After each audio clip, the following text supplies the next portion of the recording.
if the consistency of One Piece will, or at least in terms of its power scaling, if its consistency is going to pull on through for someone like Emu. But I'm not going to sit here and tell you, like, Emu is planetary, or Emu is moon level, or Emu is whatever the fuck you think Emu's going to be. I still need to play Dispatch. What's Dispatch? How would you scale Panda Man? How many times, what feats does Panda Man have? That's kind of, you go off of it. J Hero. Hey, what's up, man? Oh. G Robertson. Hey, what's up, man? Jahir Robertson. Okay. What's up, man? How you doing? Hi, E, on a small tip for helping me tackle a shift. Oh, thank you so much, Drake. Can we get some W's for Drake, please? Can we get some W's? Alright. I'ma just do this. Let's just get through this. Now, Unk is status. Now, Eon is Unk status. What do you mean? You don't know what dispatch is. What the fuck is a dispatch? What the fuck is dispatch? My apologies for not knowing, I suppose.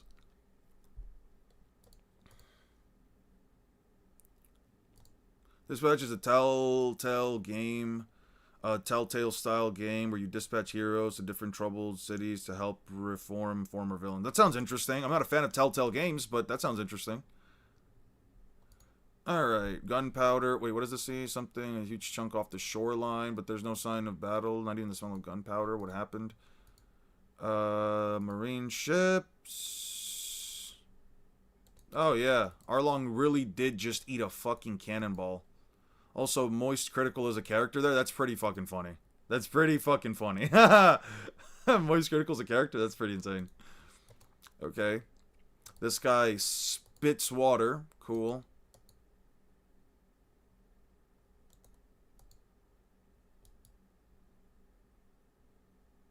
They took off the rudder. And then they pushed an entire reef. Then they punched holes in wood. Sure. And then they made a whirlpool. This is the spot. Oh, Maelstrom, we can't steer. I hope it didn't cause you too much trouble. What? The seas around here? We control everything, from the winds to the ocean's depths. That was child's play for us. Hey, JC, thank you so much for the 5. What up, Eon? Been following this content for a few. Love your stuff, my guy. Thank you so much. I really appreciate that. Guys, can we get some W's for JC Biggs? Holy shit, thank you, man. That really means a lot to me. Hey, all of this stuff always helps the channel. I'm hoping to get a camera soon, camcorder, so that way I can probably do a face reveal at some point. I don't really care to like make a whole big deal out of the whole face reveal thing, and honestly, after 10K, I can probably do one. I've also been noticing, at least like a little thing I noticed, is that like a lot of the times more people are willing to subscribe to a channel when they also know what the face of the person behind the channel is. I'm not saying that this is like 100% irrefutable, theory, but it's something I've just been picking up every now and then on the last few years in YouTube. Yeah. Ah, wait. So he says his bones are hot. 4:15. You know what? I'll check that out. I'll check that out when I can. We're gonna get to Enius Lobby regardless. I guess I could check it out right now, but we're gonna get there regardless. So I don't know if it necessarily matters if I check this out right now. But you said 4:15, right? Okay. This is pretty fucking sick. That's pretty sick. Big monkey. Right. I'm burning, even my bones are hot. I think they're broken. My body doesn't work at all. I wouldn't call it a form of durability negation, though I will say it is pretty fucking hot. I just say, like, if you don't have, like, the best resistances to heat in the first place, it's probably good enough. Kind of crazy what combative fishmen can do. Yeah, no, fishmen are kind of a problem. I'm not gonna lie. Because, like, marine ships in general aren't, like, small pieces of wood, you know what I mean? The fact that they're able to not only, like, punch holes through them, but force their way through, basically. I don't know, man. It just feels impressive.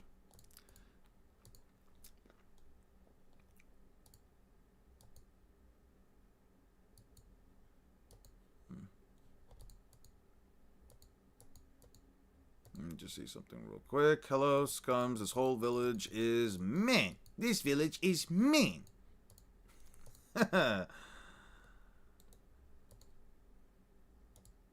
No. Ah, fuck. Alright. Move this to East Blue. There we go. Arlong Cartman? type shit. 79. Yeah, we'll take this one too.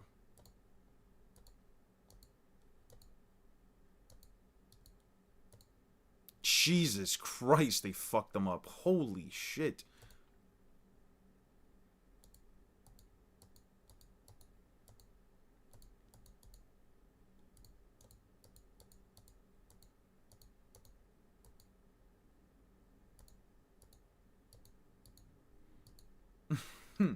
I mean, it kind of is if it's overheating your bones and organs and it's low-key ignoring your durability. Not necessarily when the guy isn't immune to heat-based attacks, and it's not like he has any resistances towards it.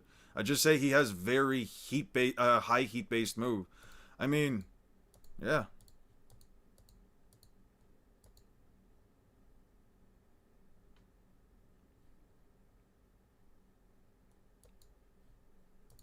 Like, Sanji's kick also does hurt him. He says his bones are broken. I don't know if that's necessarily durability negation. Like, breaking a bone is necessarily durability negation, because he also kicked him really hard. That it kind of is what Sanji does. You know what I mean?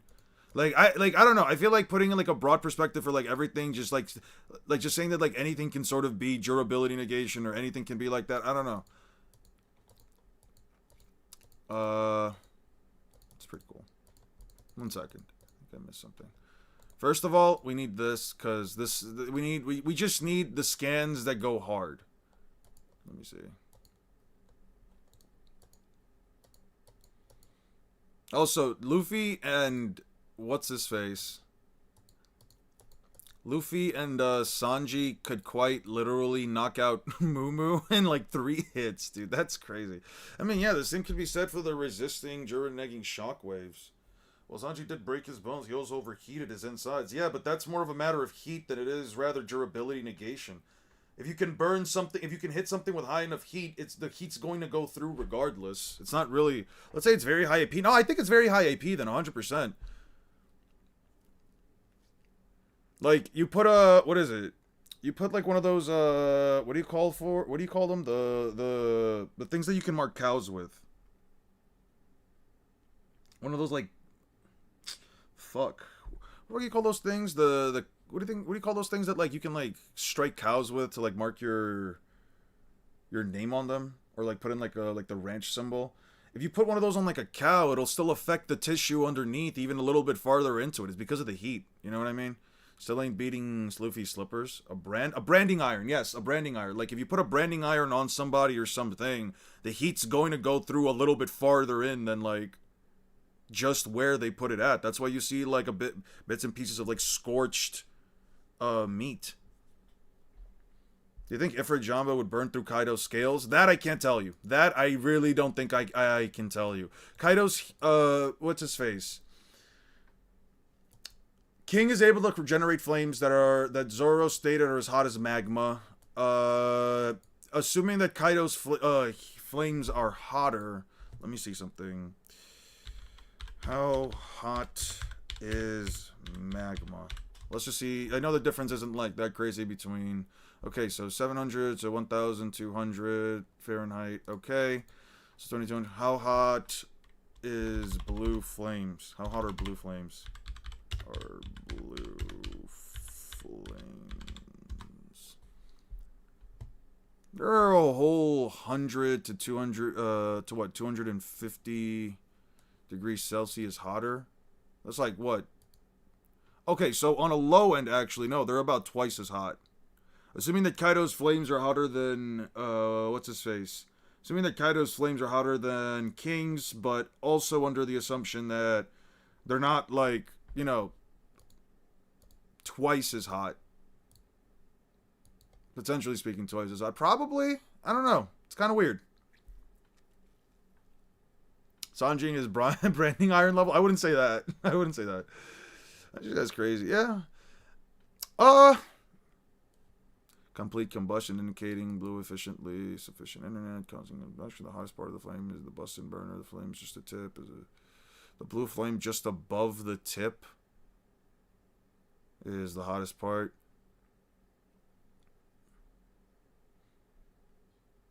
The exact temperature depends on the fuel being burned. For example, a blue flame has natural gases around that, but while a blue flame with propane can be a little bit hotter. You could probably say so. I don't know. It's one of those cases where it's like, it's just one of those cases where like Sanji has never specifically fought against Kaido. Therefore, I don't know if I necessarily feel comfortable in saying whether or not the heat of his attacks could burn through the scales. And even if they could, it's still also a matter of like, not just bypassing the heat of the, or the durability of the scales. It's not just like bypassing or like damaging Kaido through like the heat. Because like, even if I were to say that, like, the heat that Kaido could generate to make the giant flame dragon is, like, let's just say, like, it's, like, what, twice as hot? That would still put it around the heat of, like, if for Jamba, right?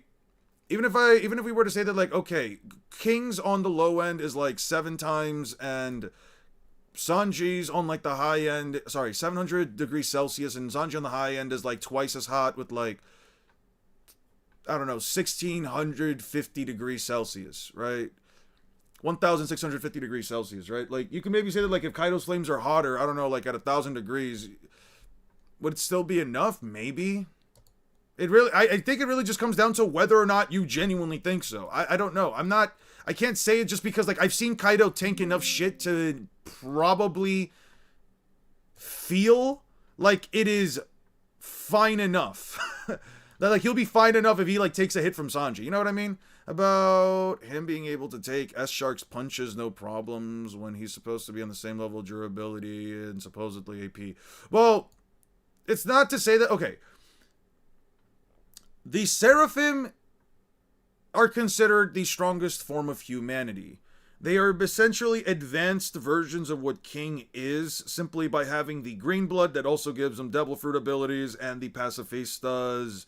not just King's anatomy, but the fact that they're also, you know, pacifista, which can shoot beams of light. I don't know if I'm okay with saying that a Seraphim is as strong as King, only because I haven't seen him do half the shit that King can do. You could maybe say that their Devil Fruit abilities that are tacked on might give him an advantage, but King also has a Devil Fruit, a Logia Fruit, that improves his capabilities in short-range combat.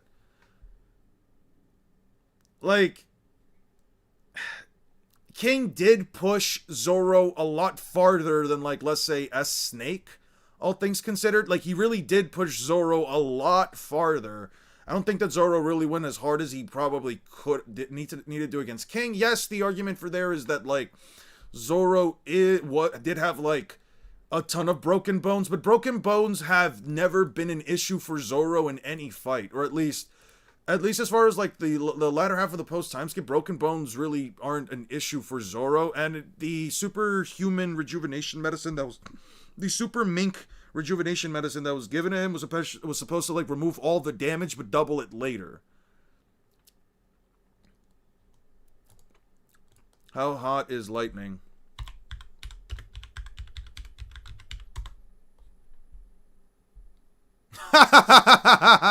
Yeah, probably. I don't know, then maybe Ifrit Jamba is hotter than lightning. Got one tapped by an L for what I remember. Yes, he did get one tapped by an L. He was just standing for a while, if I remember correctly. It would be like if you touched the stove but immediately took your hand off, not debilitating, but still ow as fuck. Yeah, like, it doesn't matter, you know what I mean? Like, it doesn't matter if, like, you know, you've got the world's biggest, toughest, strongest muscles. If you hold onto a burning hot skillet that a chef would normally be able to move, you're probably going to be like, oh, ouch, that hurt. Does it mean that it bypassed your durability? No. It just means that there is different sources of damage. Different sources of damage do different things. That's why I've been telling people for a while now. The fuck did he throw on him? It's like I've been telling people for a while now. Naruto doesn't punch as hard. Just because Naruto's AP when he throws, let's say, like a Russian Shuriken or a Tailed Beast Bomb is not Continental, mountain level or island level or whatever arbitrary value you want to give it, it doesn't necessarily mean that Naruto's, like, punches, his physical punches are about as powerful. One can be true, the other can be true, but one does not make the other true.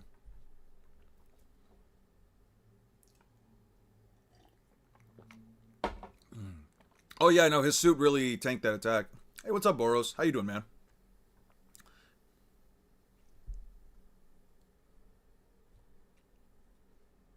Damn.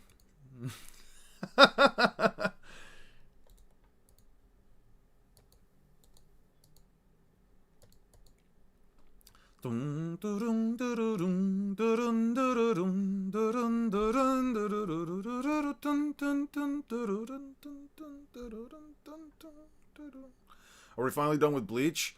No, unfortunately, we are not. However...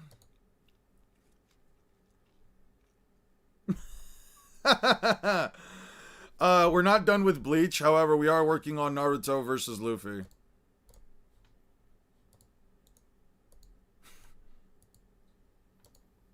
Question is the durability of Sanji's shoes. Yeah, listen, coating that shit in hockey probably helps out a lot with the heat. I don't know, man.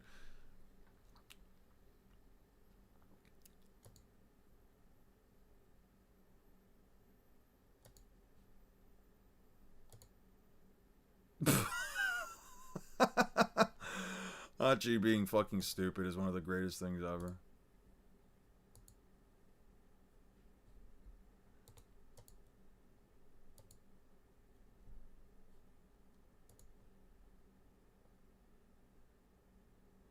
Is Naruto versus Luffy even a good matchup, though? It's really not. I really do think that there's nothing Naruto can do in almost any portion.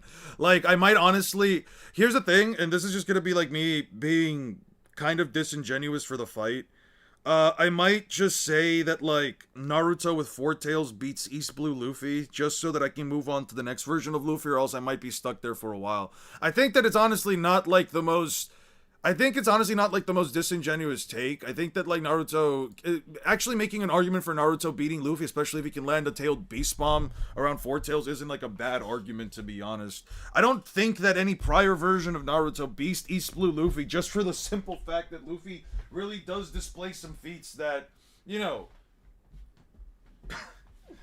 are very impressive by... At least, not by, but at least in comparison to the shit that Naruto pulls off up until then.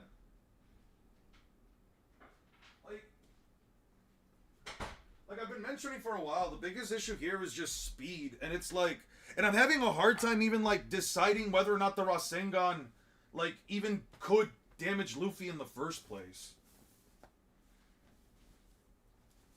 I'm legitimately having a tough time imagining if the Rasengan can hurt Luffy. Like, if he lands a Rasengan square into Luffy's chest, do I think he can probably blow apart Luffy's shirt? Yeah. Do I think that he could, like, knock out Luffy or deal, like, anything beyond middling damage to...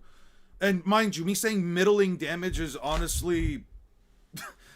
It's honestly me giving it more benefit of doubt than anything else. It's still not enough. Like, the Rasengan has like two things about it that necessarily deal the damage, right? It's the actual impact of the Rasengan itself, and then it's the ability to, if you twist your hand when you use it, at least according to Versus Battle Wiki. Tells the monkey even a staff strike from his Kusanagi blade would still hurt. Okay.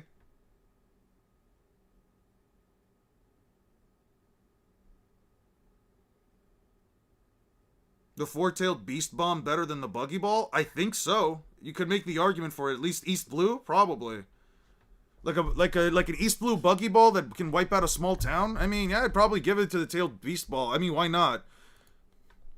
Like, does it really matter if I say that Four Tails Naruto can beat East Blue Luffy? I don't think so. In the long run of things, it's like, okay, once I get to end of pre-time skip Luffy, it just kind of becomes one-sided again until maybe 4th Great Ninja War. Like, it really just becomes, it really just becomes one-sided again. Naruto doesn't keep up with Luffy in the slightest bit at any point prior to combining Sage Mode. Like, quantifiably speaking, Naruto cannot keep up with Luffy at any point in pre-time skip once Luffy gets second gear.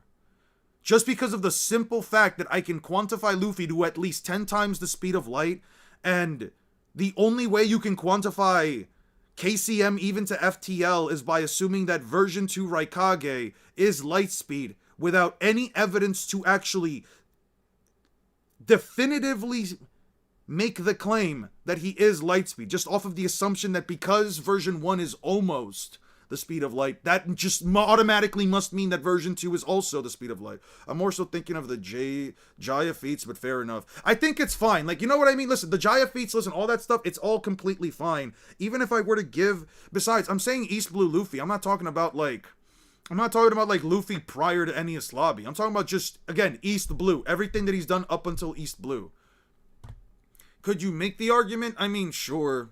The Jaya stuff definitely just makes it so that Luffy can probably tank the Tailed Beast Bomb. I mean, it really does depend on like how you choose to interpret the whole like Raigo feat when he's inside of it.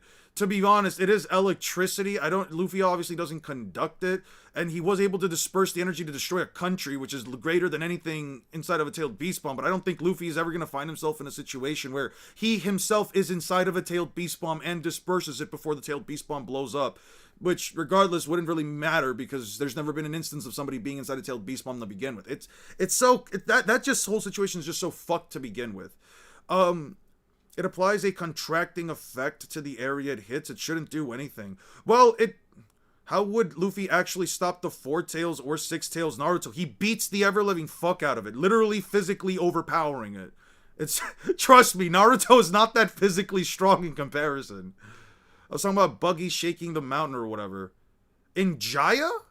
He could have also buffed up his Buggy Ball. I mean, we know for a fact that Buggy seems to have been working in the background with his Buggy Ball just for the fact that he made the I unga, therefore I bunga Luffy. True. We know for a fact that at least it could be argued that Buggy does just work in the off screen on his Buggy Ball, so he could have made it more powerful off of the Jaya stuff. You know what I mean? Like, it's not to say that Buggy's Buggy Ball couldn't have like actually like blown through a mountain. I'm not saying that's not the case, but you know, because of the stuff that we know from whatchamacallit, Impel Down, the argument could be made. Stats equalized? I don't do stats equalized. I feel like it's disingenuous to try to like weaken a character just to make another character get the take. But I mean, what does Sasuke really have? Amenote Jikara and Amaterasu? I mean, Susanoo still loses to Room. Amaterasu literally just gets shambled. Like, here's the funny part. I find it to be such an interesting case of like, if Sasuke lights up, let's say like the floor in Amaterasu, and then he Amenote Jikara's he shifts Law into the flame just for Law to shift Sasuke into the flame. I feel like Sasuke loses that exchange 10 times out of 10 just because Law quite literally has been shown to be able to teleport back to back to back to back to back to back to back with his shambles. Meanwhile, Sasuke either never or almost never teleports back to back with shift. Sasuke almost never does it. Like back to back. He only ever does like one teleport at a time. He never does two. He never does two back to back. There's also like the Muggy Ball. The Muggy Ball is said to have the power compressed. I think he said that it's more powerful, but we'll get there when we get there. What if we equalize versus to give Naruto a chance? Would that make a difference? The only thing it would do is give Naruto... First of all, I'm not doing that because verse equalization, at least in my opinion, is inherently disingenuous to how the power systems are supposed to work. And two, at that point, you're just giving Naruto the ability to punch Luffy or deal damage with his punches, and I guess Rasengan at this point, if we were to agree on it. But then with Luffy, it's like, what does he get? What does Luffy get at that point? I'm not doing stat equalization or any of that crap just because I don't believe in that kind of stuff. It just doesn't... I don't feel like it's right to nerf a character or buff another character just because you want to give him an opportunity. That's just not how I personally would go about things.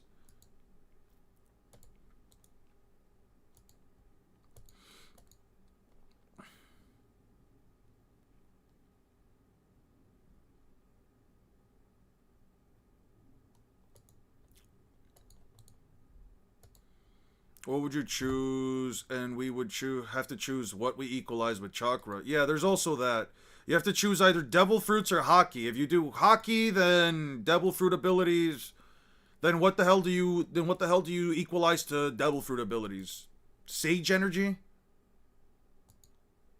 Also, Law is straight up crazy with his devil fruits. No way most of his matchups are predicting what they can't even escape from room. That's what I'm saying. I never get verse equalization. What is the point of having a versus battle if you want a balanced fight? You're nerfing or amping a character outside of what they are written and detailed as being. Yeah, that's the issue. That really just is the issue.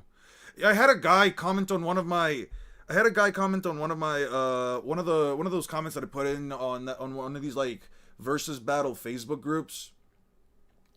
And he was saying like, yo, back in the day, it's crazy that y'all need to limit a character like this. Back in the day, we would have just had the characters use all their abilities without any limitation. And I'm like, yeah, sure, because giving one guy an objective ability is us copping out, right? Because he was saying something about like, it's totally a cop out to argue that, oh, these guys can't do X, Y, Z. And I'm like, yeah, sure, it's a cop-out to give only one character an advantage just because they have no way of bypassing this otherwise. I think that's so dumb.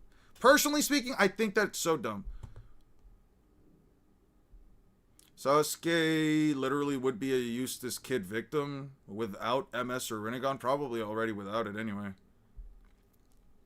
I mean, Luffy learns stuff mid-fight all the time, but if we equalize, does that mean Luffy can suddenly figure out water jutsu? We'd have to figure out what chakra nature Luffy would have in the first place. Probably Earth style. I mean, sorry, probably Fire style.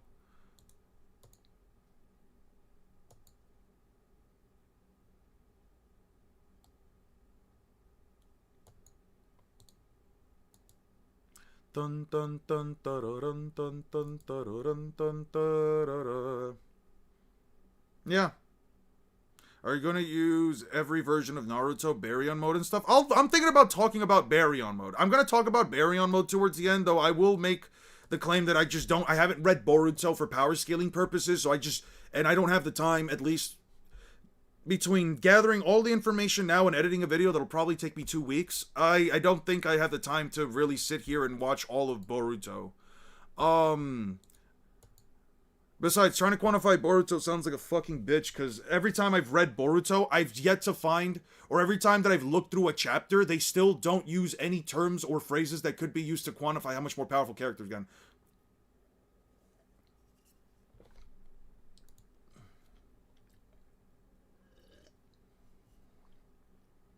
Fair enough. Does Buggy say that? I think you're right. I think you are right about that. I think you actually might be very, very much so right about that. Let me see. What was it, like 542? No, we are way too far in. So is it like 532 then? Nope. Wait. Oh, I got it right. I got it right.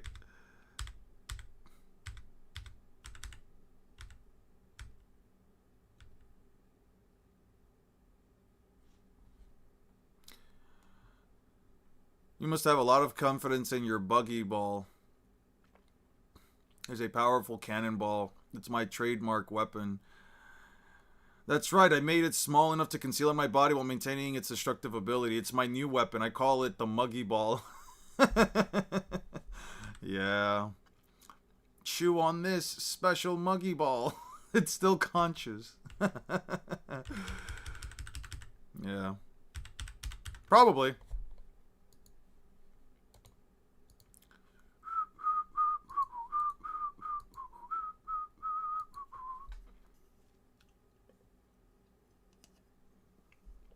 Thank you.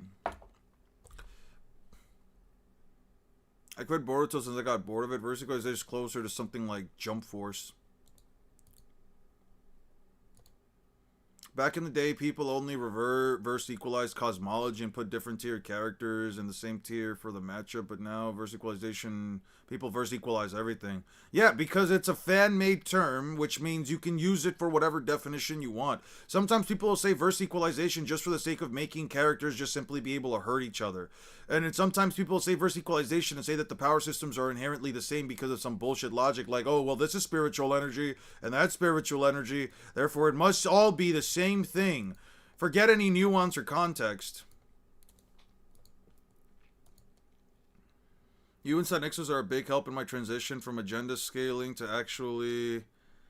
actually paying attention to the lore, feats, abilities, and credible statements. I think that's something that people don't do quite enough is look into the narrative of it. As a matter of fact, I've got an example here. I've got an example here that, like, I don't know if it'll work for you guys, but let me know if this does, right? So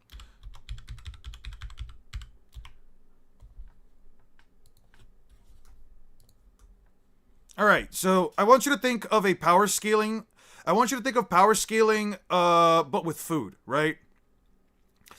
I want you to think of this sandwich right here. Ew, pickles. Anybody here fuck with pickles? I don't fuck with pickles. They would literally make me throw up. But anyway, I want you to think of power scaling, or at least making a claim in terms of power scaling, as sort of this sandwich right here, right? Now, for a sandwich, you need a couple of things. What do you need? You need your ingredients, you need your vegetables, you need your meats, you need your bread, right? I want you to think about all of the ingredients. I want you to think about all of the ingredients when it comes to making a claim. All of your points are going to be all of your ingredients, right? So you're going to look at your ingredients in 3 different categories, right? You're going to look at them in terms of in terms of feats, statements, and narrative, right? So right here, these are all your ingredients. These 3 things make up the entirety of the sandwich, right? Now, hold on. Let me cook for a second. When you're talking about your claim, let's say Naruto can blow up a planet, you're going to need something to back up the claim, or else you're just giving somebody a boatload of invisible food. There's nothing on the plate, you're just making it up there in your sources. Trust me, bro, right? It's like giving somebody a plate of food, but there's no food on the plate. You're just giving them empty air, right? That is a claim that has nothing to even remotely back it up, nothing to support it, right? Feats and statements are the meat and veggies of your sandwich. So your statements could be the lettuce, the pickles. Your feats could be the cheese, the meat, the tomatoes, right? These things altogether make up your claims. They make up your stuff. The more claims you have, the bigger your sandwich is. Some sandwiches have a lot of ingredients to them. Some sandwiches only have a few ingredients to them, right? It's not about how many ingredients you have per se, just about having enough to make a sandwich. But here's the thing, right? If you have a sandwich,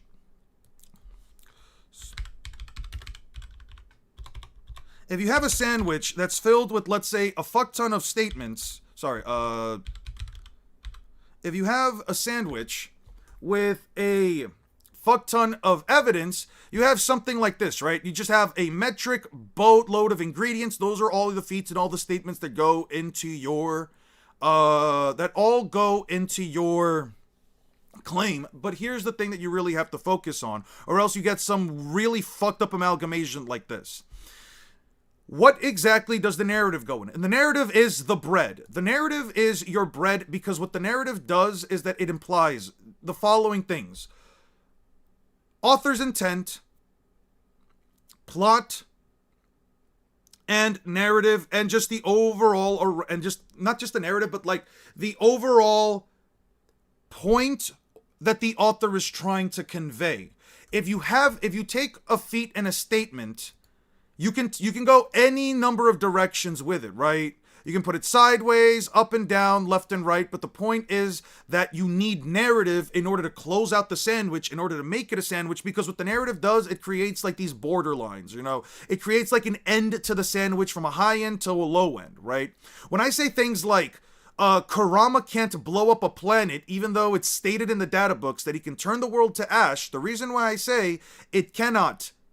The reason why I say Kurama can't actually one-shot a planet is because there are no feats and statements to back it up, right? There's no feats and statements for it. All you have at that point is nothing more than pickles and lettuce on your plate, right? You have no feats to back it up. You have nothing else to really support this. The narrative, you don't even have bread because the narrative doesn't support it. The narrative doesn't support that Kurama can wipe out the planet in a single blast, right? That would be a false claim.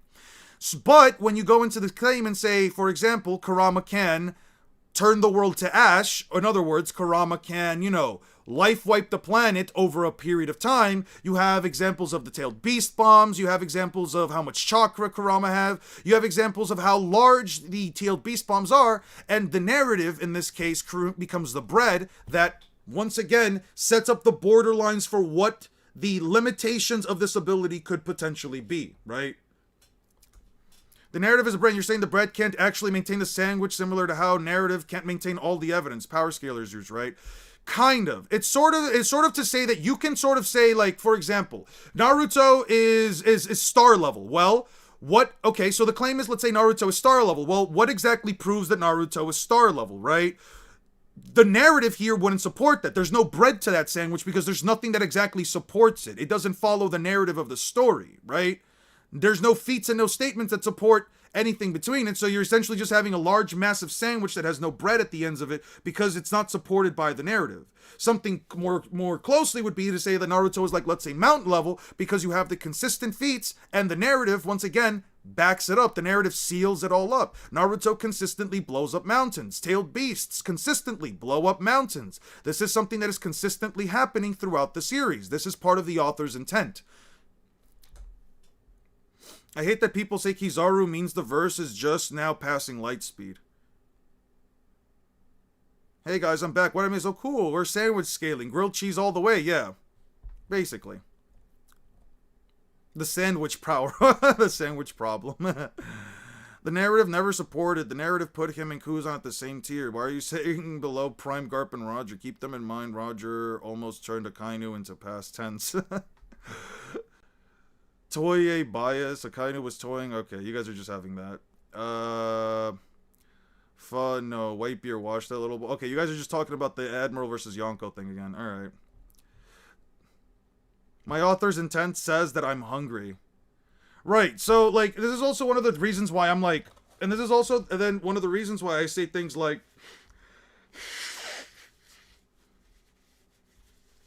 for example, Don Chinjiao and Don Sai. For example, let me give you an example right here, right? Dressrosa. I always have a tough time finding this. Okay. So let's say Don Chinjiao and Don Sai, right? I always forget to get those fucking pages. I'm gonna have to get them later. Okay, so Don Chinjiao and Don Sai, right? So Don Chinjiao says, crystal ice sheet. This continent is known as the crystal ice sheet. Pickaxes and nails can't scratch it. Yada, yada, yada. This right here is known as a statement. So that makes up already a portion of our ingredients. If we move on ahead, then you get the moment with Don Sai where he cracks Don Chinjiao's head. That's another feat. Now you have this feat right, the statement right here.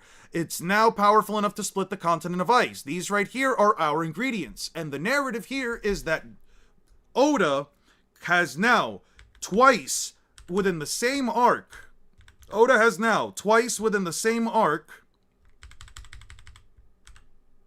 19 has happened what in 719. This is in what 771. So what is that, like 52 chapters? Oda twice in the same exact arc has made it clear that these guys could split a continent that is tougher than metal. That already has been twice stated within the context of this one arc. That right there means that it is narratively implied. That right here is the bread.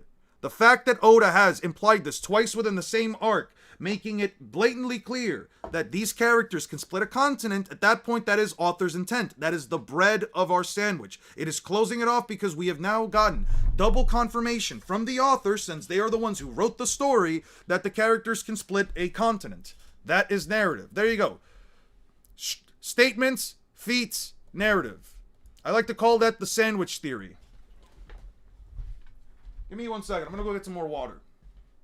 Hungry writing is the best kind of writing. Type shit.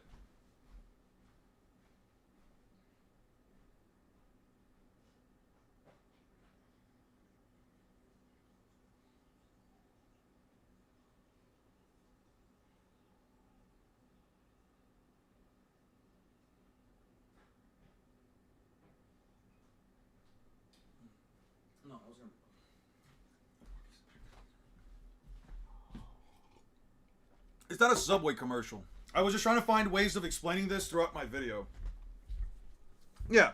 You want to use narrative with your scaling, or else you can just say anything like Naruto is universal, Bleach is universal, low complex, multiversal, all that crap. You can basically use all of that when if you don't use things like narrative. It's kind of weird.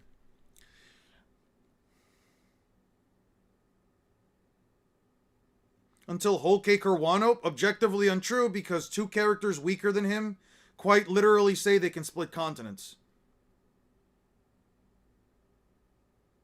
This is Yonko is silly. It depends on which Yonko and which Admiral. Yeah, you try telling them that. Just let them have their debate. And also, you would be objectively incorrect to say that Luffy is only Continental in Whole Cake Island. That is both disingenuous and wrong, especially after I quite literally show the scans every single time for the last multiple streams. I don't know how many times I can bring up those scans without people saying, "Oh, hey, yeah, these characters aren't actually Continental." You know what I'm saying? They're not Continental.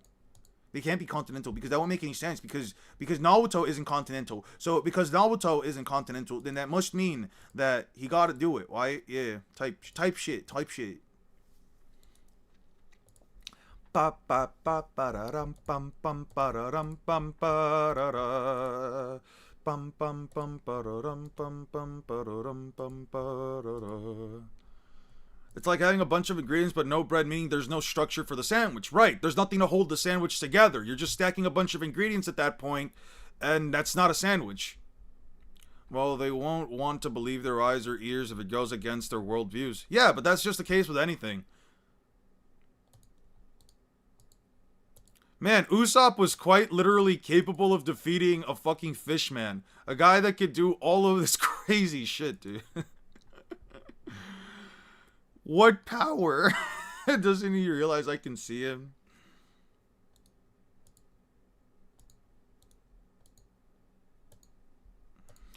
Wait, when we say Luffy is Continental, are we talking about his destructive capacity or attack potency?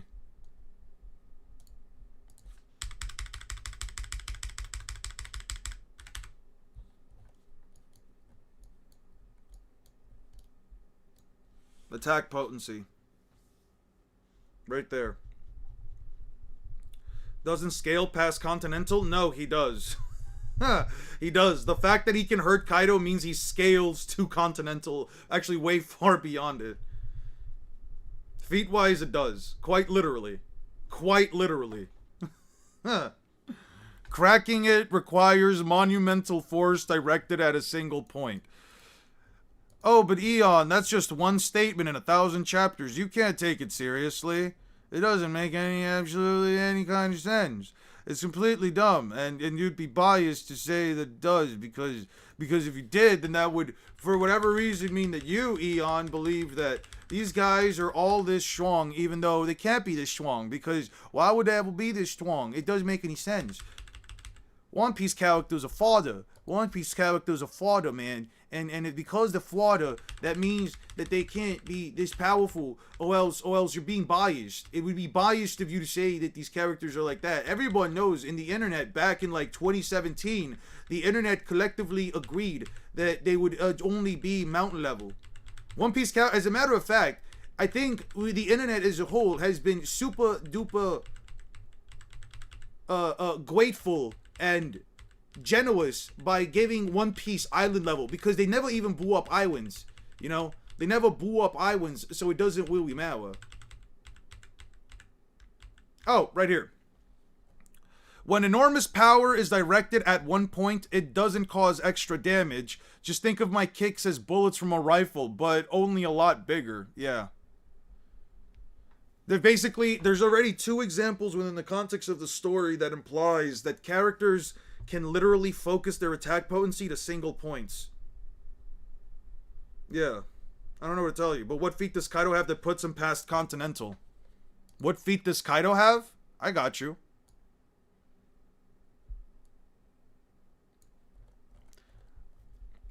Dun dun dun da da dun dun dun da da dun dun da da. Nope.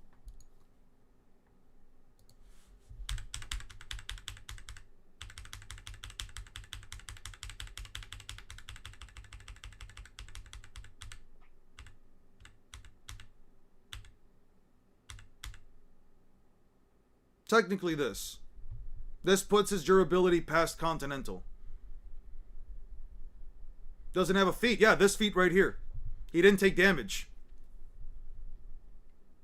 This right here didn't even take damage. 0 scratches. Gets up from it without taking a single percentage of damage.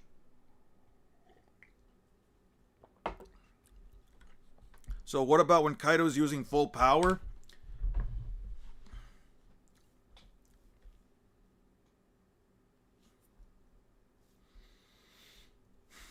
I don't know. You could probably say Kaido's hybrid transformation is about as big of an amp as Gear 4. Honestly, it's not that bad considering they were both amping themselves up. That's not him using his full power, but okay. Who? That's not Hulu using their full power. Luffy? That's not Luffy using... Who's not using his full power? Kaido? Kaido. Yeah.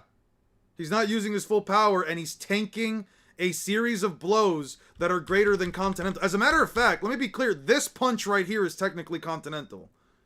This punch right here, I can scale to Continental based on the fact that Luffy's Kong gun is what fixed Chinjao's head, which was later broken by Sai, which is the feat that made him say, yes, I can now split a continent. I'm pretty sure a stronger version of Luffy would make this feat punch right here at least Continental. And Kaido just tanks it without taking a single smidge of damage. He takes, what is it? At least within the context of this photo, 1, 2, 3, 4, 5, 6, 7 punches from Luffy's Gatling and doesn't even feel it. Yeah. Greater, beyond Continental durability.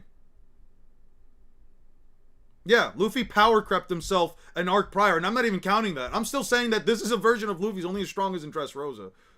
So what is the scaling when Kaido's using his full power? I'm not saying Kaido ain't Continental. I just want to know what scaling you have when Kaido's using full power. He is strong enough to fight he is strong enough to speed blitz a version of Luffy. He is strong enough to speed blitz a version of Luffy that is physically more powerful than this version right here. He not only speed blitzes him still in base, but then Luffy goes on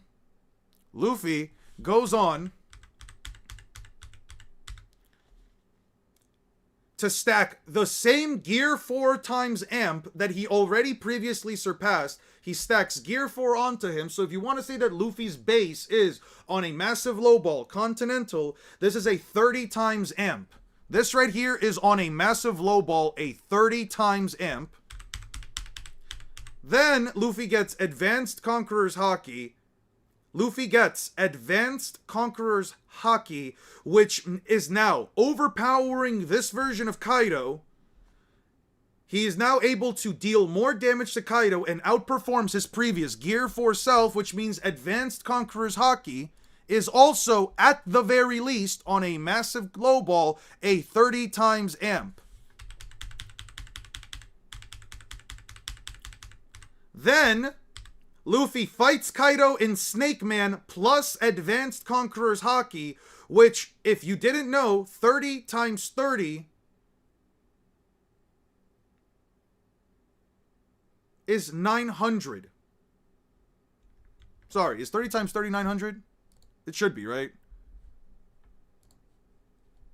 30 times 30. 900 times. Luffy, at this point, is 900 times Continental. Yeah. This would mean that Naruto is 9,000 times whatever you think Continental is. And that's... Where did you get these amps for One Piece from? I got you. Dressrosa. Do I really not have... dude, I really need to get all those fucking flicks. Fuck. I'm gonna have to actually look it up. Give me 1 second. 790 what? What is this? 784. 784. 784.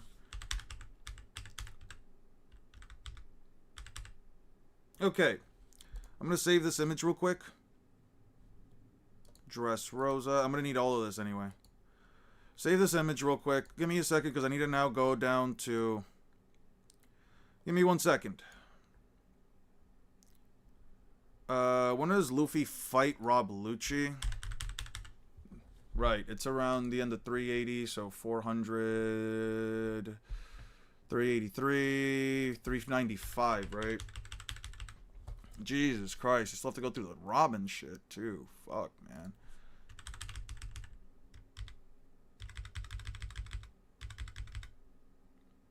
Okay, so Luffy uses second gear around here. Now we need to get to the Rob Lucci fight. Okay. So, you see this statement right here? Okay. And let me just pull up one more thing. Library of Ohara, One Piece, and then we go to data books. Fuck me, I have to find now that statement as well. Year 2, 10 times multiplier. 10 times multiplier. Okay.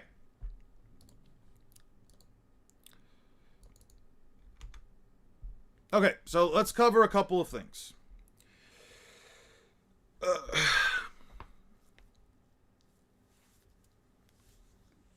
Okay, so in the One Piece yellow data book, the French data book specifically, it states right here that power and speed increase tenfold. Not even a master of the Rokushiki could anticipate his attacks. From the yellow data book, it says right here that Luffy's Gum Gum Pistol, if you translate it quite literally as it's stated, it says he increases his power and speed tenfold. That is a 10 times multiplier. Now, some people are going to say, but Eon, that doesn't say what the Japanese translation says. I've spoken about this in my videos before, but the Japanese translation doesn't contradict this in the slightest bit. As a matter of fact, the Japanese translation says, power and speed are extraordinary. Even the Rokushiki user cannot respond. They don't contradict one another. One gives you a multiplier, the other one doesn't.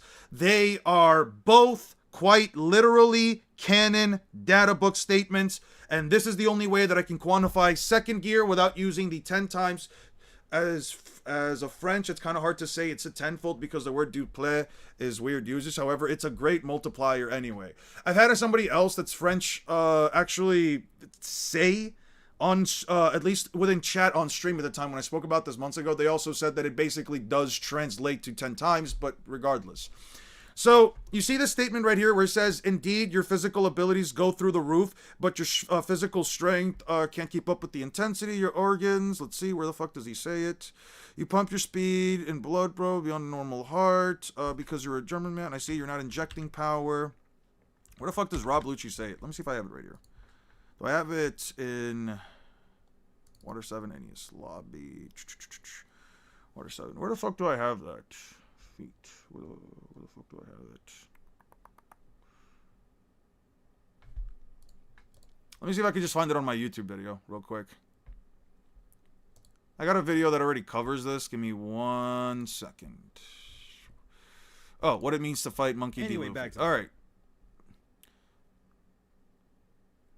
Gear 4, gear 4, gear 4, gear 4, gear 4, gear 4, gear 4, gear 4, gear 4, gear 4, gear 4.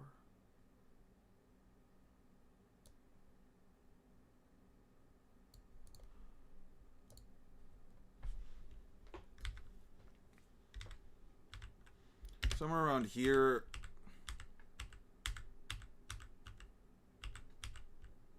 Oh, right here. There's actually back down at the crates. Oh, this is a different translation. Okay.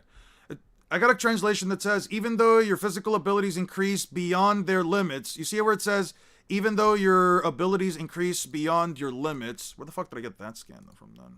Oh. Right here, Doflamingo says, oh, god damn it. It's not going to go like that because I have the way I have it written. It's going to be a little bit fucked. I hate that. It says right here, he's hardening his skin with armament hockey and using the tensile force to raise his power several times beyond his limits. Rob Lucci says, even though your physical abilities increase beyond their limits, Doflamingo says several times beyond your limits. The term several could be used, the term several is usually used as a way to denounce multiple orders of something or multiple or something within terms of multiple value, but it's always above the number 2. Several at bare minimum is always at least above 2, which means 3. So if it's several times stronger than second gear, which is at least a 10 times amp, that means that it has to be at least 30 times. So once again, you have Kaido fight Luffy. You have Luffy fight Kaido. You have Luffy fight Kaido with 4th gear. It doesn't work. You have Luffy surpass his previous 4th gear cell, which means his current base has to be stronger than a version of Luffy that was prior, not only Continental, but technically 30 times above Continental, but we're going to ignore that and just say he's Continental alone.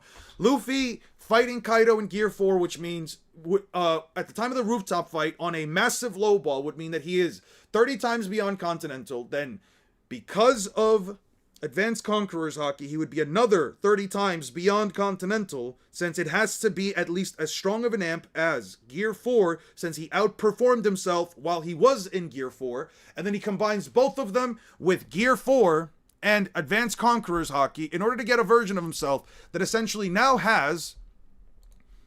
Interesting, by the way. I don't know why that translation's different, but we'll take it.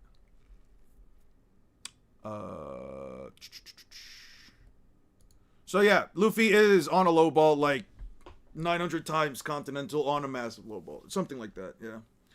Doesn't matter, Luffy still dodges and...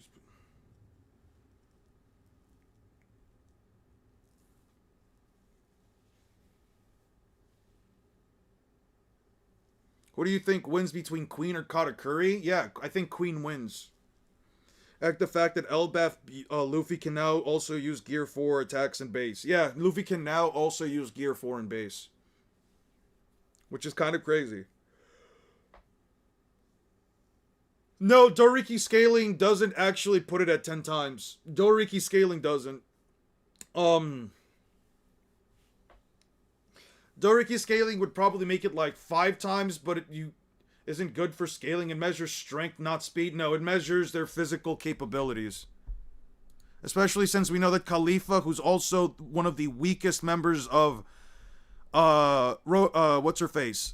Khalifa being one of the weakest members of CP9 is also not capable. Is also one of the slower members. She stated verbatim to have one of the slower versions of Soru.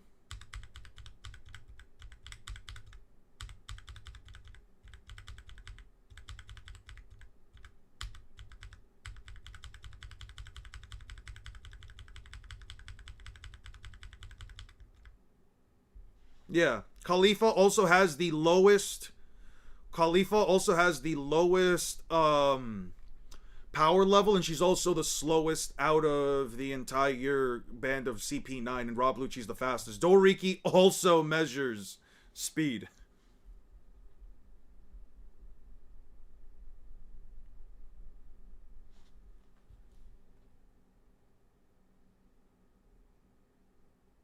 It also says right here it measures physical ability, not just physical strength.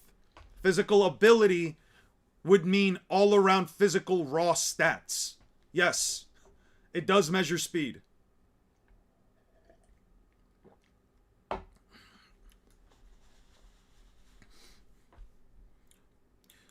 You also wouldn't be able to get it Doriki to 10 times amp. You would get it to like a 4.8. You would get gear 4, second gear like a 4.8 something times amp.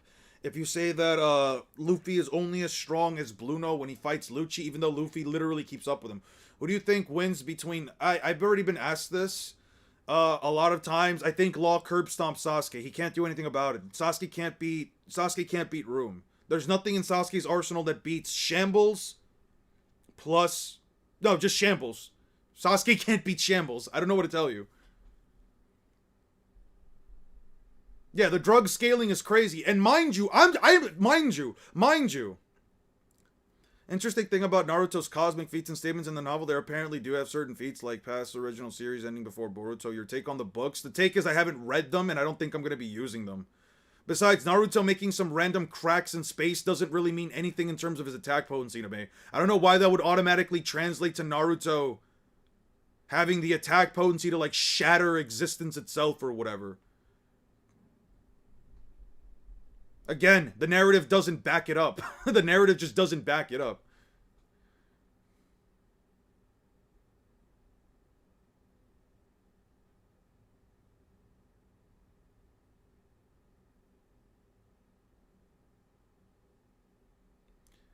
I mean, yeah, it doesn't measure speed because Luffy didn't go from getting speed blitzed, from getting blitzed to blitzing Bluno and base, but nah, not speed. Yeah, a part of the narrative though. Yeah, but do any of the feats actually have anything that back them up in terms of like attack potency? Because again, I'm aware of the whole like Naruto having like some chakra spikes or whatever, creating some dents in like the space outside of Earth, but again, how does that translate directly to attack potency?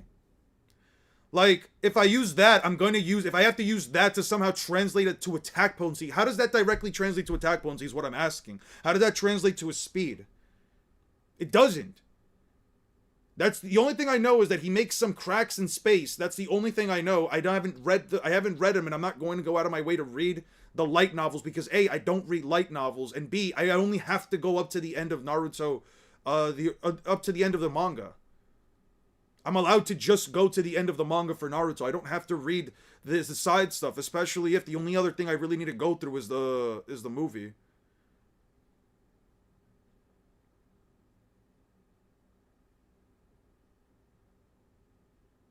Who wins between War Arc Naruto and Final Arc Deku? I don't scale My Hero. I can't answer that question.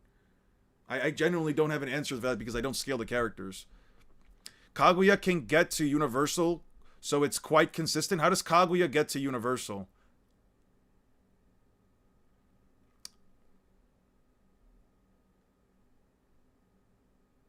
How do you get Kaguya to Universal? How are you guys tagging people with the longest name? I don't know. What are some of Naruto versus One Piece fights you think are actually close? Not that many. There's not really that many. Like, off the top of my head, basically everything pre-time skip in Naruto is garbage. It doesn't even matter. Everything pre-time skip in Naruto kind of doesn't matter as long as the characters are weaker. If we're talking about anybody stronger than East Blue Luffy. As a matter of fact, I can genuinely just make the argument that pre-time skip, Luffy probably gets all the way very far into the war. I can unironically make the argument that off of raw taijutsu alone, Luffy gets through a vast majority of the 4th Great Ninja War up until like the Ninja Jesus stuff. The Ninja Alien Jesus stuff. Like, until then, I have not read them either. As you said, the whole sandwich must be eaten, agreed or not. Learning the full story would likely help. Maybe, but I don't have to read the novels because at the end of the day, all I care about is what's inside the manga. I'm only basing it off of the shit that I've seen and read, and mind you, I've only read the manga and I've seen portions of the anime. At least up to the list point. I'm not going to read the entire novel, especially since I wouldn't have the time to read through the entirety of the novels to get the full context of it. I wouldn't be able to get the video out this month. I have not read them either. By the way, do you think the Kaguya Dimension feats? I don't think that they're feats per se. It's like saying Kamui is a feat for Obito, or Obito is universal because he has an infinite time space that came from his Mangekyo Sharingan. It's a creation feat. Creation feats, mind you, it might not even be a creation feat in and of itself, because you can just make the argument that as soon as Kaguya awakened Ame no Minaka, she got all of the multiple dimensions.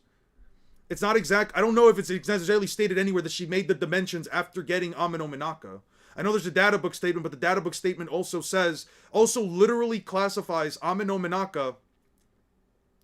The Ame no Minaka is also stated within the data books to be just a ninjutsu, not a 6 paths technique, not a senjutsu ability. It's stated to just be straight up ninjutsu. When people say that the whole ETSO scales her to like star level or universal, I'm gonna be just straight up honest with you.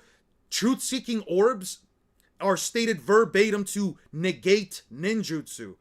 I can just make the argument that because Ame no Minaka, by the very same thing that is stated in the data books, in the very same data book statement scan, says that it is a ninjutsu, I can just argue that TSO don't have the attack potency to destroy an entire dimension. It simply negated the space-time dimension itself.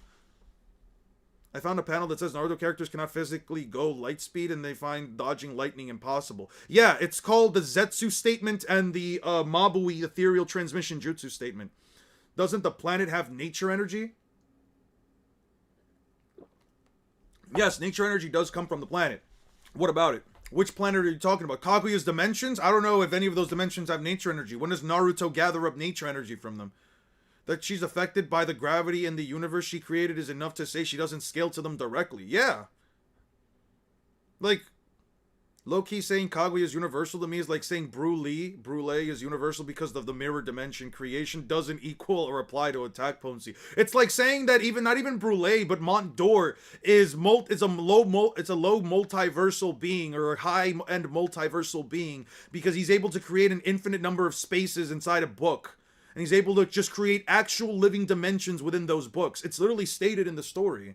If I give one to the other, we've seen what happens to Tsunade when she and A teleport at the speed of light. She had to regenerate. Yeah, she had to regenerate. So why would I believe that the characters can move at the speed of light if moving at the speed of light, not even just moving, being teleported at the speed of light causes that much physical damage? Also, if Kaguya scales through a dimension, so does the girl from Demon Slayer who created an Infinity Castle. Yeah. It doesn't, like, one thing doesn't add up to the other. You know what I'm saying? Like, Bluno, like, does that mean that Bluno created the door dimension because it came with his doors? You know what I mean? Like, does that sound silly to you? I think it's in the same realm of silliness where it's just like, listen, if you want to believe it, you're more than welcome to. I'm not going to tell you you're wrong. But at the end of the day, don't sit here and tell me that I'm wrong for not believing it.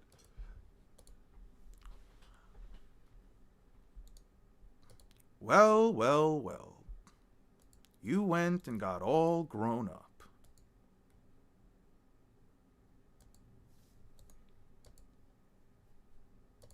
Like, I'm not here to tell you whether or not, like, you know, if you want to, like, here's the thing. If there are people here that, like, just legitimately believe that Naruto is going to win, listen, don't take my opinion for it. You can honestly, do I even take these fucking, do I even take these panels? I'm not going to take these panels. Wow, that is crazy. Yeah. All this crap. Let's just get to the bell test. Aquatic temper and monster strength, Anyway. The Mabui statement just means that light speed characters are just that durable. Not necessarily, because what makes any of them more durable? The Raikage is literally stated to have a specific kind of toughness. Like, they literally, that is literally a point that is brought up for the Raikage. That him and his father have a unnaturally high toughness that would allow them to survive it. She says that normal people like Tsunade wouldn't be able to survive it. And so it's like, what are we talking here then? You know what I mean?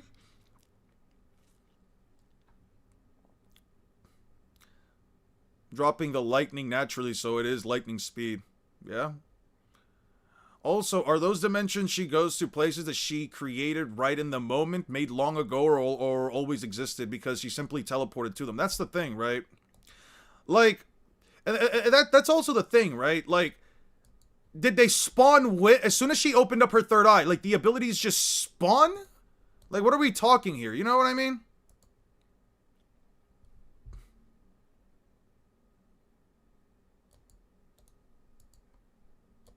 Like, when people say that Sakura crushing the ground beneath her and making this hole is, like, super fucking impressive, all I'm thinking to myself is, like, I could genuinely see Luffy perform a feat similar to this in East Blue. I think I could pretty much see Luffy doing this. As a matter of fact, Luffy technically has a more impressive feat than this, just off of like a year prior to the series starting. If we go by the Kuma backstory, where he goes to actually see Luffy early into the series.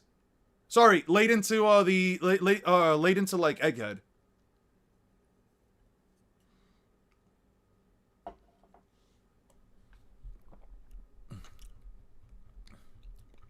Mamui doesn't know everyone, plus Tsunade just got some scratches. No. Tsunade did not just get some scratches. Tsunade had to use the mitotic regeneration jutsu in order to prevent it from tearing herself up.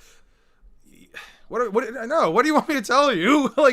Like, no, I would think that Mabui actually knows what her jutsu is capable of doing to the average shinobi, and she's saying this to a Kage. Yeah, no, I don't, sorry. Come on now. Like, I get wanting to defend Naruto characters and all that shit, but if you're gonna make arguments, at least make one that doesn't straight up just feel disingenuous. Like, Tsunade only got some scratches, come on out, yeah. Because Tsunade needs to use the mitotic regeneration jutsu if she ever gets some scratches. Luffy pretty much did the same thing when he was under hypnosis. Yeah, he also ripped off the mast off of a ship. There's very few feats in Naruto that are that impressive. Unfortunately, there isn't. That's because whoever made it is probably high on... No, I don't think they're high on anything. Mabui's jutsu also wasn't designed for people. Tsunade isn't the person. Mabui teleports less durable objects. No, it's because objects don't suffer from getting their skin ripped apart by being teleported. Now we're assuming that the objects Mabui teleports is how... Oh, I could just say that... Oh, are you just assuming that Tsunade has higher durability than the objects Mabui is teleporting? Are we just assuming that now?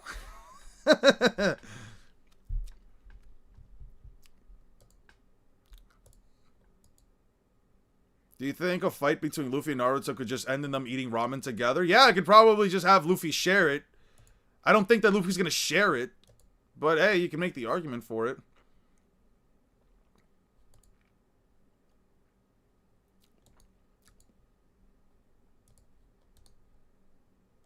How you doing, Lazarus?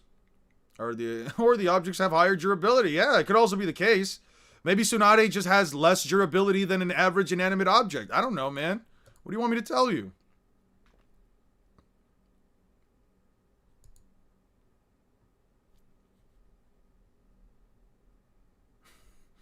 It was 575 that Tsunade and A get sent if you want to make sure. No, I know the chapter pretty well. I think I already have it. Sasuke retrieval. I don't know. I no longer think I need any of that. No, let's go to Naruto. And then let's go to... it's in the first half of the war. Yeah. First half of the war. Nope, I don't have it. Wait. I should have it.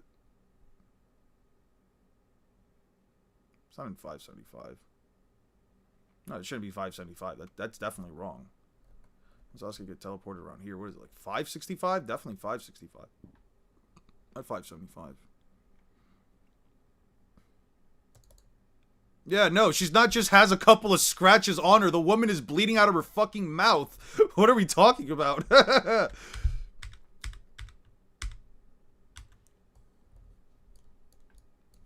The only one who has ever successfully traveled using this jutsu is the third Raikage, and only then because of his extra tough physique.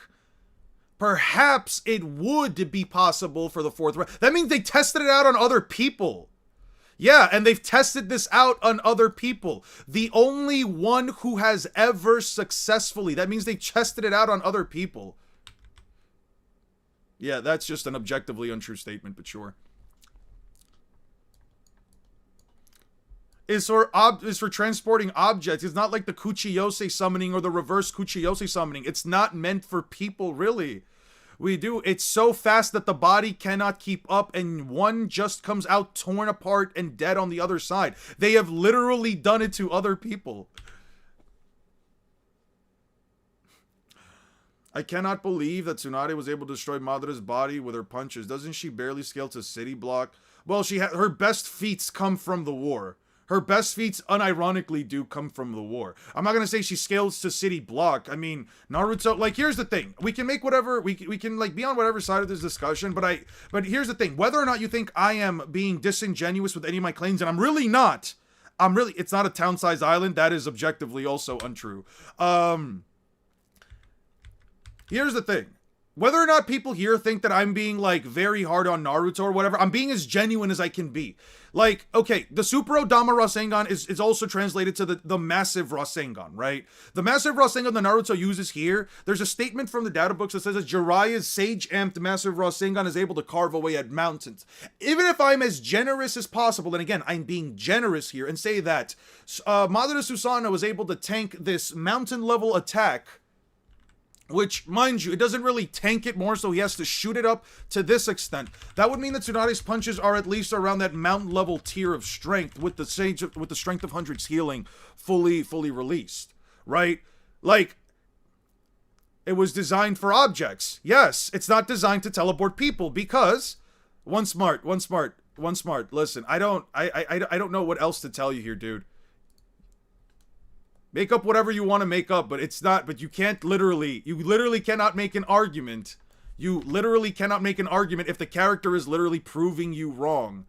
The transmission rate is so fast that the body cannot keep up. You see that right there? You see that right there? You see the words? You see the vowels and consonants lined up in such a way that they make up a sentence that literally refutes every point you make. You see how the story literally just says you're wrong? I don't know what to tell you here, man. By the way, where would you dropping Madara's meteorite scales? I don't know. It never stated. It's never stated. What do you want me to tell you? It's never stated. You're not being hard on Naruto. People are just being generous.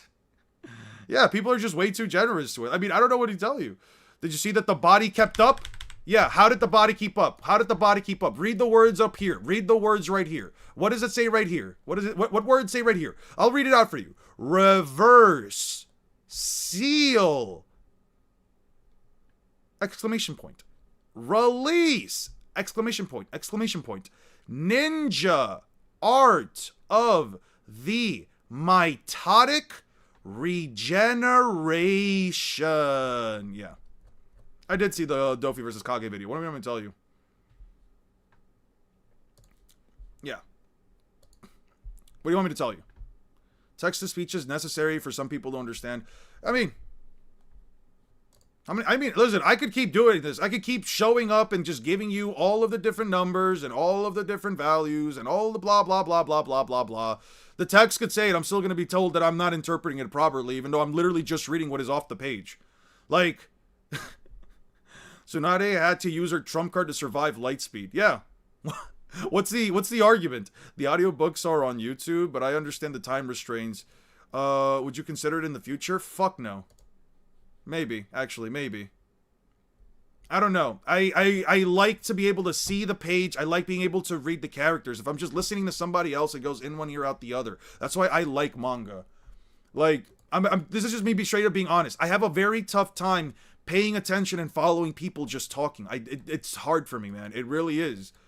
Even when I'm watching YouTube videos, a lot of the times it's just in one ear, out the other. I'm just watching images just go by. That's why I like to just do things on my own. Sure, I could sit there and listen to the audiobooks. As a matter of fact, let me see this. Naruto novels audiobooks. Let me see. Are they? Jesus fucking Christ. It's an hour long. The Itachi, the Bright Light, the Sasuke, Sunrise. Dude, that's... How long is this? Like, let's just say 20 minutes, 40, 1 hour, 2 hours, 3 hours. Wait, what am I saying? 1 hour, 2 hours, 3 hours, 4 hours. That's 4 hours. 1 hour, 2 hours, 2 hours, and what? 2.5 hours. 1 hour, about 2-ish hours, 3, 4, 5, 6, 7, 8. Jesus Christ. Oh, wait, let me go back. Yeah, it's going to be a couple of hours, man. It's still going to take a while. Yeah, those audiobooks are going to take a while, dude. I'm not doing that. I'm not sitting for hours doing this shit. I got you. I think I already got the stuff. I have a video suggestion on your off time, if you can even have that right now. Stop Scaling Creation by Shiny. Also, have you started reading Chainsaw Man again? I have not. Currently, I have no interest in going back to Chainsaw Man until maybe next year when I'm done with, like, all of this stuff. I'm done with the Bleach review. Like, the upcoming videos I'm definitely going to be working on are Bleach, the Bleach review.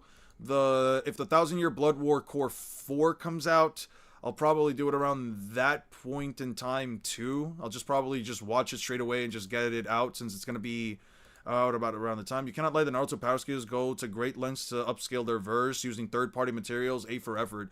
I mean, I think it's fine to use the data book statements. The only issue that I have is that a lack of statements and quantifiable feats make it so much so that it kind of makes it a little bit difficult, at least in my opinion. It kind of makes it a little bit difficult, in my opinion, to like get a good range of like how powerful these characters could potentially be. You know what I mean?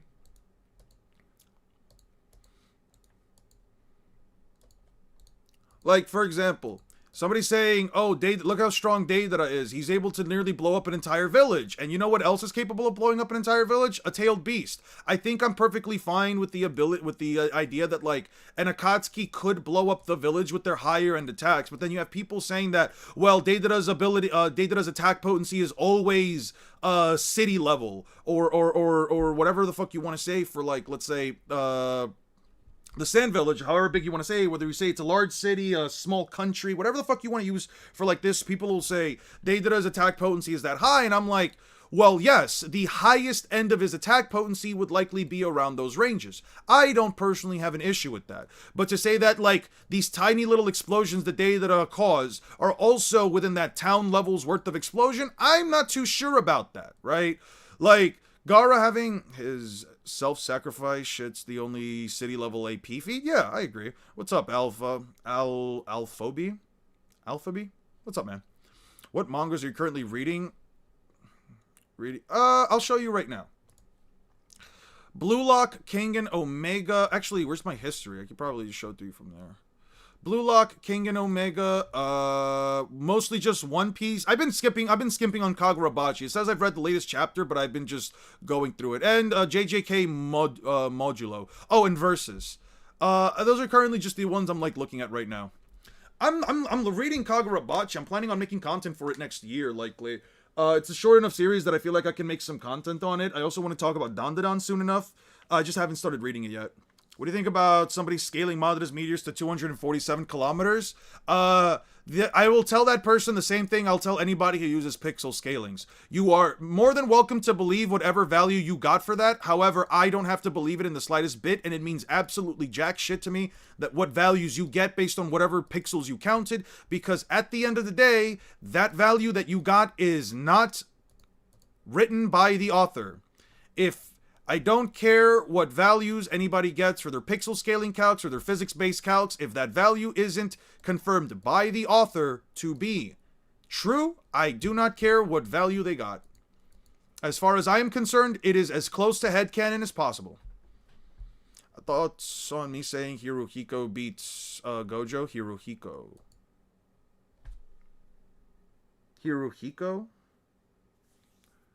what is that? The two blue vortex? What are you talking about? Hirohiko. Let me see. Hirohiko. Who the fuck is Hirohiko? Oh, this guy. What was his ability again? Let me see. What was his ability again? You're gonna have to forgive me because I read Kagurabachi casually. I know who he is. I read Kagurabachi. I just don't scale the series.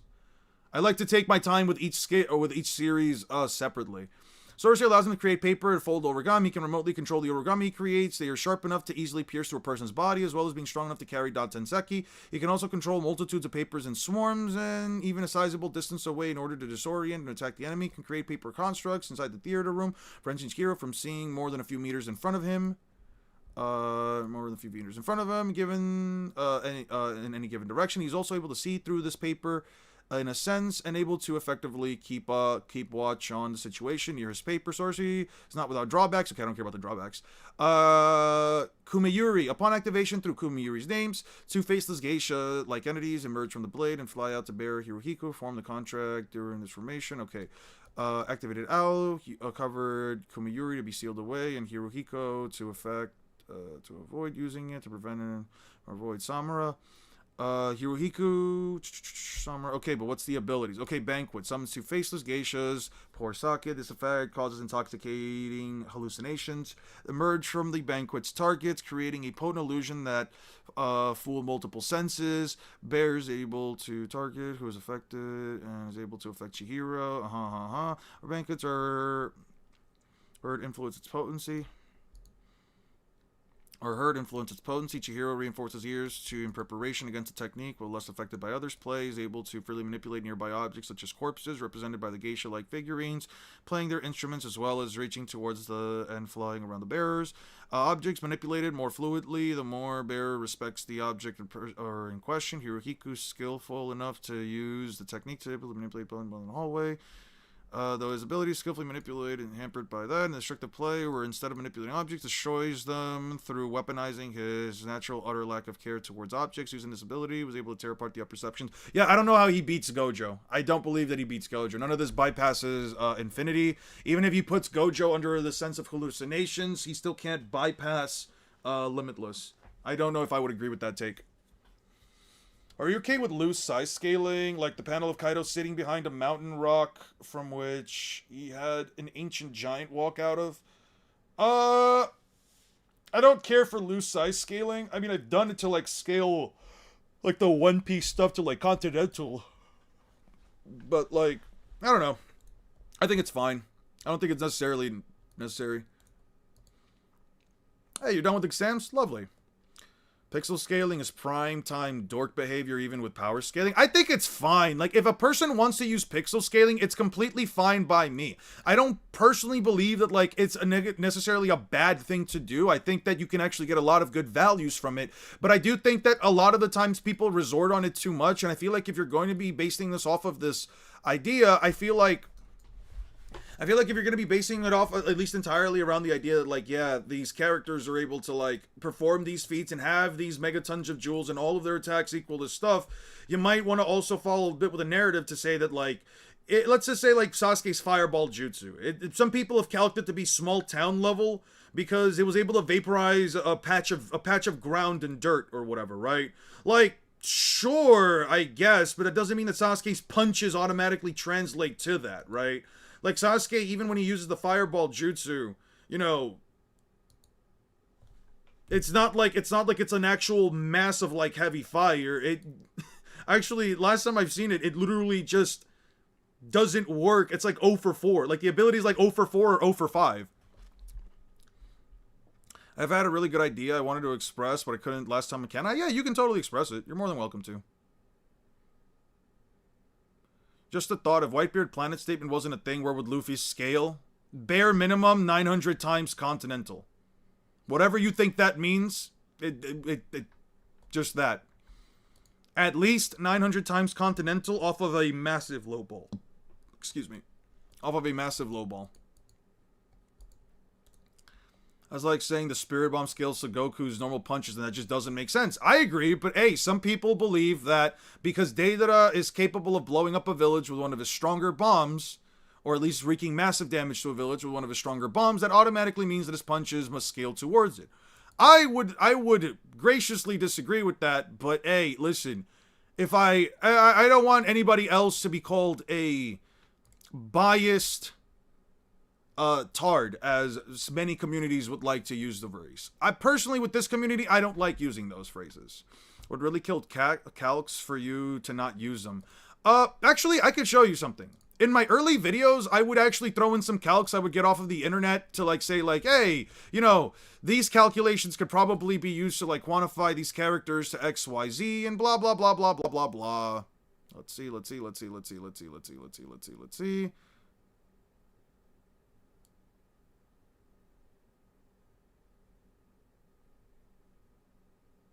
Let me actually, maybe not this one. Let me do the Kaido one. Kaido versus Madara.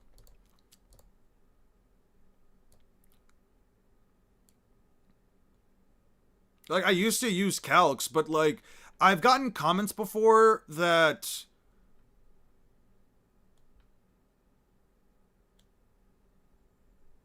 like this, right? Like, I've gotten comments before where people are saying, unfortunately, these calcs, and, you know, they made an argument that, like, I'll put it like this. For me, calcs sort of... Let me rephrase it, actually. When I think about power scaling, at least, and I'm not saying that anybody has to necessarily follow this line of logic, but when I think about power scaling as a concept as a whole, when I think about power scaling as a concept, I like to think about, like, okay, there is one irrefutable truth that it comes to all versus battles. At the end of the day, it doesn't matter what conclusion you come down to as a viewer. The only people that can definitively say who wins in this battle are the people writing the fight. Kishimoto and Oda are the only two people that can objectively say, objectively, fuck whatever opinions you might have, fuck whatever opinions I have, fuck whatever opinions anybody else could have, fuck all the evidence, fuck all the logic, it doesn't matter. The author is the person who says who wins in a fight. That means that every single opinion that anybody in this chat currently has, including myself, and across every single power scaling group, across every single anime faction, across every single forum out there for anything in regards to anything relegated or related to fiction, it is all just opinions. It doesn't matter. It doesn't matter how much evidence you might have. It doesn't matter how logically sound it might be. It doesn't matter what line of logic you want to use. It is all an opinion unless the author says otherwise. When the author said something along the lines of, what was it? Omni-Man would curb stomp, what's his face? A Homelander? That just became an objective fact. It doesn't matter what side of the argument, what side of the spectrum, it doesn't matter what side of the agenda you're on. If you said that Homelander can beat Omni-Man in a fight, you would be objectively incorrect because the authors, or I guess in this case it would be the directors and the writers, said that is the case, right? So authors own the subway and we're only the customers, right? Now, one of the things that I got around these comment sections were essentially just people saying, and this is something that I just go along the lines of that I like to think, okay, how much sense does this actually make? What piece of evidence proves this information? Now, when developing our opinions, when developing our claims for power scaling, for versus battles, whatever the fuck it's going to be that you're talking about, whether it's politics, religion, etc., you want to have some level of evidence to back it up. Now, some people like to use calcs as evidence. I am not saying that a calc can't be used as evidence. There are people within my chat, as a matter of fact, my mods, a lot of them like to use pixel calcs. I don't tell them that they're wrong for using pixel calcs. I don't tell them they shouldn't use pixel calcs. You can use whatever thing you want. However, well, only inverse fights work like that. Yeah. However, one thing I feel like people generally don't understand is that there is such a thing called human error. There is such a thing known as human error, right? Human error is essentially any action or inaction by a human that leads to an unintended or undesirable outcome resulting in human fallibility, limitations in perception/thinking, or complex situations. Human error is essentially just the concept that a human cannot do something innately perfectly every single time, because no matter how precise they might try to be at something, there could always be that tiny tangential mark of mistakes that could come from their end. That just more or less comes to mean that when a character, a manga artist, etc. is drawing something, there is always that bit of human error that goes into each and every one of their actions. In another case, it could be their drawings. Yes, you could say that Madara dropping a meteor in the middle of the Fourth Great Ninja War, or you could say that this explosion that Naruto and all the other tailed beasts made, it can be taken directly to scale. But my question is, for example, with pixel calcs, how big is this explosion literally, right? Because if somebody were to say that, well, this explosion given the size of the pixel scaling from the bottom end of the ball to the top end of the ball of the circle, it's like, I don't know, 15,000 pixels, and the mountain right here is like, the mountain right here is only like, I don't know, 200 pixels, and this mountain we can assume it's at least 200 meters tall. My question is, how tall is that mountain? How tall do you think Kishimoto wants that mountain to be? Maybe Kishimoto thinks that mountain is 200 meters. I don't know, but for you to say that it's 200 meters, I don't have to care about that response in the slightest bit. Because at the end of the day, that's just an assumption on your end. If Kishimoto says it's 200 meters, then I think that's completely fine because he is the author. If some random person says it's 200 meters, I have no reason to believe it because guess what? That's, as far as you're going, that's just an assumption. Now, this big explosion hovers over all of these mountains and yada, yada, yada. And if a person were to say that again, it's like 15,000 pixels tall. And because of that, it would be like, I don't know, over a kilometer large in size compared to a mountain of only 200 meters, sure, I guess, but now let me ask you this. If you were to ask Kishimoto how big that explosion is, what if Kishimoto says the explosion is 300 meters tall? Yeah, but my pixel scaling says it's a kilometer. Yeah, but what if Kishimoto were to say it's only 300 pixels tall? What then? That means your calculation, by all intents and purposes, is absolutely useless. That's kind of where it goes. You kind of always have to kind of go off of the assumption that if you're going to use pixel scaling, you're essentially also going off of the assumption that everything that every single value that you got is what the author would agree with. Because slightly diverting these little values for pixel scaling, like I'll give you, let's say the Bajrang gun, right? Bajrang gun, calcs. I'll just type in calcs. Let's see. Because, for example, the Bajrang gun, somebody counting this number of pixels, yada yada yada, then trying to compare that to Onigashima. Well, the fist is no bigger than Onigashima. Well, how big is Onigashima? Well, this pixel scaling calc says it's 53 kilometers long. What makes it 53 kilometers long? Well, I counted the number of frames and yada yada yada. Then you're having to take it from multiple different perspectives. You have to take it from multiple different perspectives. Maybe all the perspectives aren't taken entirely into considering that maybe all the size scaling is the same between the pixel scaling.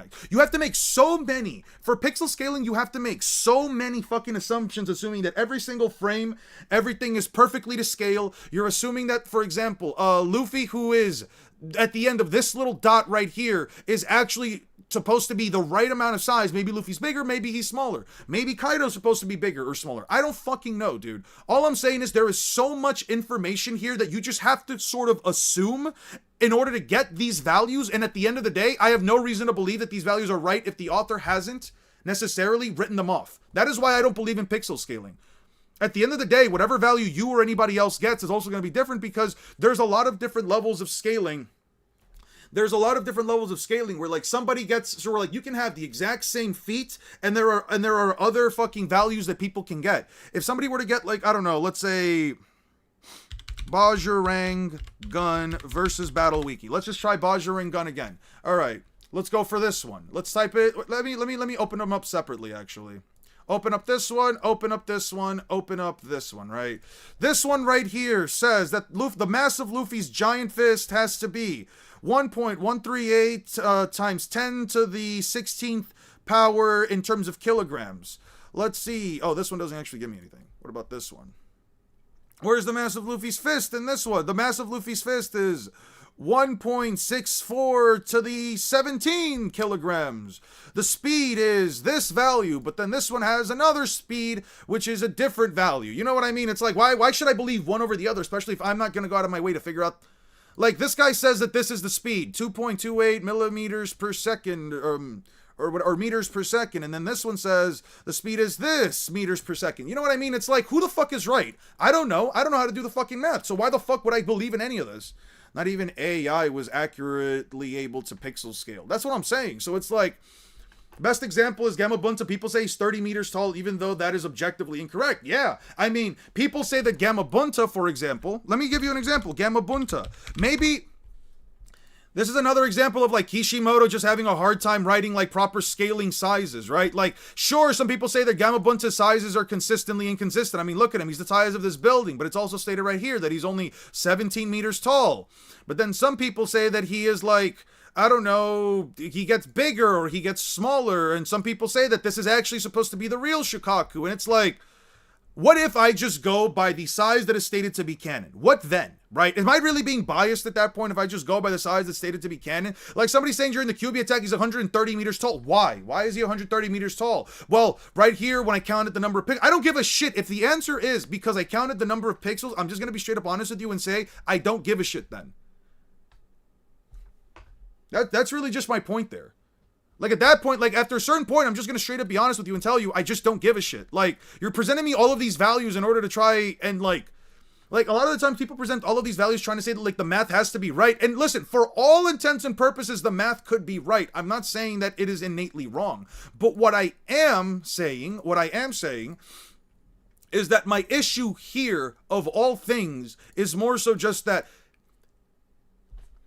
at the end of the day, Did the author agree with you, yes or no, when you made these numbers? Did the author say, yes, it is this powerful, it is this large, it is this big? That doesn't seem very fair. What are you talking about? Well, like, you're pretty much saying if the author says the panel is inaccurate, then sure, but then if they don't, then you really can't do anything to disprove it other than by looking at the math. I mean, if you have somebody... I mean, let me put it like this. I don't know how to do any of that math. I can't be someone to tell you whether or not the math is correct. So at the end of the day, I would also have to just straight up sit here and believe whatever the math calcs somebody got without me being able to double check them. And at that point, if I have to get somebody else to double check the math and they say, oh, well, this seems fine. Or if at worst they say, well, no, this doesn't necessarily seem like the right math. They got some of the values here, or I counted the pixels differently. As a matter of fact, they must have gone like 170 pixels. I got 183. You know what I mean? Now, I think Naruto, because of his barrier mode, but at the end, One Piece, Luffy will surpass him. No, I just think that Naruto straight up gets speed bliss regardless. I don't know how much barrier mode can buff him by that would make up the speed difference. It's really just not, like, I don't know what to tell you at that point. It's not fair. You got based on what the writer says. Yeah. Like, why do I give a shit if somebody says, like, what do I care if somebody says that Gamabunta is like 130 meters tall based on all of these panels that Kishimoto drew? Kishimoto literally wrote right there that he's 17 meters tall. Either I go by your calcs that, again, contradict what the author wrote, or I go by what the author says. You don't have to get a guy to check the math. Just learn the math. I don't want to learn the math, and I don't really feel like I have to. It's not necessary because at the end of the day, the value isn't canon. Whatever the value is, at the end of the day, it isn't canon. It doesn't matter if the math is right. The math could be right. The value isn't canon. As far as I care, the value isn't canon. I'm not, again, you can use the pixel calcs. I'm not telling you not to use them. I'm just saying, personally for me, they're not a metric by which I have to even remotely adhere by.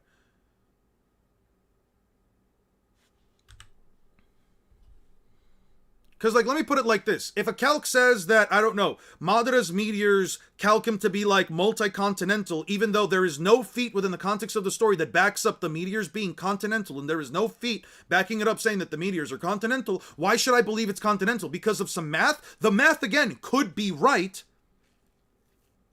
Yeah, I don't know why people get pressed about me saying what the author says. I think what they don't like is the fact that I'm just saying I don't adhere to these other values. I don't have to listen to them. And here's the thing, I have free will. I don't have to listen to those values. If a calc says a character is continental, even though the story doesn't imply it or have a feat to back it up, why should I believe the calc is continental? The calc is only continental because of the math. The feat is only continental because of the calc, but nothing else implies that the feat itself is continental. So why should I believe that it is continental? I don't have to check the math. I don't have to learn the math. I just have to ask you, is the value that you got literally backed by the author? That's really it. That's why I don't agree with a lot of the way that Death Battle does their things, because a lot of the times they're just sort of getting random it feels like they're honestly just trying to find something within the context of the story to try and, like, get some value. Like when they said that Chakravartin, the god of Asura's wrath, made a giant statue that's literally just the same material as gold. All you're saying is that the author can disprove pixel calcs, which is true, but they can also prove them, which should also happen. You don't know which is which, so you can't say it's true or not. No, I can say it's not because, again, the author hasn't proven it. It's up to you to prove that the calc is true. If the author said, let me put it like this. It is very much so true that the author can agree with the calc. I don't deny that whatsoever. But if the author doesn't literally agree with the calc, I don't have to agree with it in the slightest bit regardless. The calc being true is entirely reliant on whether or not the author agrees with it. If you cannot get the author to agree with it, then as far as I am concerned, it is not true, because once again, the author hasn't said yes. Yeah. Have you ever heard of Russell's Teapot? What is it? Russell's Teapot. Russell's Paradox. Let's see. Is a famous contradiction discovered by Bertrand Russell. Damn, imagine me named Bertrand. That exposes a flaw in the idea that a definable collection forms a set. It involves considering the set of all sets that do not contain themselves, leading to the logical impossibility such a set must contain itself if and only if it does not. This paradox illustrates the Barber paradox, revealed a deep problem with early mathematical foundations, prompting the development of more rigorous axiomatic set theories like ZFC to prevent such self-referential contradictions. How it works. Define R. Let's define a set R as the set of all sets are not members of themselves. Ask the question, does R contain itself? Is R a member of R? The contradiction is that R is a member of itself. R equals R, then R must satisfy the condition for being an R, which is not being a member of itself. So R must not be an R. So if R is not a member of itself, then R meets the defining criteria to be R. It's set not in itself, so R must be in R. The result, you end up in a situation where R is a member of itself if and only if it is not a fundamental logical contradiction. No, I've never heard of it, but that's kind of interesting. A comparison between Madara and Hagoromo would put the feat above Continental. Maybe it could. But that version of Madara wasn't close to Hagoromo. Or at least the one I'm referring to, which is the one that dropped the 2 meteors when he was in, what calc has an author ever confirmed even? Yeah, I don't know, man. Probably is one out there. To summarize, Eon goes off of the author's supported statements and feats and doesn't believe any random person on the internet's conclusions as a fact. Yeah, I don't give a shit what conclusion you come down to at the end of the day. It's fine. This is the conclusion I'm coming down to, which is my favorite one. I like Iron Man versus Lex Luthor. I don't know if I have a favorite one per se, though. Dante versus Clive was pretty fucking hype in my opinion.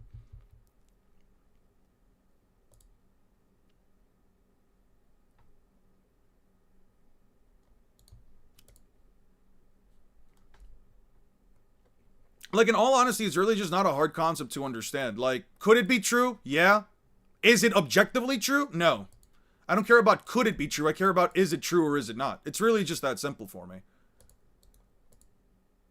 If they do Naruto versus Luffy, what do you hope they do? Listen, I don't know how...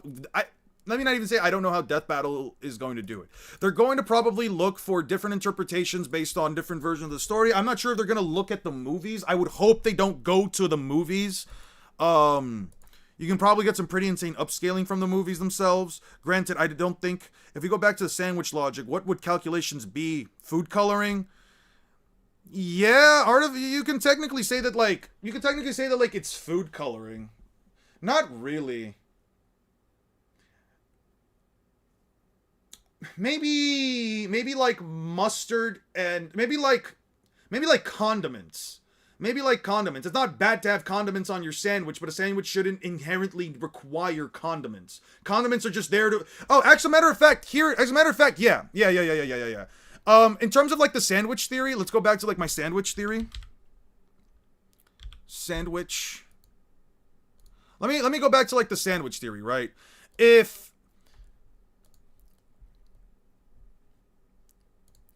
Again, feats, statements, and the bread is narrative. You can have a sandwich with... You can technically use, like, calcs to be, let's say, your condiments, but you're never gonna have a sandwich with just condiments, right? A sandwich that's just straight up condiments is just... You're just eating ketchup or mayonnaise or mustard, right? It's not gonna be enjoyable. You're not gonna like a sandwich that's just that, right? In order to have a proper sandwich... You need to have the main ingredients, which are your vegetables, which are your meats, which are whatever the fuck you're going to put inside that sandwich. Those are your feats and statements. But you're not going to have a sandwich that's just straight up, let's say, a slice of ham and then just straight up only condiments. At that point, you don't have a very good sandwich there. You just have 2 slices of bread, ham, and a fucking ketchup smothered in between them, right? DB definitely will say Luffy is faster but lacks power. Yeah.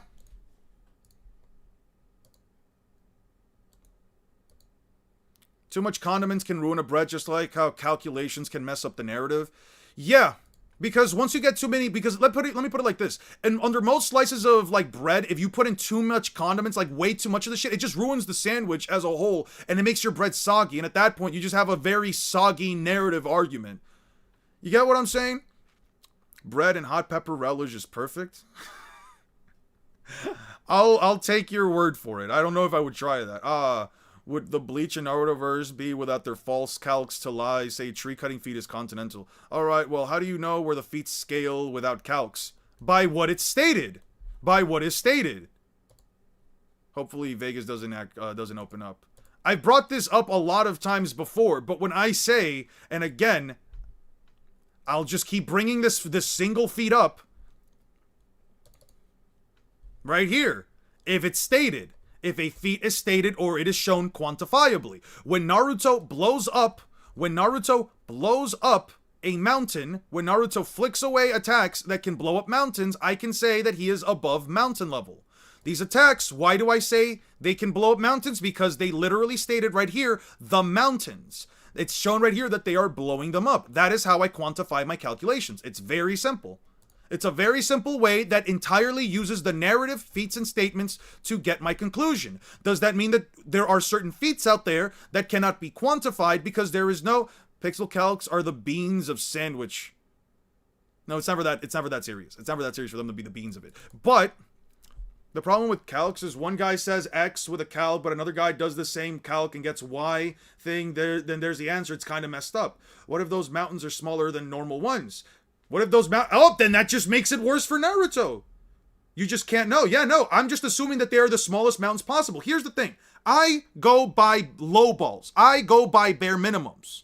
The feat right here says that they can blow up mountains. That's why I say that they can blow up mountains. They could be more powerful, sure, but I have no feat and no statement that implies they are more powerful than mountain busting attacks. I always go by the low ball. I am assuming that at the very least, these are mountains of average size, which is about 200 meters. So I think that the Tailed Beast Bomb is about 2 to maybe 300 meters tall and long. I think that is a fair assessment. Assuming that the mountains are at least as big as normal mountains, I think that is a fair assumption. I only scale by low balls. I never scale by high ends, which is why when people get upset with me and say, oh, you said Naruto characters are only mountain level. Yes, because that's the only thing I have to go off of.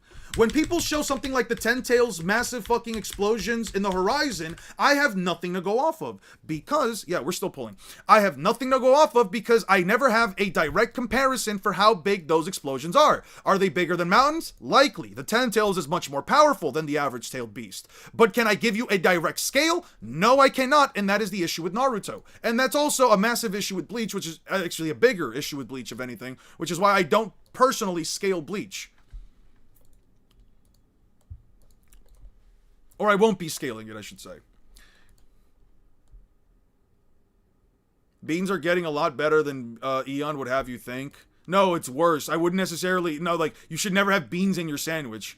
If anybody ever feeds me beans in my sandwich, I promise you I am flinging a dying neutron star in their direction. I am going to, in that moment, awaken the Six Eyes, and I'm going to flick him with a hollow purple.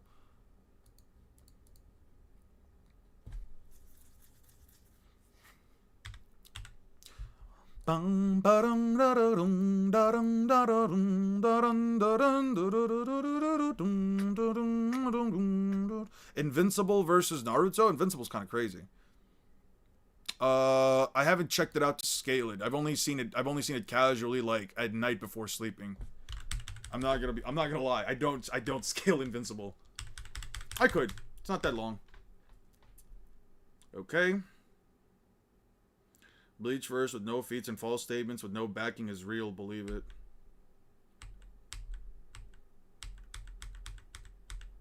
Yeah, early Naruto really fucking sucks, dude.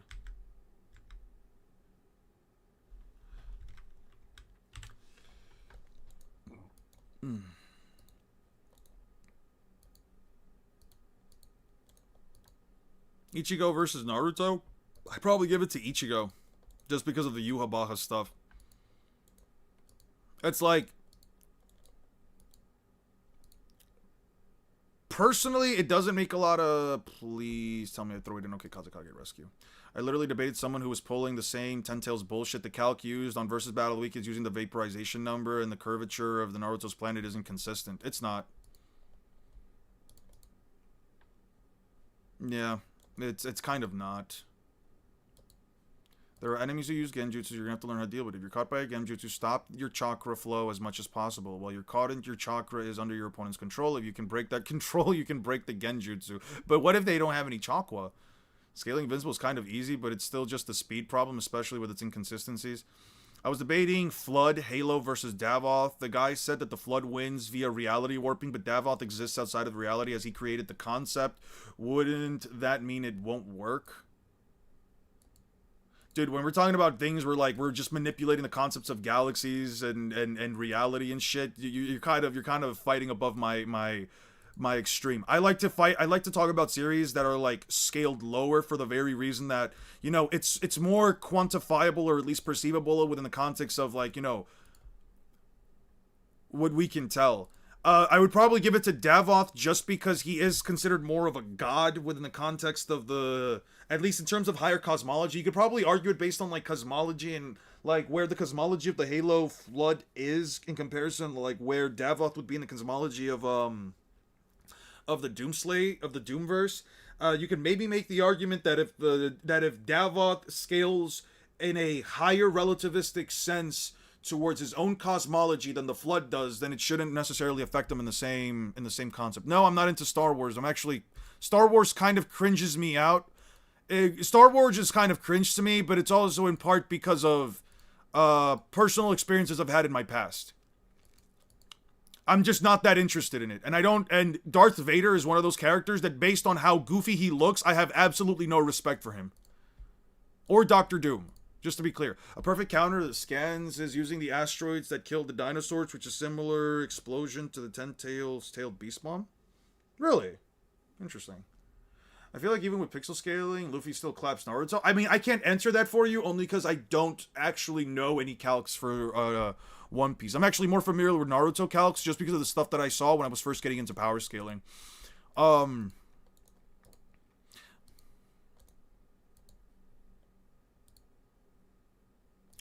Bum bum bum ba-da-dum bum bum ba-da-dum bum ba-da-da. Dun dun dun dun dun dun dun dun dun da-da-da. Dun dun dun dun dun dun dun da-da-da. Ba-da-da dun dun dun dun dun dun. Ba-da-da dun dun dun dun dun dun dun.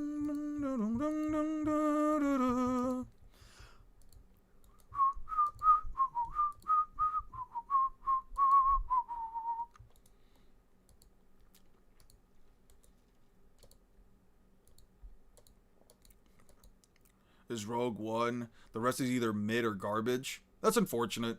As much as I don't care personally for Star Wars, I do think I do hate seeing like, you know, just fan bases and stuff like just fan bases and communities as a whole just not getting anything good for their series, or at least anything as good as when they, you know, when like the series was in like its golden era. There was a conversation that I was having with a friend of mine about like, you know, whether or not a series really is as bad, or as like a series, especially like in modern day, is really as bad as when like it first came out. But, and I can't speak for like the Star Wars stuff per se. I can't speak to like the Star Wars stuff, especially because like, you know, I'm not part of the fan base. I don't care for the IP as a whole, and I could give two shits whether or not it's as good now as it was back then, or if it's better back then it is now, or better now. I don't really give a shit. But like, just in general, I always find it interesting because it's like, is it always a matter of like opinion, or is it a matter of like opinion, not opinion, but like a matter of nostalgia, or is it more so a matter of like, no, it really just is worse now than it was back then, like the quality, the scenes, just the character writing, like, is it as terrible, is it as good, you know what I mean? It's just one of those topic of conversations that I feel like I would be very interested in seeing, like, you know, what the community has to say as a whole, right? I'm someone who, like, I try not to let nostalgia really dictate whether or not my current feelings for something are good or bad, right? Or whether or not I think that something is as good or worse than it was, like, let's say back in the day. An example of this is with like Bleach, right? Where like when I was a teenager, I thought Bleach was great, and now that I'm an adult, I'm just like, no, Bleach is probably one of the worst things I've seen in a hot minute. I cannot in good faith say, yeah, no, Bleach is even remotely as good as One Piece or Naruto in terms of its writing. And I don't think Naruto's all that great, but that besides the point, right? Not to like open up that whole can of worms. I don't know. I feel like with Star Wars, it might be one of those cases where like it's not so much the nostalgia. I just feel like I've rarely heard anybody like say anything good about Star Wars past like the Disney era of it. The problem is with modern Star Wars is that Disney just doesn't care. Star Wars has become slop. Easy to do slop, I guess. I dumped an hour-long video on an accurate recreation of an asteroid using all the data available. Really? You really do know a lot about, like, spatial cosmology and just... Yeah, no, just our cosmology as a whole. I still love the Draper Point Calyx for fucking Roof Piece, man. Or, like, the Sukuna stuff. That stuff is so fucking peak. Comic Luke moved black holes with the Force. That's crazy. What are your thoughts on scaling writing? Well, scaling writing really just boils down to mostly just being statements as a whole. I think it's fine. I think you can still get a bunch of good scaling off of it. I've actually spoken about this before. I don't know if, like, you people have watched this content, but Mr. Morge, he does a lot of good One Piece narrative videos. I've spoken before about, like, how Mr. Morge, I would say, is actually a pretty good lore-based writer, where he can essentially know how to, like, not so much hype up, but he can essentially make some very good narrative arguments for characters based entirely on the narrative of the series as a whole. I think it's pretty good, personally. You don't necessarily always need to have, like, feats to back stuff up. You can go entirely off of statements, especially if it's a series that is only novelized. I think it can work. Like, arguing which series writing is better. Oh, there's no such... Okay, so when we're talking about, like, which series has better writing, it's... Well, for one, it's mostly based entirely on personal preference. There are things that you, as a viewer, are going to find... There are things specifically when it comes to stuff like theming, pace, world building, lore, so on and so forth. There are things that you as a viewer, lessons that are trying to be taught, you as a viewer are going to have different stipulations or different...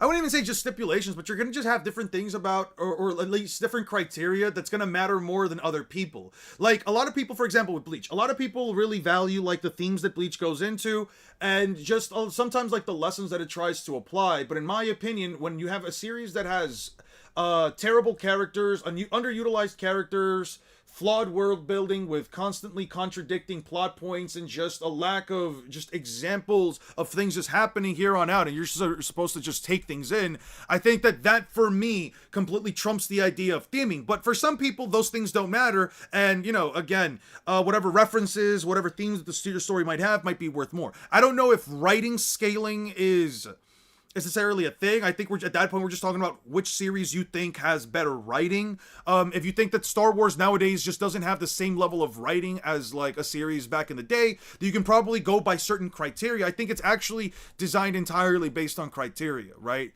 And if you're gonna do it, I'm pretty sure that you can find a series, or comparing two different series, you can, like, reach different conclusions based on what the criteria is. Again, it's gonna be completely subjective depending on who the fuck is making the list, what the criteria are, and what we're talking about necessarily.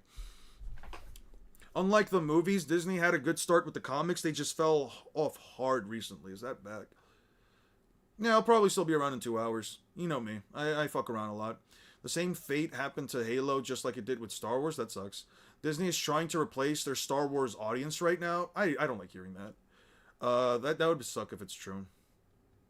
Like, it's way more subjective than power scaling. I think everyone who writes scaling knows that. And here's the thing, right? As long as you're aware that it is a subjective topic of conversation, but you can at least come down to, like, different conclusions or criteria, I think it's completely fine. Like, let me give you an example, right? Let me give you an example. What exactly dictates what a move, how a move is, or whether or not it is useful, right? How useful a move is, or whether or not it is useful. I made an entire video about Getsuga Tensho, and I had a bunch of people telling me that, like, the criteria for this is just weird because we're just going off of how many times the move succeeds and fails. My logic for this is just that. If a move fails to do the thing that it's meant to do, if you have an ability that is designed around teleportation and it consistently fails to teleport, I would say that the move is bad. Getsuga Tensho is an attack that is meant to do damage. It is meant to cut the opponent. It is meant to hurt them. But if it consistently fails to do such a thing,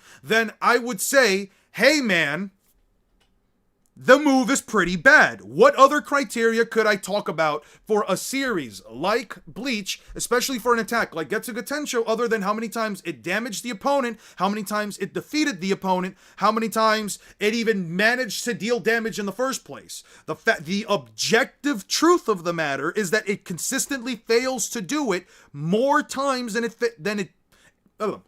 consistently fails to do it more times, more so than it ever succeeds. That's why I say it's a bad move. It's not because I have some deep-seated biased issues against Getsuga Tensho. I mean, I do, but at the end of the day, that's not the basis of my argument. The basis of my argument is that it fails to do XYZ. So if you're going to talk about, like, let's say writing scaling, I don't know if I would really call it scaling. I would more so just say writing comparisons of, like, which series is written better. I would say, then let's establish some criteria first. I would actually be willing to agree, for example, if you were to, like, say, make certain criteria that would probably benefit one series more than the other. Me personally, I would probably go off of world building. I would probably go off of I would mostly just go off of, like, world building, character use, character utilization, setting, so on and so forth. Don't forget the first encounter with Kizaru either. What are you talking about? I thought you dropped the video based on the stream title. Sure. Forgot he answered this, but reason I asked how fast his Madre's muses was because in the anime they made it look like they legit just spawned in and they were starting to fall shortly after. Slow as fuck, yeah. Is there canon info that Naruto's moon is as big as ours? I'm just going to assume that it is as big as the normal moon. I think it is fair to just say that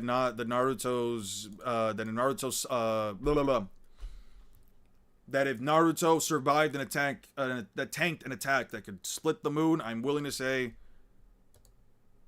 that it is at least the size of the regular moon. Like, it doesn't matter to me. People think I'm being disingenuous about some shit, but, like, I'm always willing to at least grant the bare minimum. Considering how much Kaido likes to sit there and tank hits without even using futures, I could see Sukuna pulling it off in many scenarios. Dude, I don't know, man. Like, if a writer introduces a concept but underutilizes that concept, then that's just bad writing. I would agree with that. I would 100% agree with that. If a move is really inaccurate, it's just ass. That's why nobody uses the 6 shooters in Fortnite, because its accuracy sucks ass. Yeah, I mean, you're not wrong. It's like, I don't know. It's like having, like I said, like a teleportation move. Like, let's say the flying Raijin for a second. It wasn't good because of, like, the move is inherently busted. It's because Minato made it good, right? But then it's like anybody else who uses flying Raijin sucks with it or can't use it to the same extent as Minato. It's like saying, oh yeah, but the flying Raijin is a bad teleportation move. No, Minato made it work. It's just that everyone else makes it look bad. But it's not the same case with Getsuga Tensho. Ichigo fails in almost every single instant.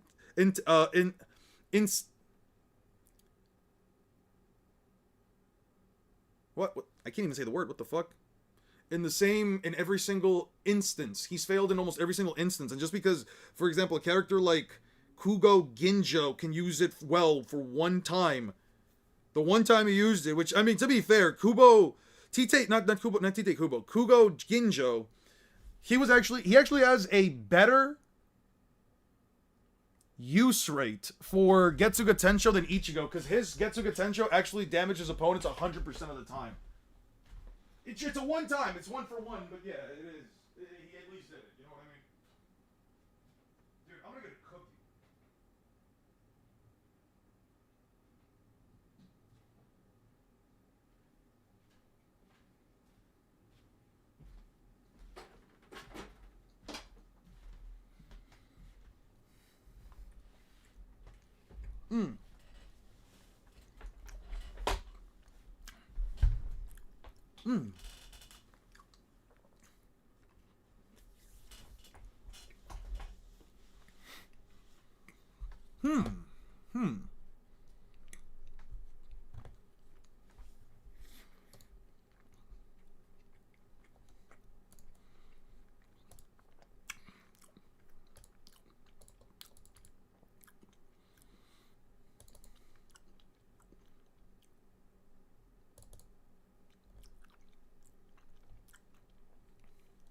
Damn, those cookies are fucking sick, man.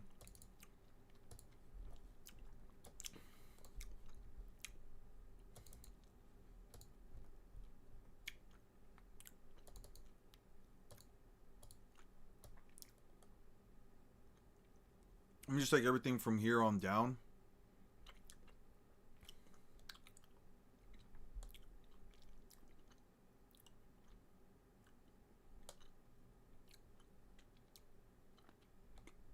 Actually, let me go back up real quick.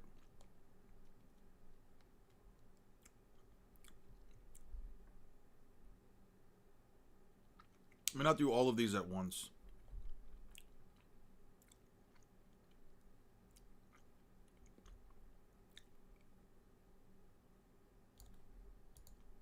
Okay. I need everything from 264 onward. Okay.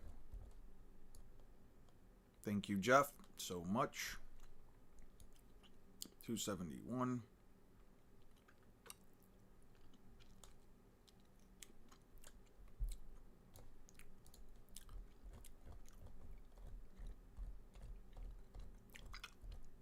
Okay, so from 264 onward, what page is this? Page 9.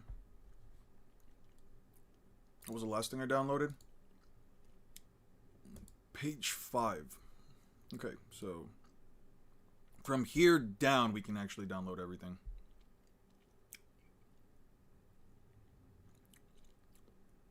You play One Piece TCG? I would love to play the One Piece TCG once they make an actual online client. I do not feel like playing that, and hopefully it's at least as cheap as Master Duel. It's the same thing with the Digimon TCG. I would love to play it. I would absolutely... Thank you so much, Jeff. I really do appreciate it. I would absolutely love to play these games, but here's the thing. Affording cardboard on like $300 a month is not, especially with how expensive TCGs are, it's not remotely decent for me to like do something like that. At least as far as like, you know, an intelligent move in terms of my finances, it's really not the smartest things. I do play Magic the Gathering. I have actually a lot of Magic decks. I specifically play EDH Commander. I actually travel like an hour away just to go play with some friends every couple of weeks. I mostly play EDH. The real money is in Riftbound type shit.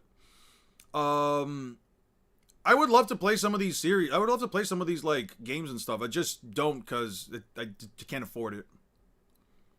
I would love to play the One Piece TCG, but like the thing was that early on TCGs, I'm probably gonna wait until like they get to a point where like the decks feel like they have more identity to them. Because whenever I'm playing a TCG, I kind of like feeling like my deck does something unique or interesting, and maybe it's just because I haven't played enough One Piece TCG. I played maybe less than 10 games in my life. Okay, so I think that's it. Okay. Preparing a zip file. We'll move the zip file. What colors do you play? You better not be a blue player. I play everything but white, really. My favorite color combination is Sultai, black, green, blue.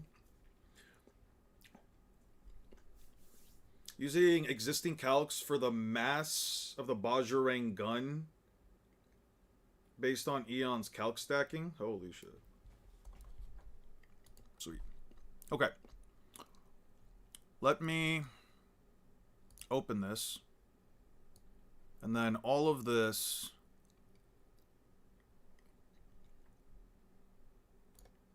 All of this. Rescue. All of this goes here. Okay. We got everything we needed. I think that's everything. Yeah. That's everything I needed for that. Thank you so much, Jeff. You just killed a bunch of my time. Or at least a bunch of the time that I would have needed for, you know. Yeah, you get it. You get what I'm saying. Okay. Okay, let's put this back here. And then let's open up the downloads and just delete this whole thing. Okay. Sweet. We did it. Yay. We got the tuning exams. We got the 5 Kage Summit stuff. Kazekage. Rasen Shuriken training. Okay, we'll do that next. Like I said like twice. I know. I'm just stubborn and I do it myself. I'm so sorry, dude. I prefer Absent personally. Oh, that's fair. I'm trying to have fun, not get counterspelled 24/7. I don't play a lot of counterspells in my decks. Usually when I do, it's like a few at best. I don't really like the idea of like countering everything my opponent does. I like just playing through the game, and if I have to, just countering like the one big spell that's gonna like get them the win. Otherwise, I'd rather just not. I'd rather not do it that way. Recently I made a Shadow the Hedgehog deck. Till what point? Okay. Recently I actually made a Shadow the Hedgehog deck. I think it's pretty cool. It's a lot of fun.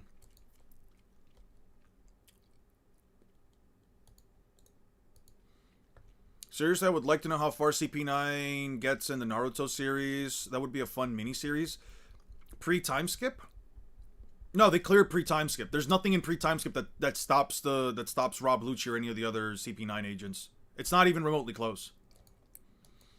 I know it's like kind of crazy to say. Even to the point where like I believed for like a good portion of time, even to like the point that I believed for like a good portion of time that like Kid Naruto, you don't play any infinites in your decks. I do play infinites. I think that infinites are fine to have in Magic the Gathering. I don't know why people have so many issues with them. You have to have an infinite because you want to end the game. If you don't want to finish the game, then don't play infinites. But like I play a couple every now and then. I usually make my infinites like multi-card combos so that like, you know, I at least have to like reach some kind of a conclusion.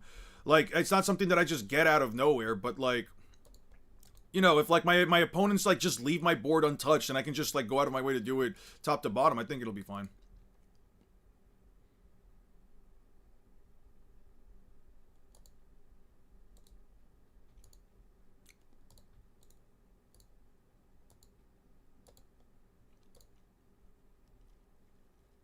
Mm-hmm. Okay. All right. Anyway, so what are we doing? Again with the bad. Trusty information is a trap. It's using Orochimaru's name as bait. Lure us into Tenchi Bridge. Kakashi will be out of commission for over a week. We only have 6 days to do the rendezvous. Okay, so what's the next thing? The Prior arc, Pain arcs, the Itachi, Pain arcs, the Land of Waves. We'll do Rasen Shuriken training.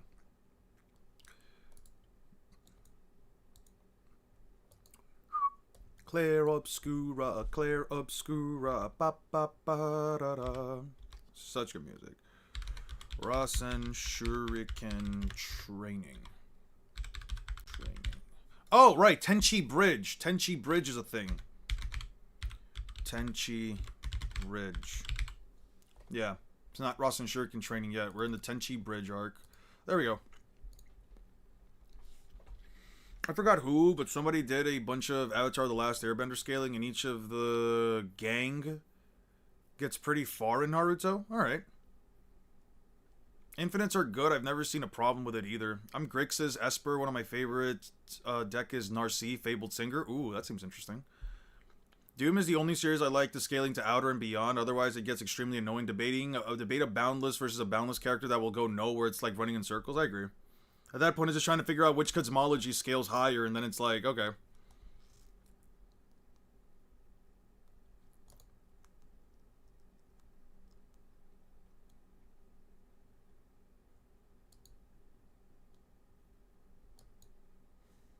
Periodic and unreturned information must not be dispatched on missions that bring him in contact with the Akatsuki. In addition, assigned to accomplish shinobi that remain by his side at all times.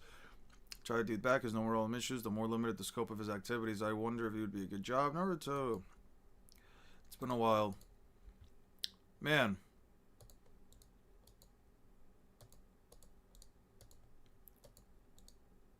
I thought I recognized your scent. That dog, it can't be. Come on, it's just, of course, it's Akamaru. Akamaru grew, the one that grew. I didn't know dogs get so big so fast. Really? I guess I never noticed because I'm always with him. How could you not notice? He used to sit on your head, right, Shino? You recognize Kiba right away, Naruto.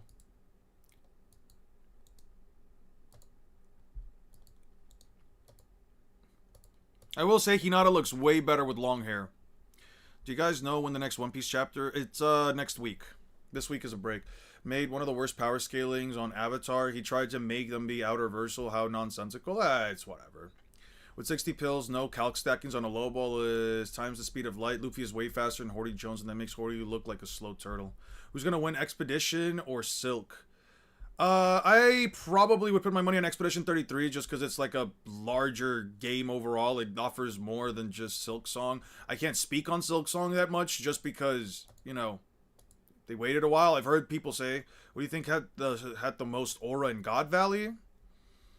I'd probably give it to actually Garp. I'd probably give it between like Garp or I ain't gonna lie, Rock's pulling up with Whitebeard and what's his face? That was and Kaido. That shit was pretty cool.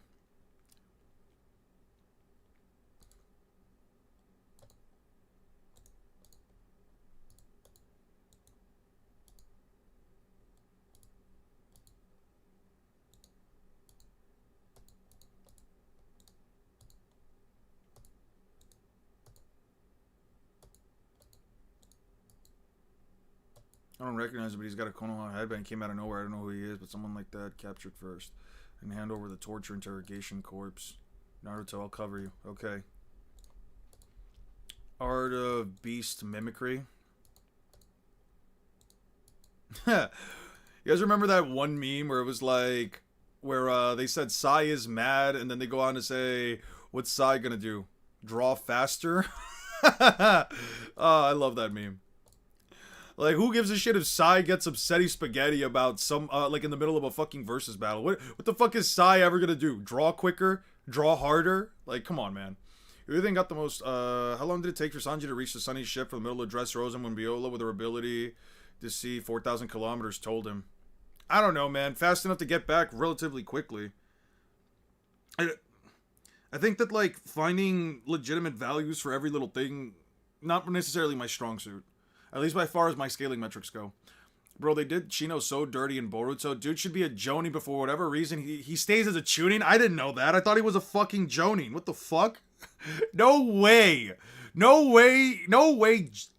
Shino, of all people, who was already a Chunin by the time he was fucking, what, 16? No, not 16. 13 years old. Was a fucking problem, dude. What do you mean? They did Gino. They did Rock Lee. Fuck, man. I always wondered. Hey, Eon, from Nigeria. Came across your content when somebody told me about Naruto with star level and how pretty much into the power scaling respective. Now pretty much into power scaling respect for actual scaling One Piece correctly. Hope for the best. Thank you so much. I appreciate that. I'm so happy to see that we got so many people from across the world just willing to tune into my channel. That's really nice. I would love to have Sai's abilities. Infinite beans. What did you think about? Alright. Memento, understand that if I ever get shipped infinite fucking ink-like beans at my place, I will actually find a way to hurl the planet into the fucking neutron star. I will literally wipe out every trace of humanity at that point. I will make sure humanity there's nothing left. There's no sign of us left. Not even a fucking can. I'll do worse than Emu, and I'll do worse than Emu's trying to do in flooding the planet, dude. Don't fuck with me.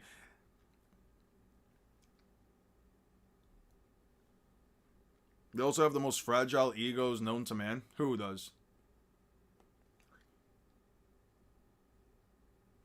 On the strongest, I'm curious to just take from Sage on the strongest era of Roger's era. It's like 8 minutes long. On the strongest of each era, specifically Roger's era, it's like 8 minutes long. I don't have the time for that right now. I really have to like just click on through. I really have to click through these. Foundation, Black Ops, he's still here. No time due. Hey, wait.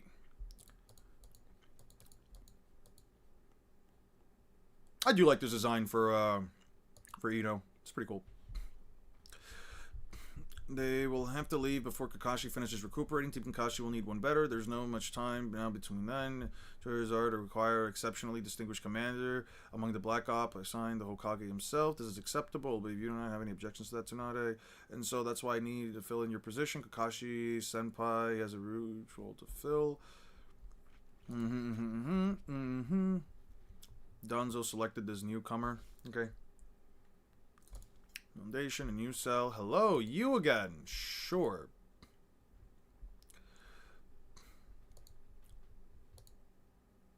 Really? But I like ugly girls like you. What did you just say? Alright. I'm Sai. I'm Naruto Uzumaki. Let's socialize. Let's try to figure everything out. Okay, I don't need any of this. Nice reflexes, but remember, never let your guard down. Do what you want. Top secret mission. Listen to this as the mission. Yeah. In any case, mistakes will not be tolerated. This is a foundation. Have no aims. Have no futures. There's only the mission. We are root. We are support. Great Konoha trunk of Konoha from invisible, from inside the earth. That bad problem. Naruto on a shorter leash than usual.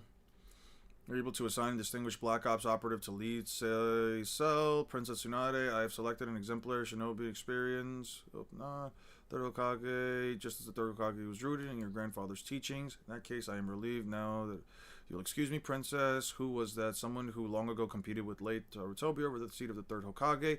His name is Danzo, and he's a leader of a hard-line martial faction founded in the rigid principles. He's also size superior. As a student and moderate third Hokage and granddaughter of the first Hokage, he actively despises me. Okay. Need someone like this on the team. He's a jerk. He's not one of us. Loser, Sasuke wannabe. Fine by me. Last person I ever want to be compared to is that treacherous cockroach who abandoned the village. Yada yada yada. And regardless, I'm sorry. Please forgive. Oh, really good. Careful, I won't forgive me. Your smile was fake, don't you know? Never speak as if I do bad-mouthing Sasuke. I won't hold back next time. Clever use of his fake smile. I'll have to remember that. The best way to diffuse a troublesome situation is by smiling, even if it is a fake smile. The more fool, the more people. Yeah. We only have 5 days to reach Tenchi Bridge. Keep it up to three together, and we'll throw you all in a cage. That's wood style. I know the secret jutsu, the first Hokage. Yeah. But I prefer to be the gentle approach, but more draconian methods will be necessary.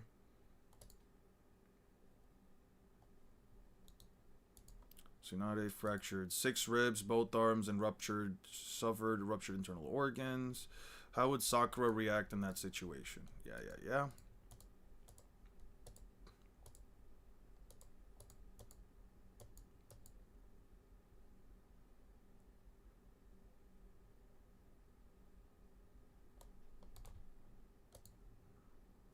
Take this in. I received Sunagakure.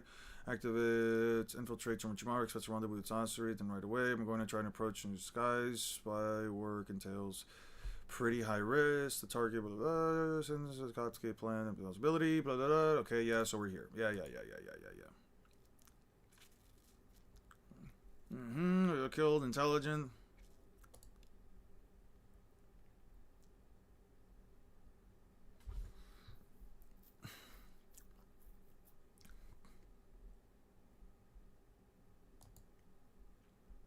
You need to complain.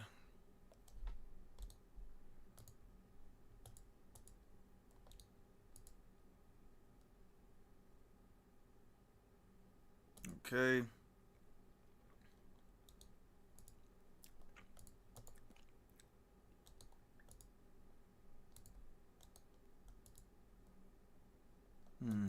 Get me out of this. Hi, get this thing off of me.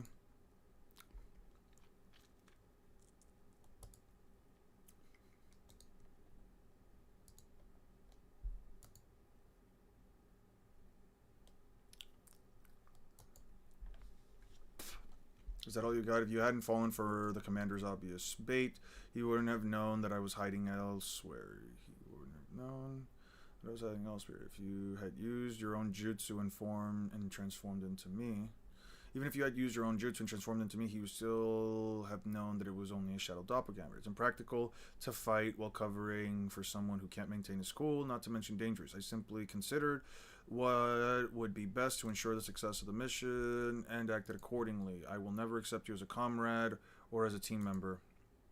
It's not going to work. I wonder if Sasuke would have done this in there. He would have fought while covering you? I highly doubt. Betrayed our village, and he tried to kill you, but I still... Yes, and I would still do anything to save him. Even team up with you. Obsession with Sasuke is absurd. I have an older brother, so you must know what it's like. The conversation of the pack. Okay. Man, this is fucking boring. Fuck. Can these guys do anything? Holy shit. I'm trying to find shit for Naruto and I can't find anything that's even remotely relevant, bruh. At this rate, it's really just gonna be East Blue Luffy for, like, against Naruto until fucking Sage Mode, man.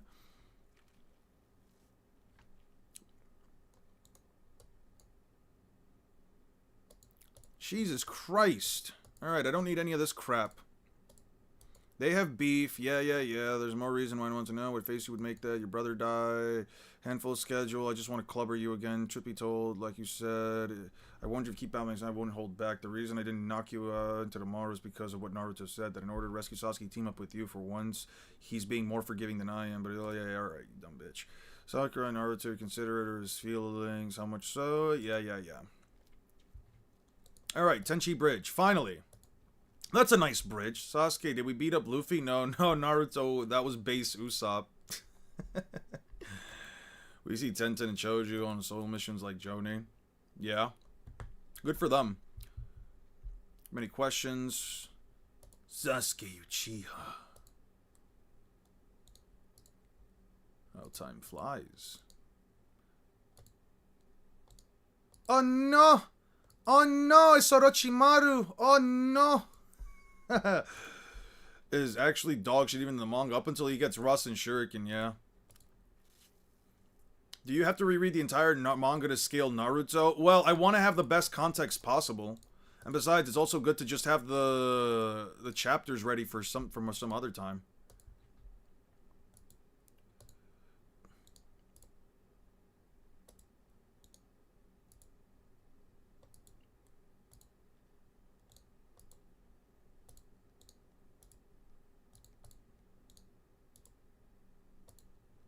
But how? He knew. Multiple striking shadows. You're not Lord Orochimaru. Are you saying this isn't Sasori? No, Kabuto, it's definitely not. All this time as a subordinate, and yet you've yet to see the man's face. He always hides it behind these weird puppets of his. Such a dreary fellow. I understand Kabuto is not supposed to be an Akatsuki spy under Sasori's sleeper jutsu. I'm afraid your intelligence is out of date. Lord Orochimaru removed the problem a long time ago, so you were pretending to be under Sasori's spell while secretly under Orochimaru's? Wrong again. Lord Orochimaru and I share the same common philosophy. I'm with him of my own free will. Who are you? You ruined our plans for Sasori. Patience, Kabuto will be revealed in time. He knew all along. There it is. Okay, now we're gonna get into some good shit. That alone is a good argument for Usopp being able to beat Naruto and Sasuke. Remember how in pre-types Usopp was keeping up with the same Luffy who was reacting to Nell's faster, was hitting an L faster than he could react? Yeah, that Usopp, yeah. I'm just saying, would it hurt to skip the arcs where you know for sure he doesn't beat Luffy? I mean, here's the thing. I get a lot of comments. Here's the thing. I get a lot of comments saying that I don't look at Naruto, that I don't give the characters any time, or that I'm being biased here because... blah, blah, blah, blah, blah, yada, yada, yada, yada, yada, right? If I'm as thorough as possible, then I can make the most quantifiable and the most consistent argument for why this is the case. There is always some room left open if I don't talk about a specific feat, like, oh, do you think Luffy beats Four Tails Naruto? Come on now, you can't actually believe it. So... what do I do there but actually go into why Luffy beats this version of Naruto? It might be a little bit boring. I completely agree with that, especially from a viewer perspective, to simply see me click through all these images back to back to back to back to back to back to back. But I don't really have much other option here.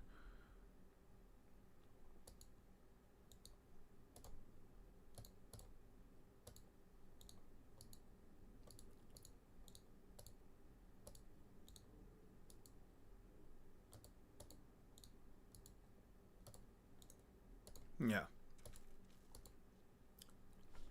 There's a Nine Tails chakra, 3 tails down, so that's in Doriki's power. Repulsive chakra. I can sense it. He shouldn't be able to control that chakra. My only problem with you, son, is you try to downplay the other verses. What am I... what? Literally said Kaguya wasn't going to destroy your dimension when it's stated verbatim. What did I say? When did I say that she wasn't going to destroy the dimension? I said she was going to nullify it. I said she was going to nullify. She was going to cancel it out. Because that's what the TSO does.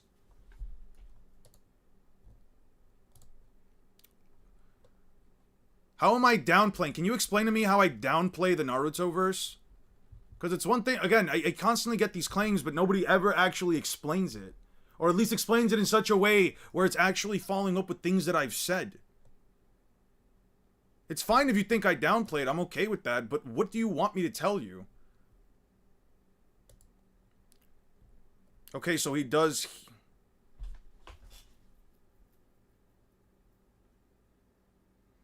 equate to erasing or destroying. What are you talking about? Does that not equate to erasing or destroying? Because the TSO nullify ninjutsu.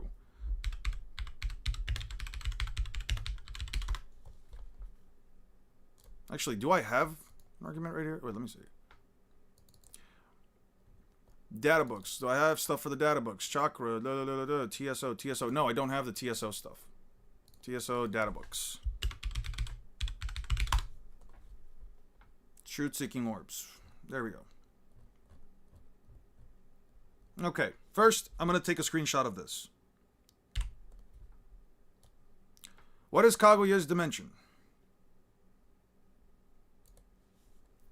It says right here, it's a technique that Kaguya, who owns the Rinne Sharingan, uses. In an instant, she can move the world she's in together with other people to a different dimension. The places she can move to are dimensions of lava, ice, supergravity, sand, and acid. These 5 dimensions are directly connected by the first dimension. When she activates it, she uses up a large quantity of chakra, so it's a technique that only she, who has an enormous power, can use. She forcibly drags into a particular dimension. There's no way to oppose it, and impossible to go back to the original dimension from here with your own strength. It's a dreadful technique. Yeah, that's why they needed that. Now, what does it say right here? What does it say right here? It's a what? A ninjutsu. Does it say anything else up here? It says long-lasting, defense, auxiliary. None of that matters, right? No, it says right here. It's a Kekkei Genkai, and it is a ninjutsu. Okay, you gathered that? Okay, lovely. Let me show you what it says for the truth-seeking orbs. Truth-seeking balls. The ones who carry the truth-seeking black orbs will be granted the truth of all things. Those who blossom the senjutsu of 6 paths wear these black orbs encompassing the powers of all 5 natures and yin-yang. Floating behind them, used in the form of a circle, each orb can be manipulated at will. Although each is the size of a fist, hidden inside these orbs is the power to easily obliterate an entire forest. Fantastic. By simply understanding the power and creation of all things, they can be freely altered in shape, in their shape, and multiple natures inside can be combined to reveal a variety of effects. This power easily exceeds both Kekkei Genkai and Kekkei Tota. So it exceeds Kaguya's Kekkei Genkai.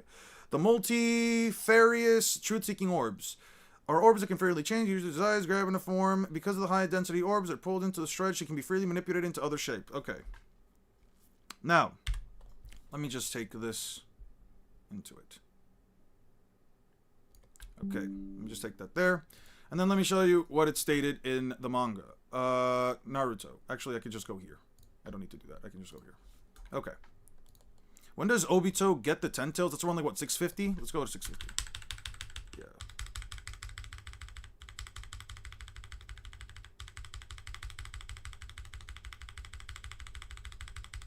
Give it a second.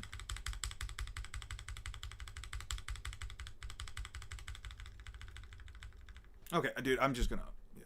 I'm gonna just keep going back. I'm just gonna like right here. Okay, Edo Tensei, Jutsu. Old man can't teleport. I can't teleport. Teleport. Suspect more like Kekkei Genkai or Kekkei Tota. So Raijin. It's been a while. Severe. Yep. Teleportation. Raijin. I'm gonna create an opening. Okay, when does Minato lose his arm? Sure, he destroys the arm right there. Let's keep going. I asked, secondary teleportation jutsu was my teleportation jutsu. It blocked her throat. I'll create an opening. That's an exorcist, so I normally poke fun at you because simple names and jokes like that. We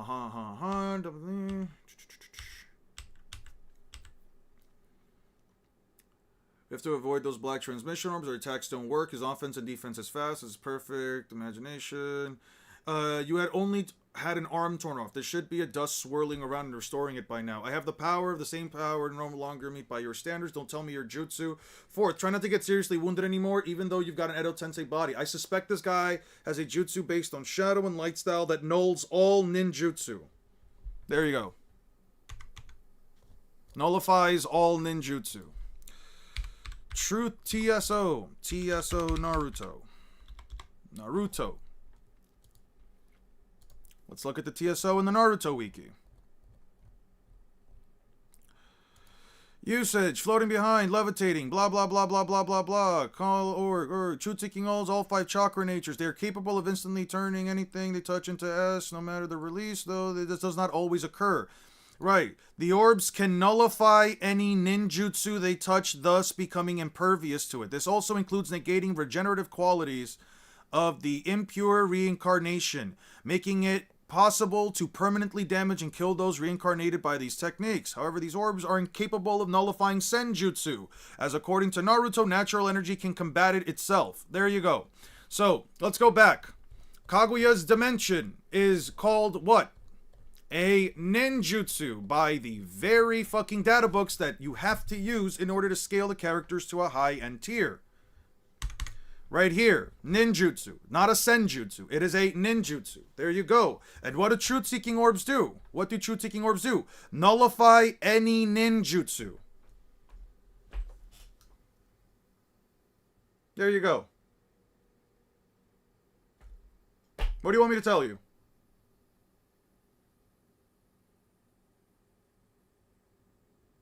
No, it doesn't mean that it's useless outside of the Naruto-verse, because they can hypothetically turn anything they touch into dust, except they also don't do that half the time, and Naruto doesn't use it in said application. Like, what do you want, like...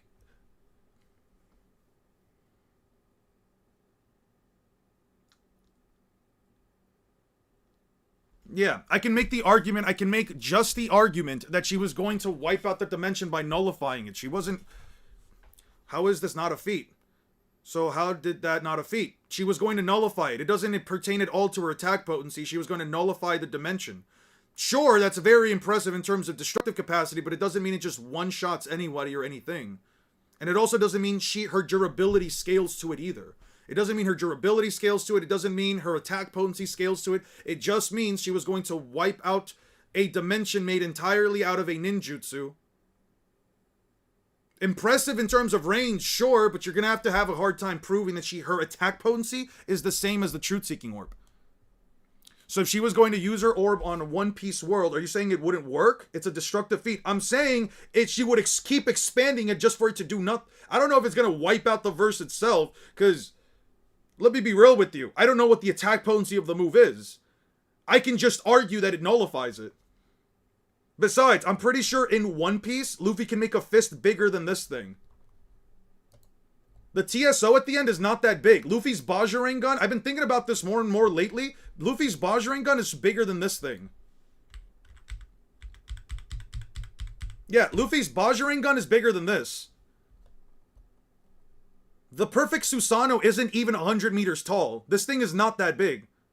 Yeah, it's more hacks than AP. You can just argue it's more hacks than AP. This thing right here is not even that big. Luffy's Bajirang gun has to expand, yeah, and Luffy's Bajirang gun would be big enough to not only knock it out, but probably send it flying. Because he doesn't have to make contact with Bajirang gun. He can literally hit it without ever making physical contact. As a matter of fact, that was the whole point of the Bajirang gun. Luffy literally says, I can now throw a punch without making physical contact. He literally says it to Kaido. If you don't believe me, just give me 2 seconds. I can give you the feat. And the statement. Like, you think Naruto is impressive because you've been made to believe that Naruto is this impressive, and you're more than welcome to consistently believe that. I'm not going to tell you not to, but the verse is genuinely not that impressive compared to One Piece. It's not that impressive. Why the fuck am I going to 140? What's wrong with me? It's like, what, 149?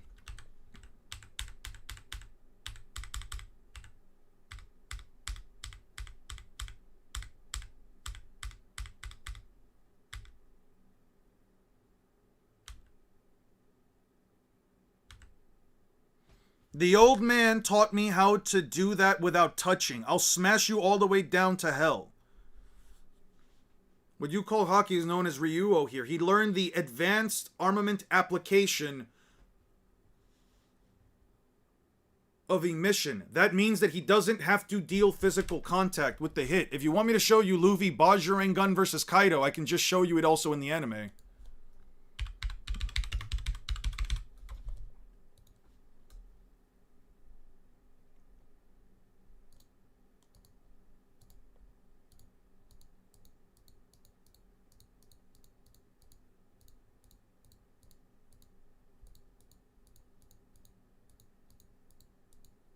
They're literally not even making contact. Wait, one second. Not this one. I have to actually go one more.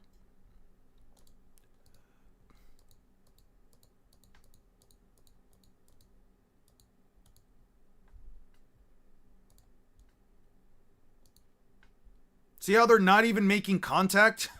They're just clashing off of the raw force of their punches and Kaido's attack. They're not making contact. Also, Luffy can just make that island-sized fist even bigger. Look at the difference in size. Look at the difference in size. Luffy can just make it bigger. Dude, that's really fucking big. I'm pretty sure the truth-seeking ball would probably be around like this big in comparison to it. Luffy is knocking that thing into Kaguya. Yeah, it's not about, listen, it's not about me being biased or anything. I'm just telling you, I've looked at this fight more than the average person. This isn't something that I'm just blatantly just saying because like, oh, hey man, I just like Luffy more. Listen, if Naruto was stronger, I believed for the longest fucking time that Naruto and the entire verse straight up curb stomped all of One Piece. Back in like 2023, just before I started putting out my first power scaling videos, I literally thought Kaido would have a tough time with the 5 Kage. It wasn't until that point onward where I started to really realize, wait a second, holy shit, this might not be as one-sided as I thought. And the more you look at One Piece feats, the more you look at all of these facts, you really just realize, holy shit, One Piece has more quantifiable statements, more quantifiable feats, way faster light speed feats. What am I supposed to tell you at that point? It's not a fact. It's not a matter of like me saying I want Luffy to win because I like him more. I don't give a shit to that extent. I really don't. It's more so a case of me literally saying, hey man, it's more so a case of me just saying, hey listen, look at this. He's literally punching through the entirety of it before even hitting Kaido. Like, and mind you, we know TSO can be broken because Guy literally punched Madara through a TSO barrier. Oh, but Madara's the one who physically made contact with it. I don't give a shit if he made physical contact. What forced Madara through the TSO barrier was Guy's punch.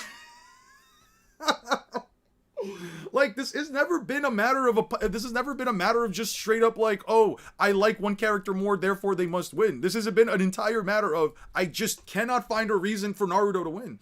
Naruto has way more planetary feats. No, they don't! That's the thing, they really don't! Naruto has no planetary feats! What's a planetary feat in Naruto? Creating a tree that spans the world? Cool! That's not an attack!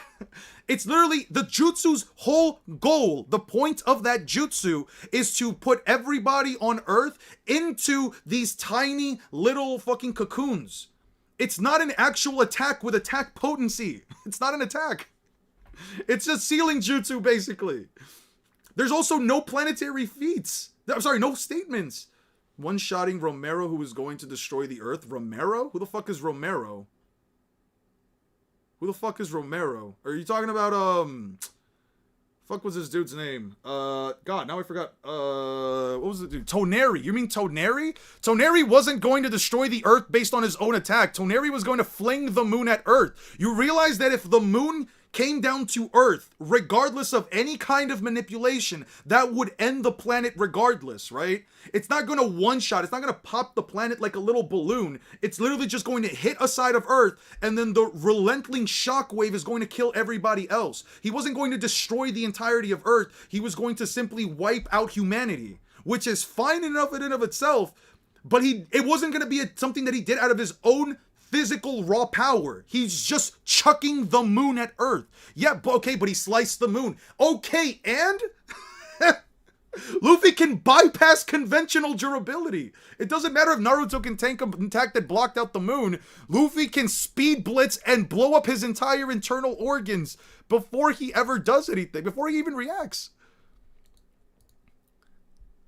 My argument's never been Luffy is physically stronger than Naruto, even though I do believe it. My argument has never been Luffy or Naruto is weaker than Luffy. Listen, Naruto could, for all intents and purposes, be stronger than Luffy. I don't care. He can't beat him because of speed, specifically for 2 reasons. Speed and durability negation. That's literally it. Naruto can't beat Luffy because of those 2 specific factors. I don't care if Naruto is stronger than him. The speed difference is too big. Being able to throw a moon at Earth and destroy it is a planetary attack, bro. It's not a planetary. Well, okay, sure. If it's stated that it's going to destroy the Earth, sure, that's fine. But it's not going to literally wipe out the entire planet. It's going to kill all life. As a matter of fact, we literally sat here and saw what would happen if the moon comes crashing down on Earth. We literally watched the video on it a couple streams ago. I think it was either last stream or a couple streams ago. My point is, sure, that's fine. Again, that wasn't a feat that Toneri can pull off on his own. He needs the moon for it. What was it that the argument that somebody used yesterday? I agree. Luffy's probably faster for sure, though. That's literally my only argument. I don't care if you think Naruto can blow up a planet. Sure, that's fine. That's completely fine. Again, internal organs, his organs are not that much more durable than an average human's. There's no reason for me to believe it.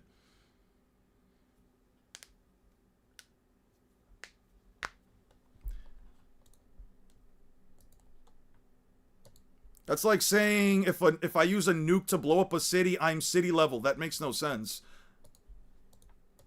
I mean, the byproduct of what Toneri was going to do was going to be a planetary, I don't know, life-ending threat. Life-wiping threat. I think that's all fine. I don't have an issue with that per se, but to say that, like, Toneri can casually blow up the planet or that Naruto's attack potency scales to that, I don't know, man. Because flinging the moon at somebody is not exactly the same thing as actually being able to send out a blast of energy or throw out a punch that's capable of performing the same feat. They're two completely different concepts.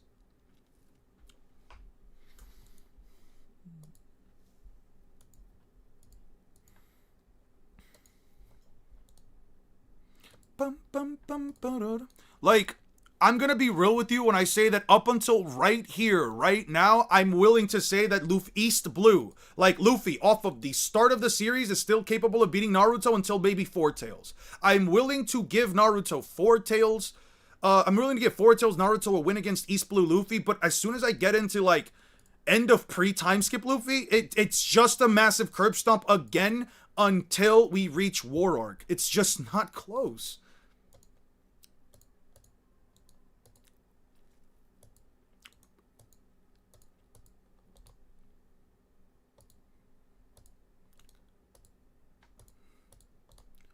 Alright, we're gonna get all of this. Yep. This fight was pretty cool. I always did like this fight. This fight's pretty fucking sick. Do I care about any of this dialogue? What about Naruto happening? Sasuke, I'm not at the liberty to say right now. Guess the real sorcerer shouldn't be up anytime. The fact that he revealed his location means that you guys are hoping to defeat him, so I divulged some intelligence. Means sorcery sees your power. Sure, I was chosen as command for a reason. I already know some dirty trick, and go D. You two have been incapacitated, and 2, he's been incapacitated and needs you to fulfill this task on his behalf, or 3, he's dead and merely a desperate gamble, surely game. Unfortunately, it's the latter. Glad to hear it. Cool. They can comprehend logic. It's just hard to accept truth sometimes. It's okay. Sometimes our own personal biases, or sometimes the opinions that we've had, that we built up, or that have been built up for us for years, just make it so that we, as human beings, have a hard time understanding something when, you know, it basically contradicts an ideology that has been essentially echo chambered for us for years. If people have been saying since the mid to late 2010s that the One Piece verse is island level and Naruto verse is planetary 10 times out of 10, full hold, no bars, no holds bars, it's like, yeah, you're probably gonna believe it, especially if you just like Naruto more, or you like Bleach more, or whatever. It doesn't really matter what the scaling is, as long as somebody is just simply pushing an opinion that you like. That's why so many people can end up getting so much money off of motherfuckers in the internet.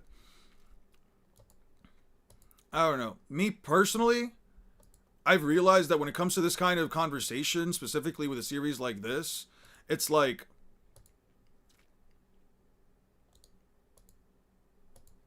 battle between monsters. Yeah.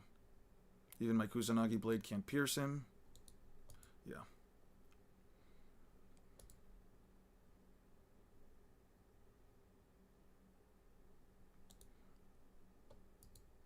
Naruto and Sasuke don't replicate the feat. It's literally Hagoromo's jutsu. He's the one performing the sealing jutsu. They're the ones simply landing the condition by which they can use to defeat Kaguya. Bleach and Naruto versus power scalers cannot comprehend logic. Real issue is speed, spin, heat, and the size of a bullet being fired, but I digress. If I can create a bazooka that fires, that takes down a building, does that mean that my punches are building level AP? Because the recoil from firing the bazooka didn't harm me?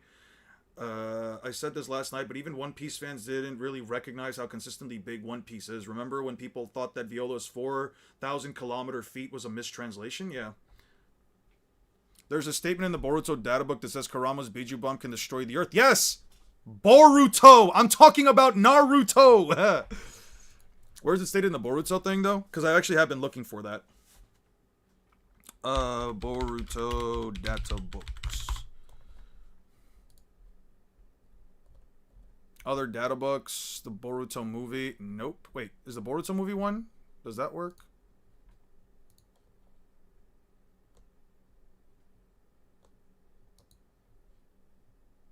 No. No, I'm not doing that.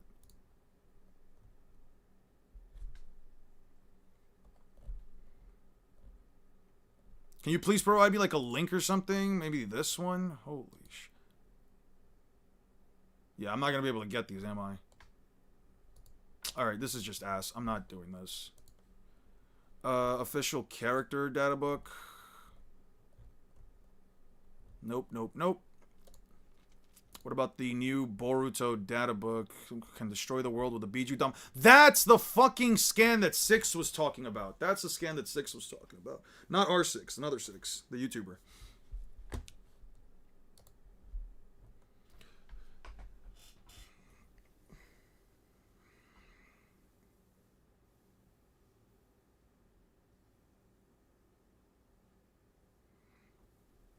I know the scan that you're talking about. I've been trying to find it for fucking months. The Naruto can blow up the world with a tailed beast bomb. I'm completely fine with that. Bro almost got a virus, for real.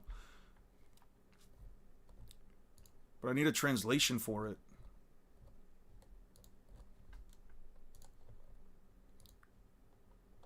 Naruto can blow up the world.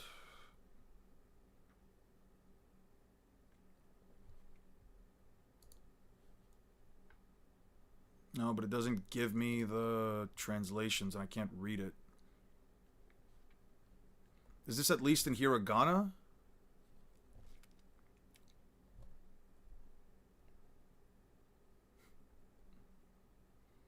I'm at work, I can pull up in a minute. You're fine. Naruto slams Luffy, it's not even close. I would definitely disagree with that sentiment, but you're allowed to believe whatever you want to believe. Alright. You're more than welcome to believe whatever it is you want to believe. Oh, wait, I think I downloaded this twice. Let's see, downloads. Yeah, I did download it twice. Okay. Pitiful child, Naruto. Oh no, you look so scary. Please turn back. Oh no. Bro, I still have Sasuke I need to possess. Yeah.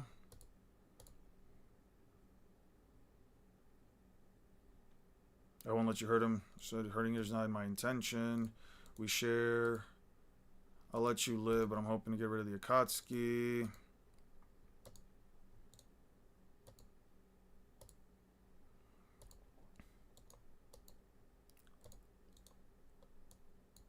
Luffy stomps Naruto, really funny.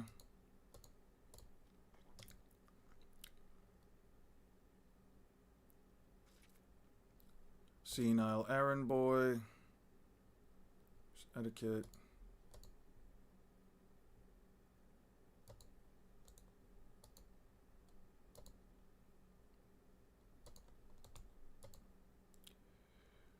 I don't consider the Ninetales planetary buster like Seth does. The statement is hyperbolic. I mean, if it says that it can blow up a planet in Boruto, I'm completely fine with that. Because Luffy technically does scale above Whitebeard, who has the power to destroy the world. And according to what Six has sent me, that's like 5 scans of that.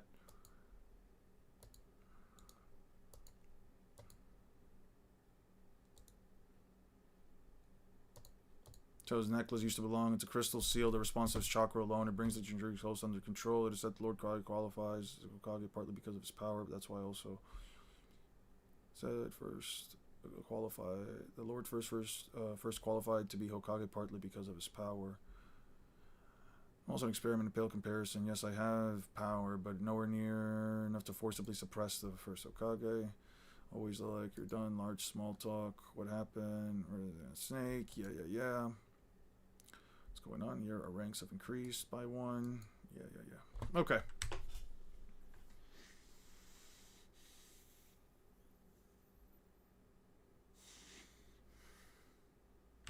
Once we get more info on his powers, I'd like you to hear your discussion on Loki versus Kurama. I could make it do that. Remember the data book which said something similar yet has flowery language? I mean, if I can find a fair English translation for the statement that says that he can blow up a planet with his tailed beast bomb, I'd be more than willing to like maybe talk about potential interpretations for it. But from what I recall from when Six mentioned it on his video, at least that one time, it just states verbatim he can blow up the planet. Just saying, Gear 5 Luffy's heartbeat can cause cataclysm levels of ocean to rise. It can bounce a giant pirate ship like a toy. I would say it's mostly Luffy bouncing himself on the pirate ship, which then causes it, but that's neither here nor there. If I'm right, wasn't stated somewhere that Kurama could turn the world to dust? No, it stated that he can turn the world to ash, and that's used as a title. I know what you're talking about. That is a title given... That is more of like a title card than anything else. Massive orders of magnitude, chakra transportation, cure, and light thing, Gamabunta height. Sure, Kurama world to ash. I'll just take the fucking statement. Kurama planetary data book. Yeah. There we go.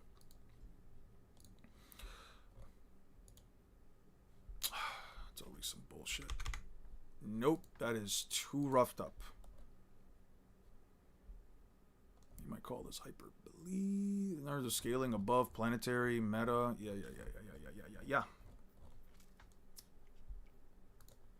Where the I need a cleaner version of this. Is this a clean? Dude, it's always fucking rough, man. Alright. We're just gonna print screen for this one. No way. Actually, can I just... Yes, I can. Save this PNG. And let's save that to... Documents... What the fuck? Okay. Documents, Naruto, data book, Kurama, planetary. Yeah, I'm just gonna write it like that. Okay. It says right here, sealed inside Naruto is a powerful force that could easily turn the world to ash. That is not an actual statement. That is just a title card. Usually when you see them emboldened like this, it's a title card to sort of say, you know, like a big deal type of thing.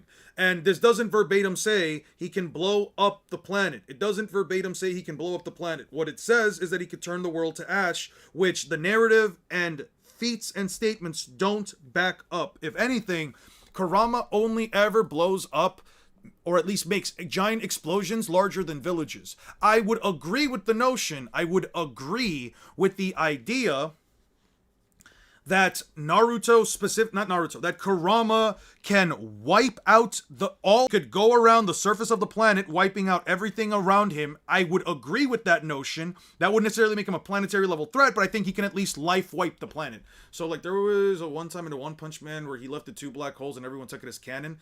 Yeah, kind of like that. The data book statements aren't necessarily something that you can just say, you know, like it's non-canon fodder. It is a supplementary source, but but a lot of Naruto scaling, at least in order to make it seem more impressive than it is, legitimately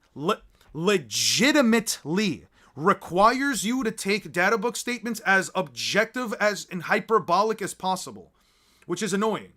There's a statement for data book that only says the continent. Bad fan translation says planet. There is a statement, can you give me for the jutsu?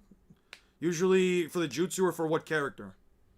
More as a scorched earth scenario. I believe it's a scorched earth scenario as well. I believe Kurama, if you gave him enough time, he could 100% life wipe the planet. There's few things within the verse that are going to slow him down. If he's just like sniping tailed beast bombs at different like villages and locations just for the fun of it. I think that's completely fine if he really wanted to. I don't think Kurama's actually going to do something like that, but you know. Isn't that the argument people use for Whitebeard not being planetary? Yes! That is the exact same argument! Fuck!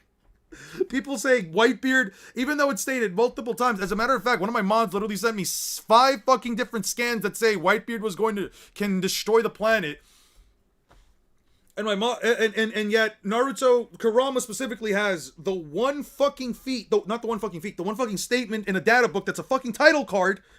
And yeah, that makes him planetary, but Whitebeard being stated verbatim to have the power to destroy the fucking world is just society. It just counts for society. The real translation, the kanji, it actually meant society. That was the intention behind it, right? Even though you can't actually get the intention just from reading something. You'd actually have to read through the whole thing properly to at least get an idea, but I don't know, man. Just kind of gonna make humanity go extinct. Yeah. It's the double standard they don't like. Yeah. It's the double standard. Different course is that like Whitebeard statements are supposed to be taken serious, but this is just fancy writing. Yeah, you could destroy the world with this devil fruit. The devil fruit's power scales to the user. At least this one, I would say, does scale.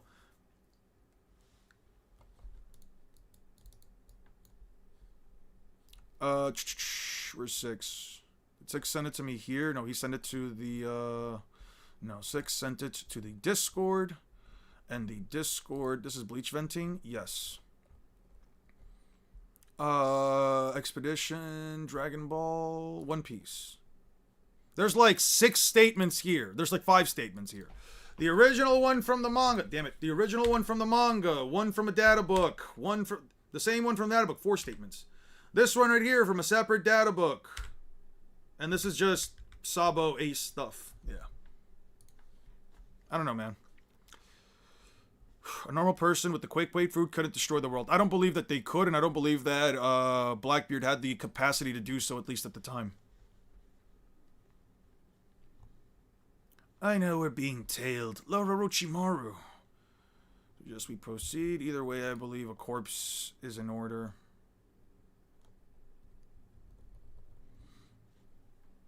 Oh, that reminds me. Tenchi Bridge. Yeah. I got a debate and I got someone in a debate with that because if you believe Kurama can do that, then the direct statement by Whitebeard also becomes true. Yeah. Like, if you're going to believe one for what, like, that's the thing, right? It's okay to believe that, like, the Kurama one or whatever, but if you're going to go out of your way to believe the Kurama one, you have to, retroactively believe the Whitebeard one. If you're going to say that you're not being disingenuous about it, you know what I mean? Either way, I believe a corpse is in order. Wouldn't you agree?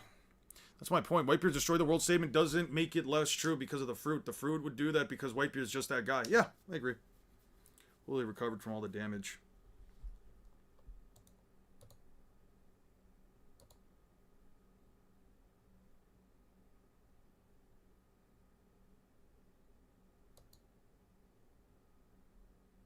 Jesus Christ.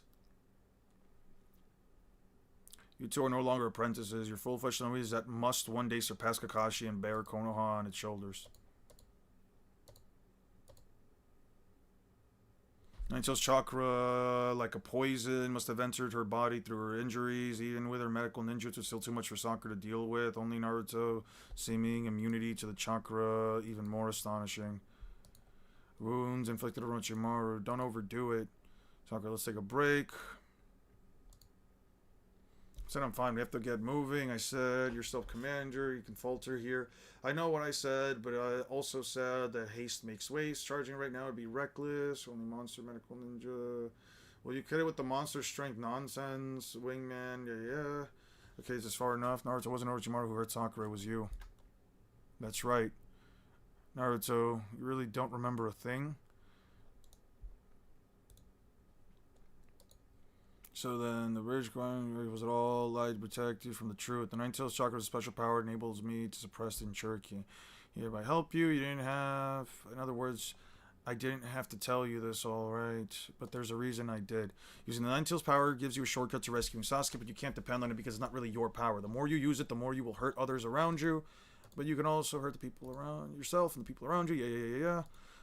Enjoyed becoming... I know you started becoming aware of the reason you didn't stop the power from leaking out because you enjoyed the rush of it gave you, didn't you? The reason you didn't stop the power from leaking out is because you enjoyed the rush. Starting from now on, you gotta completely suppress the Nine Tails chakra. I think that's going to make you weak. I believe you're plenty strong enough on your own without any help on the outside. It's about time you start believing in it. The source of the strength is not the Nine Tails chakra, but your own, which you can keep together with formidable energy of the Spock spirit. Lasky, do it with your own power. Yeah. Yes. That's a really nice panel of an eye. Tamari's statement states that she can blow away all things, as in her power blows everybody away. That's the correct translation.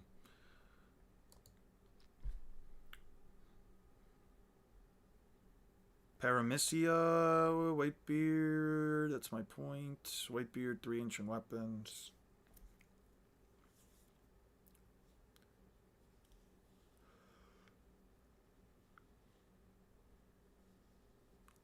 How big do you think the One Piece world is? At least 10 times larger than our planet. What is it? Actually, what's the value? At least over 10 times larger than our planet on a lowball based on the 10 to 20 million islands. Our planet only has like 900,000 islands or something. The One Piece planet has 10 to 20 million islands, many of which are the sizes of countries and continents. No, the blades will lose the razor sharp edge if it doesn't clean the blood immediately.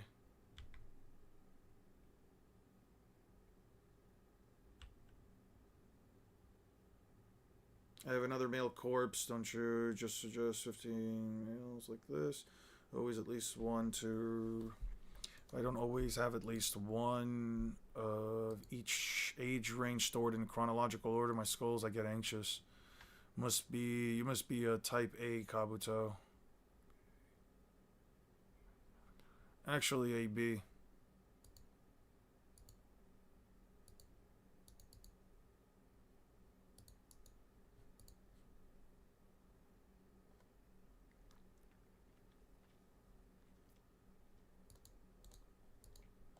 Alright.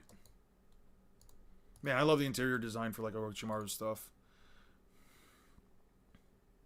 Although, who the fuck just makes a giant stone snake inside of a giant room with nothing else on the inside? Get lost. No matter how much I smile, even Naruto.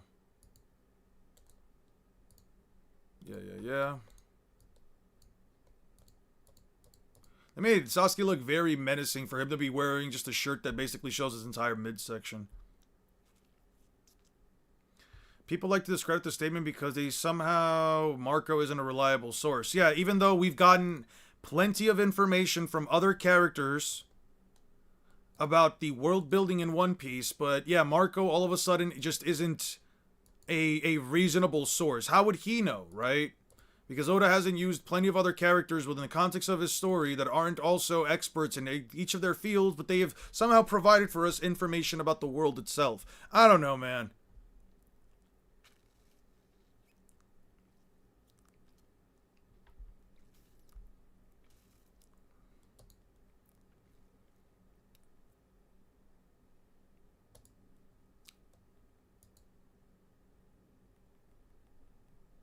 Just a red line alone is already multiple times larger than Earth, not counting the seas.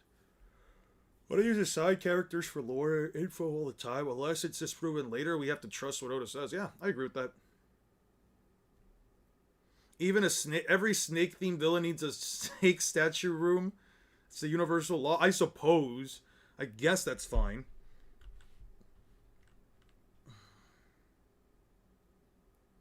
Versus a Rasen Shuriken, a Gum Gum Red Rock. Red Rock is punching through that shit, dude.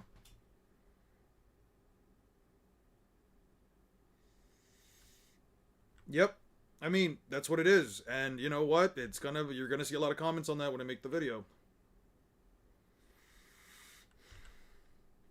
The intelligence I write in ink can transfer itself into little creatures that can defend themselves while traveling back. If Konoha falls, a lot of people will die. Do you have any idea the consequences of what you're doing? Well, I'm only following orders. Sai, how can you... Oh, and Sai is just a name I was given for the purposes. I'm actually nobody. Merely an extension of Lord Danzo's will. I myself do not exist. Therefore, it's useless to say anything to me.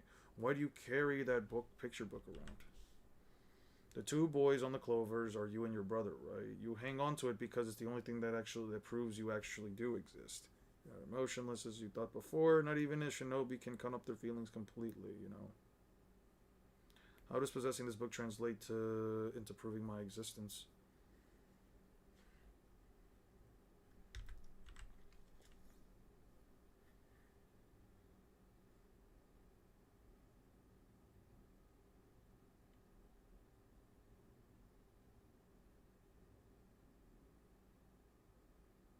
Evil exercise is similar to what you practice in Kirigakure. Kill your brother. No, this book was supposed to be a gift, but just before I completed it, he got sick and died. Yeah. I don't care about any of this.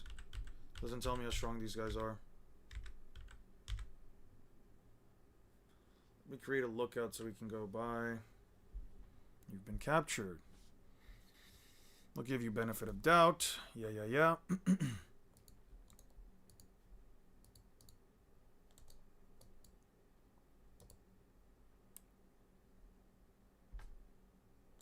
No way to know without trying. People change. Sasuke is no longer a boy. What do you think? So then can I? Bonds.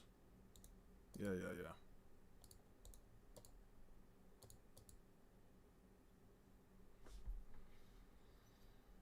You just don't get Sasuke at all enough. Where is he? Everyone's probably finished his training, retired to one of the inner rooms. The place is riddled with self-contained rooms, you know. You have to check room by room in order to find him. You will not be, but if you're not careful, poking around the wrong bush will flush out some snakes. Lord Jamaro's private quarters are located near there as well. Because we're going to get killed anyway, yes. If you just manipulate your chakra, activate the tree seed inside you and alert me. I'll come inside, running. Naruto, Yamato, split us up twice so you can check as many rooms as possible. Just take it easy, there's no time. So weak. Really are like him. My older brother, impatient. Yeah.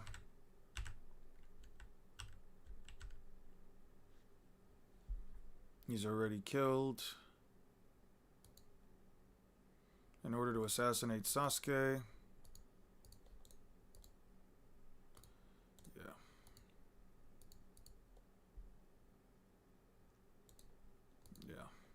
Yeah.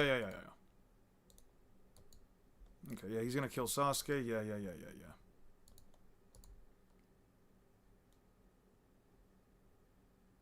I need to think about that one crazy punch through is kind of crazy. What are your thoughts on Ty learned in Gambler as scalers? I remember I was watching some of Gambler's videos. I think it was like Katakuri versus Sanji, and I don't remember. I remember watching that video. I don't remember what the take was, but I remember me not liking something about it. They have certain takes that I don't agree with. They have some takes that I don't agree with. They have some takes that I might agree with. I think they're fine. I don't really watch that much power scaling content, believe it or not, besides like 6. Yeah, he thinks Sanji beats Curry? Probably. It's probably not that one then. I forgot what the fuck it was. I just remember not liking one of like their opinions a lot. This was like slightly before I started making my own videos. I would agree with Sanji beating Katakuri.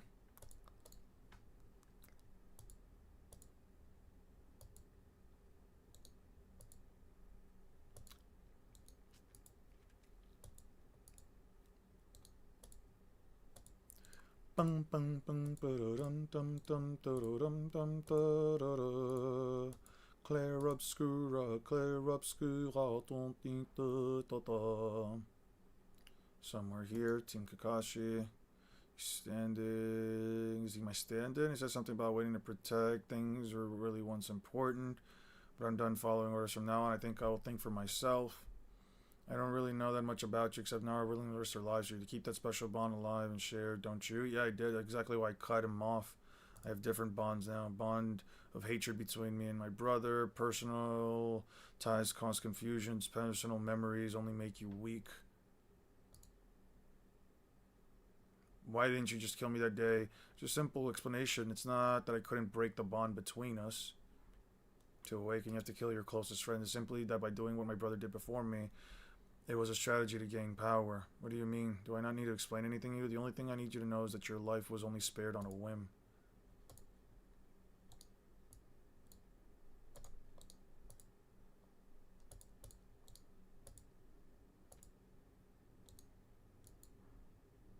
Instead of all that wasting time chasing me around, you should have been training, don't you think?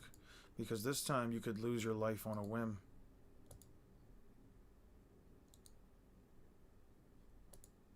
Yeah. I don't need that other panel.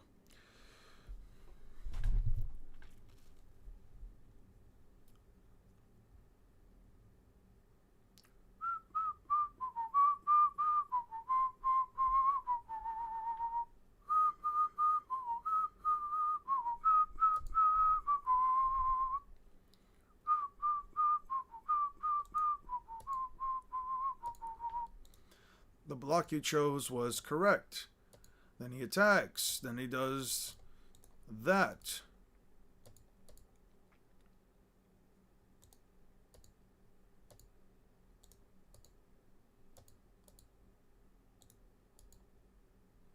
The block you chose was incorrect. Kusanagi Blade is nothing like Orochimaru's. Mine is impossible to block. My body can't move. Could he be running Chidori through his chakra? No. It's so sharp and I'm paralyzed. No wonder, yeah.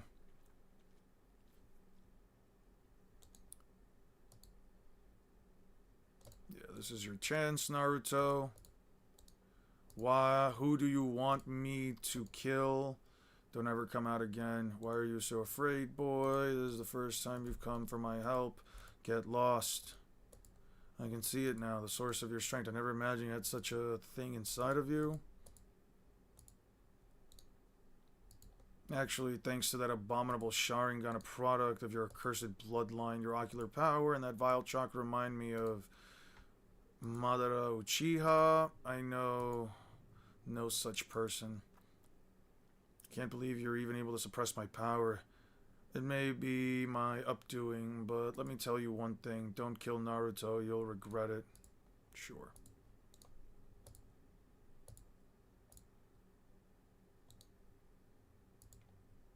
Sure.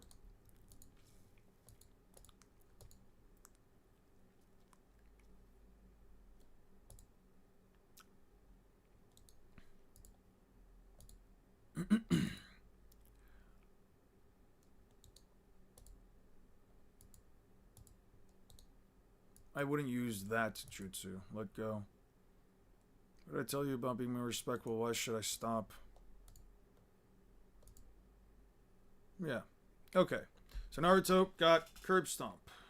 Naruto got curb stomped. All of Team 7 got curb stomped. Alright.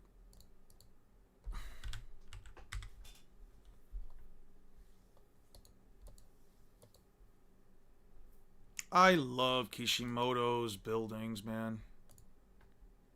Just put that in covers.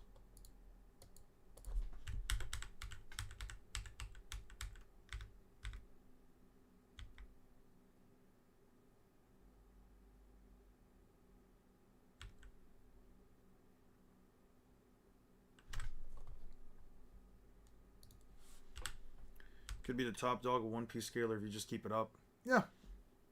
Appreciate that.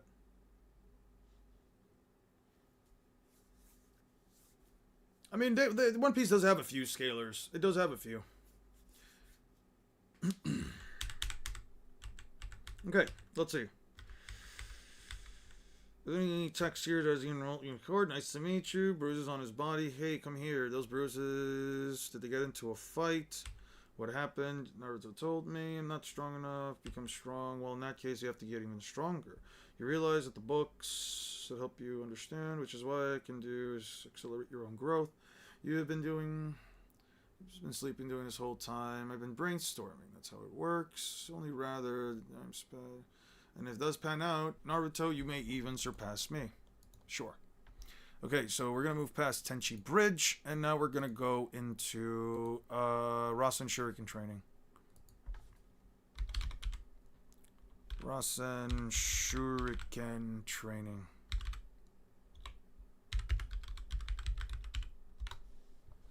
Okay, let's get this portion right here, and then we'll try to break down some Luffy shit, because I've been on Naruto for a little too long. Okay. Let's see. Yeah. Surpass you. I'll be working with you one-on-one. I'll be doing the training like you've never done before. Never have. We can create an ultimate ninjutsu only for you. This will be a new powerful, more powerful than Rasengan. In order to attain it, you need to be... It's not like some stronger characters in just a few days. It won't be like pre-existing jutsus or Rasengan that we can break down to simpler jutsu. Yeah.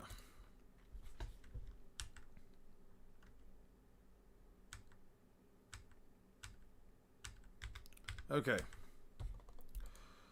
Planet size affects light speed? Probably. I don't know. Look at the recent comments about how planet size affects One Piece. Man, that can give Naruto a chance. What do you want me to... Wait, what do you want... What do you guys want me to check out? How big do you think the One Piece is, like in terms of diameter and volume? Mind you, it doesn't exclude the sunken planets. Would the One Piece planet being Jupiter be most accurate? People love to describe the statement. Wasn't there an Alabasta-sized calc? The artist said the one riverbank is blank kilometers long. The calc's using the author's info. It's like 50 kilometers wide, not long. It's 50 kilometers wide. It's longer than it is wide. Just with the red line, One Piece is already multiple times. I don't mind people scaling. I really hope a Dyson Sphere theory comes out to be true and all of a sudden Whitebeard jumps up to star level. The One Piece planet being a big means that the air pressure increases and slows, heightens the refraction index of the air. Essentially, it slows down light on the One Piece planet. Okay. Wind, wordplay, English, not surprised. She's surprised by everyone landing a hit on Madara. Hinata, only confirmed. Okay, I don't care about that. Optimus, this is fiction. The One Piece has a Sky Island, Rainbow Road, and Elbaf. The One Piece world can be as big as what it wants it to be without any slow light. It has to do with how gravity affects air pressure. Okay. If we know that Water 7 Luffy is over Usopp and Gear 2 is a 10 times that based on the fact that Enies Lobby was confident about taking on Lucci after Luffy fell, clearly that would mean that Toge King Mask is more than a 10 times amp. Yeah, fair enough. Okay. I'm saying size in the One Piece world does not impact light if Oda does not want it. This is fiction. You really know you should you should watch Ty's Whitebeard versus Madara video. I did. I don't think I agreed with it. You could be the top dog. Make sure you calculate the size of the sun. It's like 20% slower. I did calculate it using the size of the sun, and it's like 20% slower. Okay, but okay, it's just fiction. Look at recent comments. Oh, that's what you guys... Sorry for the spelling grammar. I'm typing fast. I'm saying, please look at the recent chat comments about One Piece affecting light. I mean, here's the thing. Is it stated anywhere within the context of the story that light speed in One Piece is any slower than light in the real world? Or is there anything that implies that in the story? Don't look it up. Atmosphere doesn't have a huge impact on light speed. This is fiction. Oda can make the Earth the size of a galaxy without light being any slower. Don't put limitation or reality on fiction. Yeah. I agree with that take. That's basically just the argument you need to make. It doesn't matter. We're talking 100% versus 95% the speed of... I mean, that's still a difference. But... I mean, I'm not one to really sit here and tell you, like, hey, you know, oh, you already saw the Madara vs. Whitebeard? I wanted to trick you into watching it with the terrible scaling. He even used the Kurama planet. Yeah, no, I know. I've watched some of their stuff. I don't like a lot of their reasoning behind this stuff. With Naruto, you have to take so many things hyper literally, and with One Piece, even you could pretty much take like half of the statements as like to be like somewhat hyperbolic, and you can still get the scaling to be higher. It's just not close, dude. Also, I'm specifically focusing on getting the scaling done for the series right now. I don't really want to watch anything on the side. If I didn't hit the 10K quick enough or soon enough, I probably would have been fine with like just sitting around and just watching a video or two. I had somebody tell me light doesn't travel at 100% speed of light in the atmosphere, even if true, doesn't the fact that it also affects other series as well when scaling? Yes. That would affect every single series. I know it's just fiction, but I'm just calculating how fast it would be with the size. That's fine. But here's the thing, that's completely fine as well. If you're saying that, well, hypothetically speaking, you know, in terms of like real world physics and logic, if given the One Piece sized planet, light would actually be much slower, I think that's completely fine. I think that's fair. Are you gonna do any more what it means to fight X videos? I think that would be a fun idea. I've just been having a hard time finding out who else I want to talk about next. Do I go back to Naruto One Piece? Do I do it for another series? Do I just do one series per? you know, it's not necessarily to say like it's a meaningless factor, because it's not meaningless to the person that's doing it. But I mean, if they're debating that like One Piece world, like it's a difference between like them saying it could be slower if we're using real world physics and logic, and saying that it is slower objectively speaking within the context of One Piece. Like there's a difference between like the language that one could use for one or the other. All I'm saying here is really just that like, oh, in context of who is faster. I mean, if we're talking about in context of who is faster, then like you don't, that's not a factor then, right? It's not a factor then, because you'd have to somehow prove it. Do it for law, it would be great for what it means to fight. I think that would be an interesting take.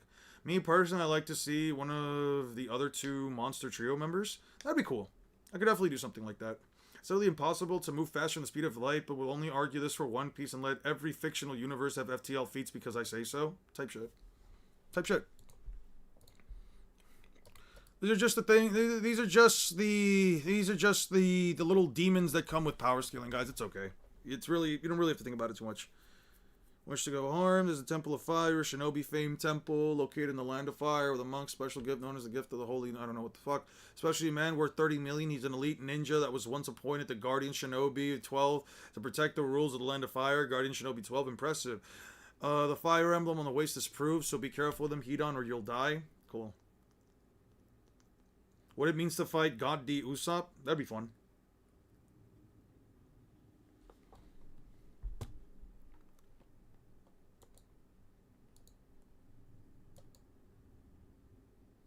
The goal of this trading is to create an ultimate ninjutsu that's uniquely yours. A jutsu that goes beyond the Rasengan. In order to do that, you'll need two techniques. To that of change in chakra nature and change in chakra form. Change in form and change in nature. That's right. For example, take Chidori. First, I change my chakra's nature so that it's like an electrical current, and then I change its form so it'll discharge and set its range of action and power level. In that regard, the Rasengan is different from the Chidori because it only involves a change in form. The Rasengan merely requires one to compress and rotate one chakras at high speed, so a change in nature is not necessary. Change in chakra nature, huh? To achieve jutsu more powerful than the Rasengan, you'll need to be able to execute a change in chakra nature as well. Got it. Change in chakra nature. I think he really understands, but he's a more direct learner, so I guess it's alright. However, it normally takes a massive amount of time to acquire these techniques. What I was about to explain to you is the method that will shorten the time considerably. Hold your horses. Okay, we already got it. People keep saying Naruto's plan is bigger than ours, but it's really literally anything to base it off of. From my understanding, the only thing that they really base it off of is some weird line of logic that because it like there's like a train in like Boruto that goes between Konoha and the Sand Village that like moves as fast as horses or some shit. No, it's something along the lines of like they move as fast as horse. The average shinobi can like run as fast as a horse, and it takes like 3 days to get there. So they're going under the assumption that like shinobi are literally running for 3 days straight at top speed without any breaks necessary in order to essentially then make the difference between Konoha and the Hidden Sand Village to seem like, you know, it's multiple fucking thousands of kilometers long. You know what I mean? The other thing I've recollected from people's size scaling of Naruto is the Gemma is the what the fuck is his name? The old sage toad, the tiny old sage toad. I forgot what his name was. Ma and Pa. Grandpa Sage essentially says, hey man, it's gonna take us like a month to get to Mount Miyaboku on foot. We're gonna reverse summon ourselves there or whatever. So people are assuming that a ninja shinobi traveling at the speed of lightning for like a month straight without anything to like really slow him down is probably gonna be like the distance between the Hidden Leaf Village and Mount Miyaboku, which gets the planet to like 6 times the size of Earth. It's never stated any of those things directly. It just said they just use Mount Miyaboku and the Sand Village as like examples. I don't agree with them, mind you, but you know, whatever helps make this series a bit more quantifiable. I'm gonna get another cookie.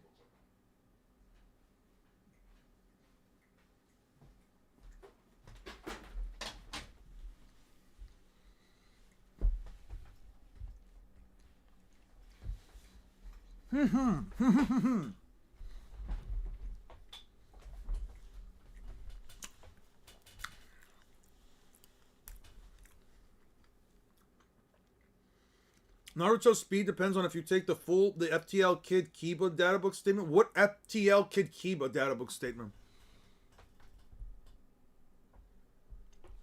You didn't have to delete it. You didn't have to delete it. I was just reading through it. I was just saying what you were writing. You didn't have to delete that. It's completely fine. You can post it again if you want. I'm not going to time you out or anything for that. That's completely fine. It's about midnight for you, 90s Potato. I hope you have a good one, man. Get some rest. Get some sleep. I hope you have a good day tomorrow.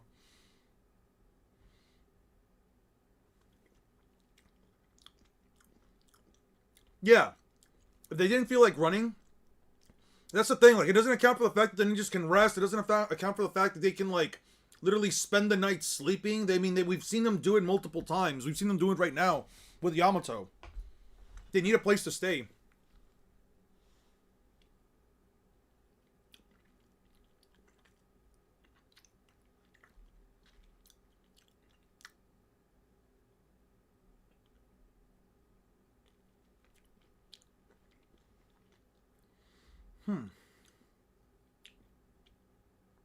Naruto and the nonsense calcs of small island they call a continent will always be funny. It's unjustifiably fast, unquantifiably fast. To be fair, it's never stated the One Piece world is bigger than Earth directly. Yeah, but there are enough tools and pieces of evidence that you can use to try to come to the conclusion quite easily. Some things, it's okay for something to not be stated directly if it is narratively implied. Again, that's where narrative comes in. When you have a series that is consistently giving you larger and larger size things. I've been streaming since like 10. I've only been streaming for like 3 hours. Almost 4.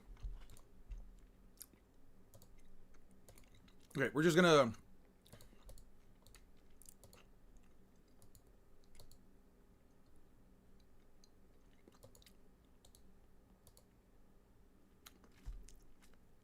Oh, you're fine. Completely fine.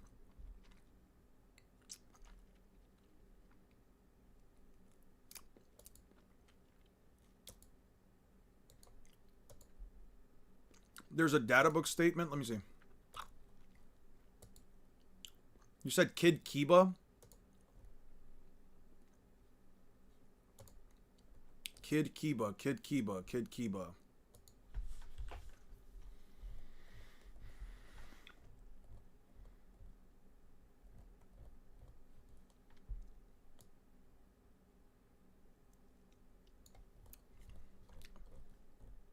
The Reverse Lotus, Front Lotus, Cloak of Invincibility, Shadow Clone, Clone Imitation.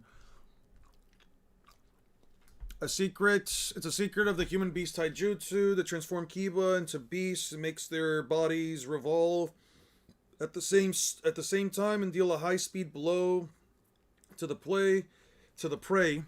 The crossed attack in which the two synchronize their breathing and cross flawlessly above the enemy. It doesn't give the opponent time to defend posture, more so disruptive, smashes, Oh, this is, again, I know, okay, so that's what you're referring to. It's the fucking title thing. It's a title thing again. It's the same thing with, like, the Kurama stuff, where this is nothing more than, like, a title sequence. This is nothing more than, like, a title thing to, like, really just give it.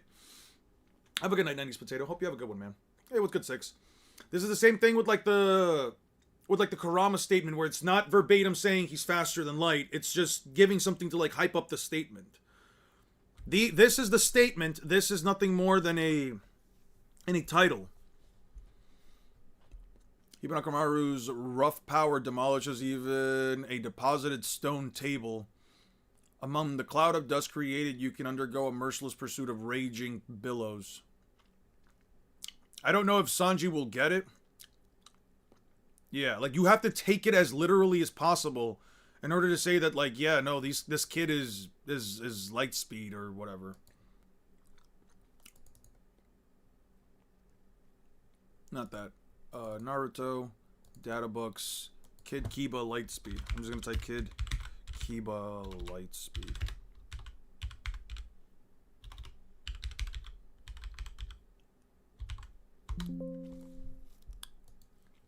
Unfortunate.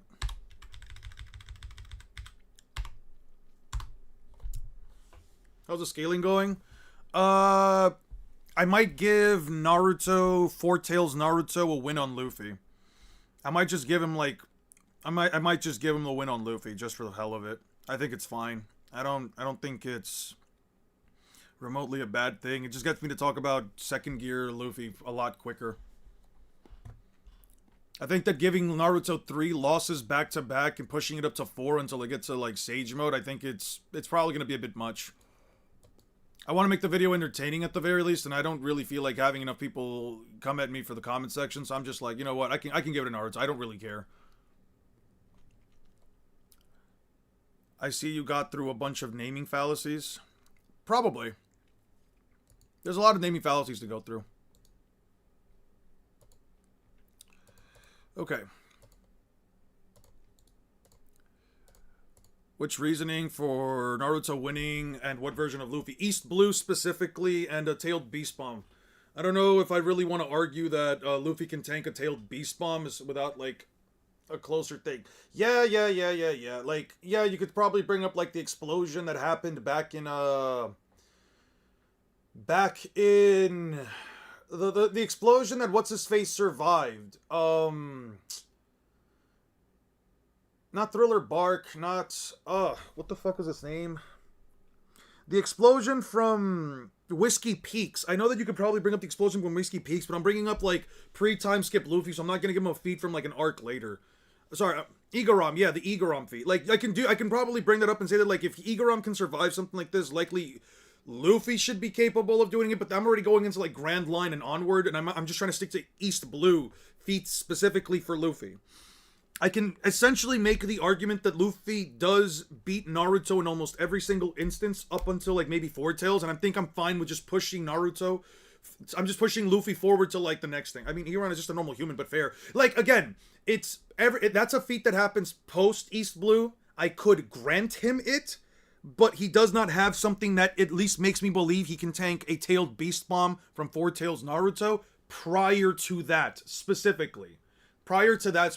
Just timeline-wise, I'm just gonna give it to Naruto. I think it's fine. I guess it just gets me to immediately talk about end of post time skip Luffy. I feel like that'll just be easier for me at that point. Yeah, I think it'll be okay. That's probably how you would make the Naruto video interesting. You go in there giving Naruto everything and kneecapping Luffy, and then bam, that's how you know the serious gap in their power. Without the hindsight scaling, he should be around small town level. Like, yeah, I think it's fine. I don't think it'll be like anything crazy. Like, I don't think anybody will say, "Oh my god, you totally downplayed East Blue Luffy." Like, I feel like enough people versus Wano Luffy who takes it, adult Naruto with Baryon mode. Assuming that Naruto's base speed, let me look this up real quick. Assuming that Naruto's base speed in as an adult is light speed. The light speed is number 1. How big of an amp is KCM? I can't tell you. But I know for a fact, or at least we know, or at least we can make the assumption that the Tailed Beast Cloak, the one-tailed Tailed Beast Cloak, is as strong as the Curse Mark version 2 amp, which is 10 times. So Naruto with KCM, which is basically all 9 tails, all back-to-back, would probably be like a 90 times amp. So let's just throw Naruto at 90. Ooh. Let's just make Naruto a 90 with KCM. Then multiply that by 10. Then multiply that by 10 because of Sage Mode. And now, how strong is 6-path Sage Mode Naruto? How strong is 6-path Sage Mode Naruto? I can't tell you. You know, Luffy escaped the giant stalk he was stuck under in Little Garden. Like, did Usopp dig around him or something? Well, we can check. We can check that out in a little bit. I'm gonna move on from Naruto after the next couple of chapters.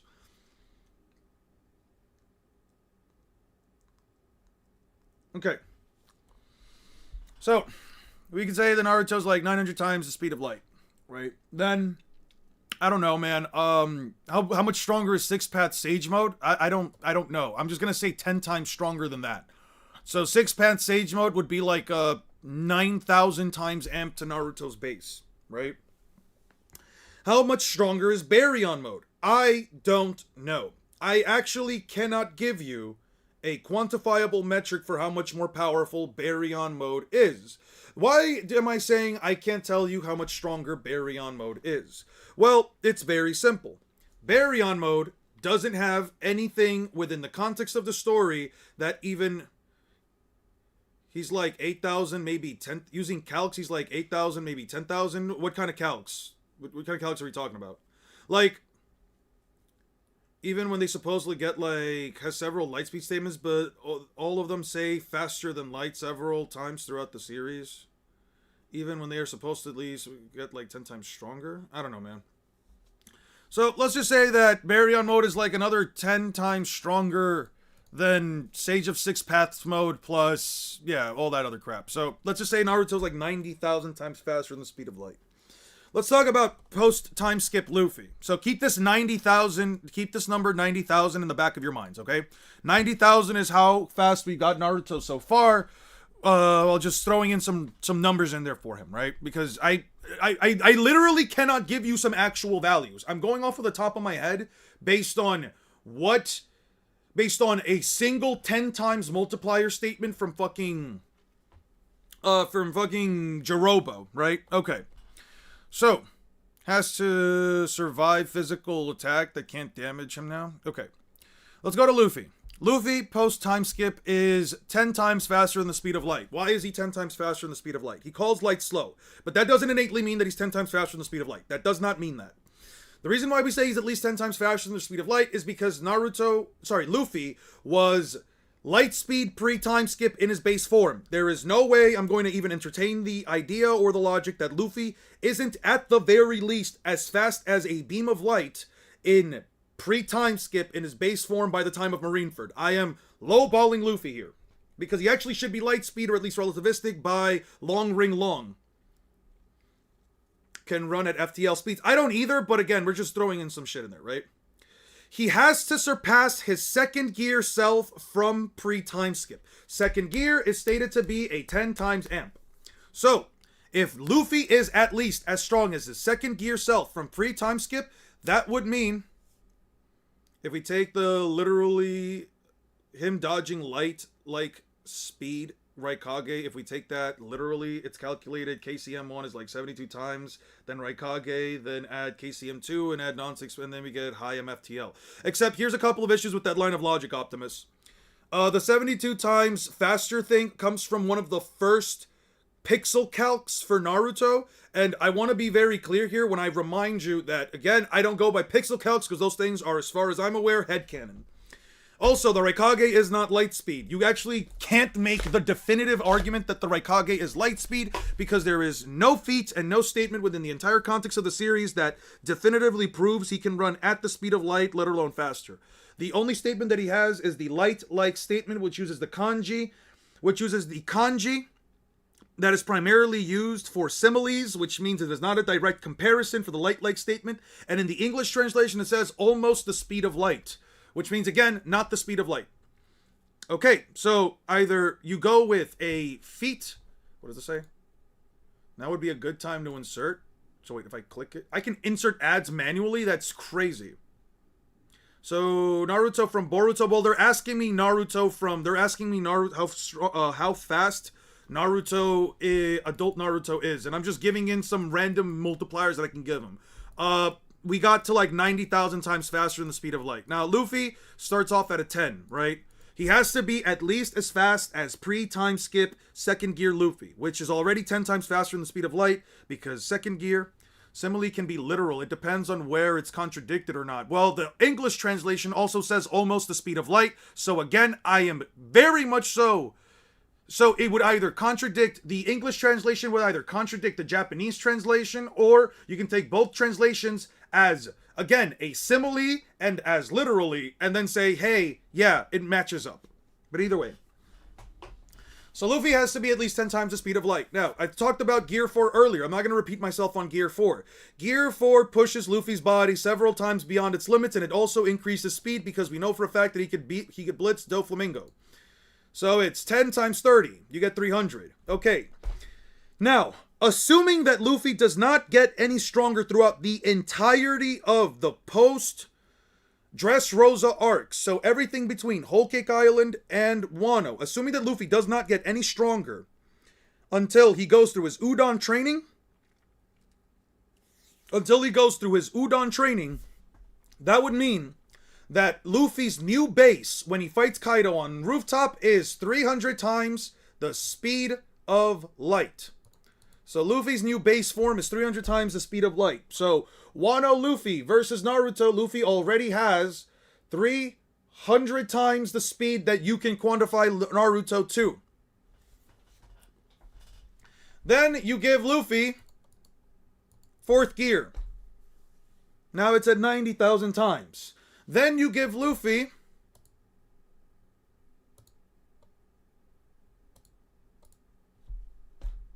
Advanced Conqueror's Haki. And he is, divide this by the 90,000 we got from Naruto, at least 3 times faster than Naruto Uzumaki. At least 3 times faster than Naruto Uzumaki. Wano Luffy is at least 3 times faster than what you can quantify Baryon mode to. Basically.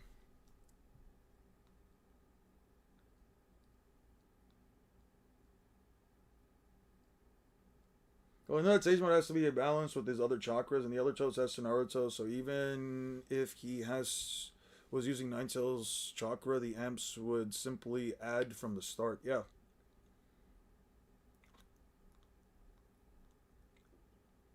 Yeah, it should be a greater amp, again, but that's why we're using just a several times. It just simplifies things completely. Because saying it's at least several times greater than second gear, saying it's several times greater just means that it's several times faster and several times stronger. That's really what it is. Yeah, Luffy is at least 3 times faster than Naruto in Wano before Gear 5. So if safe mode is 10 times, then would KCM2 would also be at 10 times since he can't have too much more of one, or the amps both went up unquantifiably. I can't tell you how much stronger KCM2 is over KCM1. It's literally just Naruto finally working together with Kurama. Does it make him stronger? Yes. I can't give you an actual value for it. I really can't. And the other problem here is which is the value? Which value do we adhere to, like the 90 times multiplier to? KCM or KCM2? Because both utilize the entirety of the Ninetales chakra. The difference here is that when Naruto used the one-tailed chakra cloak against Sasuke, that he had Kurama, he technically was getting Kurama's cooperation. Kurama gave him that chakra. With KCM, he doesn't have Kurama's cooperation, he just has the chakra, but with KCM2, he has the cooperation. So, again, it's kind of like this really weird place where, like, even if I were to say, okay, well, let's multiply it by 2, or let's multiply Naruto's speed by 2, because of Kurama, Luffy would still be 1.5 times faster than him. Luffy would still be 1.5 times faster than him, again, without Gear 5. Use the Hordy scaling meta? I mean, if you want me to use the Hordy scaling meta, which I think is completely fine to use, yeah, no, then the speed difference is just too massive. I could quite literally give Naruto 10 to the 9th power in terms of, like, an increase.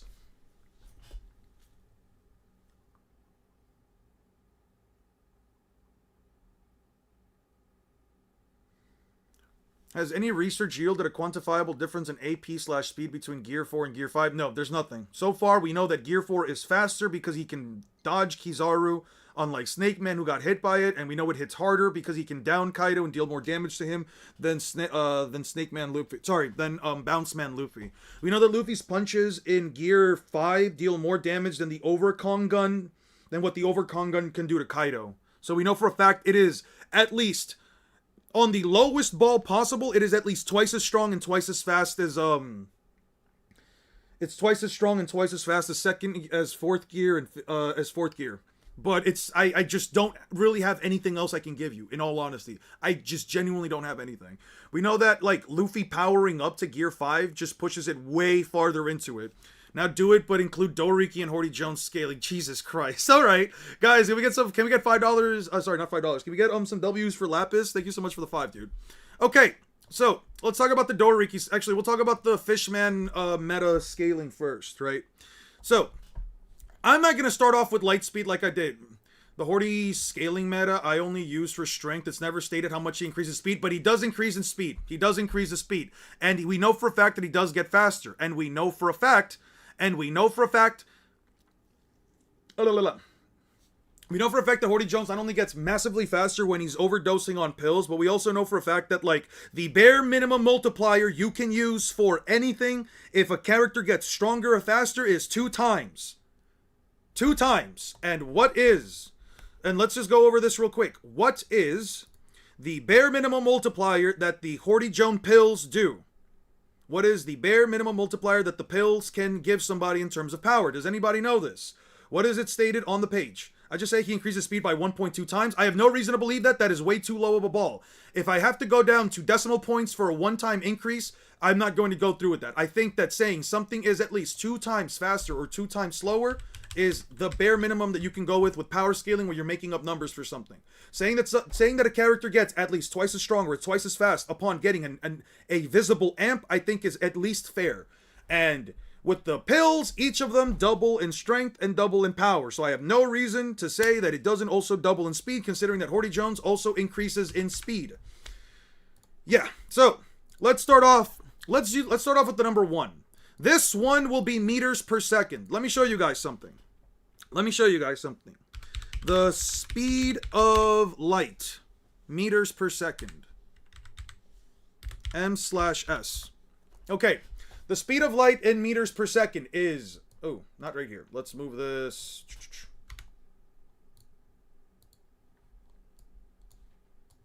Okay, speed of light, right here. I'm going to keep this up for you guys. Okay, we're going to start off at 1 meter per second. This one is going to count for 1 meter per second. We're going to assume that Hordy Jones cannot move faster than a meter per second at his top speed.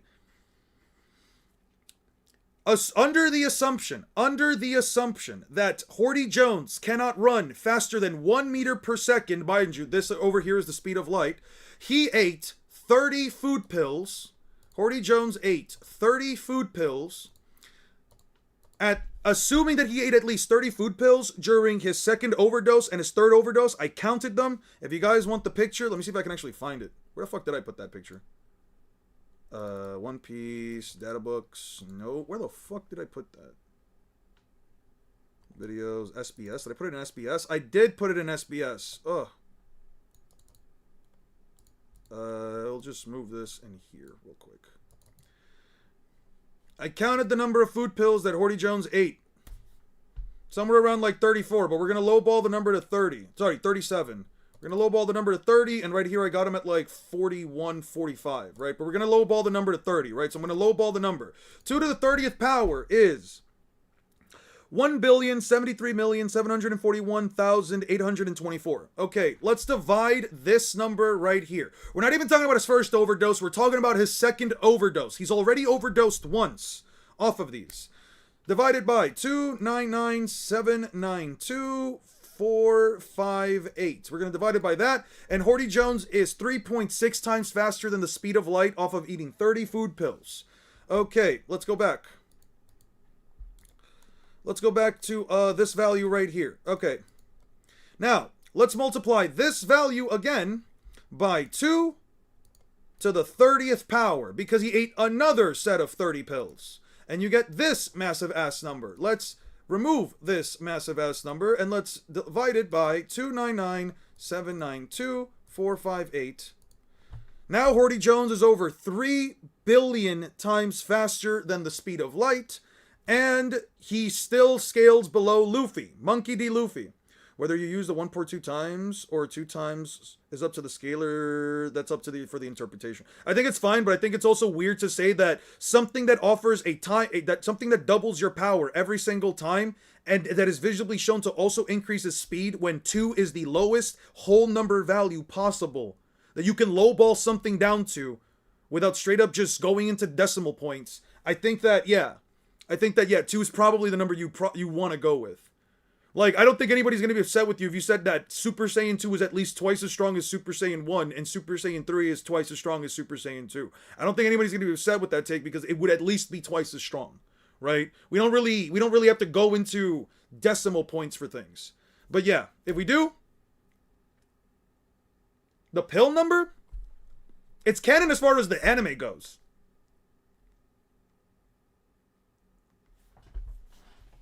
You want me to do it? Okay, so you're saying you want me to do it if Hordy's speed is based... Alright. Let's do 299,792 458 times 2 raised to the 60th power.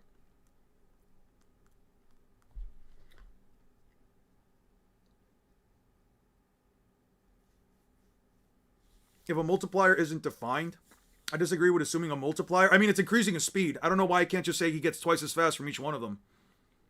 It's also increasing his speed. I think saying the bare minimum multiplier is at least 2 I think it's fine. This has how fast he would be. I don't even know what fucking number this is. This is what? Billion, trillion, quadrillion, quintillion, sextillion, septillion. 345 septillion, 637 sextillion, 171 quintillion, 747 quadrillion, 144 trillion, 978 billion, 564 million, 907,000, 8 times faster than the speed of light. If you were to assume that Hordy Jones' base speed is light speed, although I don't agree with that personally. Is twice as powerful equal to twice as faster? Not inherently, but you can't really go below 2 times without going into decimal points, which I would disagree with. Nothing implies that the power boost, that the speed boost isn't remotely isn't at least as close to it. I don't really think I'm going to use the Hordy Jones scaling. I'll probably throw it in at the end just in case, but like, yeah, no, it's kind of crazy. Okay. If you're 100 septillion times faster than the speed of light, then you would quite literally cross the universe very quickly. Yeah, probably. Probably why I don't use that scaling personally. Maybe you could do a hypothetical where One Piece speed is closer to Naruto speed and show them that they still curb stomp. I don't have to do that though. Again, I have to consistently lower or weaken characters in order to make the fight more fair. Then that just makes that should just answer the question. You know what I mean? My argument here is and always has been Luffy beats Naruto because of speed. I'm not going to change the argument simply because, oh, it's going to seem like too massive of a curb stomp. I'm fine with it. It's just an opinion. Also, I'm starting to think that depending on the volume of my phone, the vibrations might be a lot tougher. Oh, did we do Doriki? We haven't done Doriki. That's right. My apologies, Lapis. Let's get a calculator back up. Okay, so Doriki scaling. So, fuck, I don't have it anymore. The fuck was the chapter? Let's go back to Doriki scaling. It was like 380 something, 370 something. Let's look around 370 something. Oh no, this is just way too far back. I'm not doing all of this.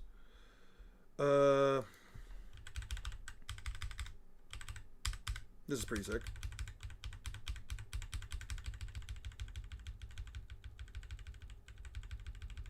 Okay, so let's explain what Doriki is. For those of you that may not know, within the context of One Piece, specifically the CP9 arc, Water 7 and Enies Lobby, a new power system, or at least a new metric by which we can define powers, was introduced by Oda that wasn't necessarily replicated or pushed on later on, but it's completely fine. This is called Doriki. It is a canon part of One Piece. It doesn't matter if you think we shouldn't use it. It is a canon part of One Piece.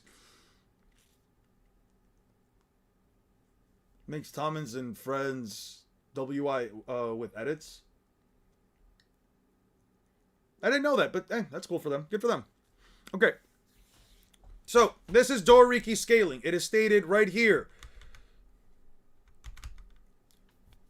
The TY's rankings are only measure physical ability. How many pills were shown on screen again? I got you right now. 37 here, not including the ones that he obviously drops. And about 45 here. Somewhere around 30, 37, and 45, respectively. Maybe 44. Give or take 44, 45. Also not counting the ones that fell. Yeah. Okay. So, it's important to actually note that the power levels between these guys, because the ones that you really want to focus on are Fukuro and Bluno. The reason why we focus on Fukuro and Bluno, and I'm just going to save this. It'd be crazy if there was 100, because that would just shoot up the number even higher, but I'd rather just not make up that number, personally. Let's see. Marineford, Water 7, NES Lobby. Okay. Okay, so. Characters like these obviously have their strength measured. I think characters like these obviously have their strength measured by these current power levels. Khalifa is the weakest, Rob Lucci is the strongest. And Rob Lucci, mind you, let's pay attention to the numbers right here. Rob Lucci has a power level of 4,000. Fukuro has a power level of 800. 4,000, let's just do the math for you guys real quick. 4,000 divided by 800 is 5 times. Remember that number, 5 times. Okay, we're going to skip on ahead for a little bit.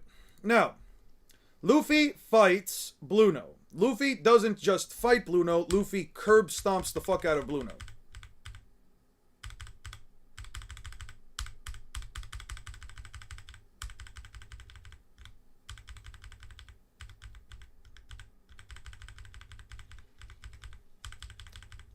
Okay. By the time that Luffy's fighting Bluno, again, doesn't this take into account the Khalifa and Kaku before they got their devil fruits? Yes, it takes them into account before they got their devil fruits. Khalifa and Kaku, again, completely irrelevant to this topic. Specifically, what you want to focus on is Bluno, Fukuro, and Robert Lucius, because he doesn't get any power-ups. Well, besides him obviously being stronger than he was before, but that's neither here nor there. So, I'll probably just start downloading this while I'm at it, since I'm already here. Luffy fights Bluno one-on-one, right? Now,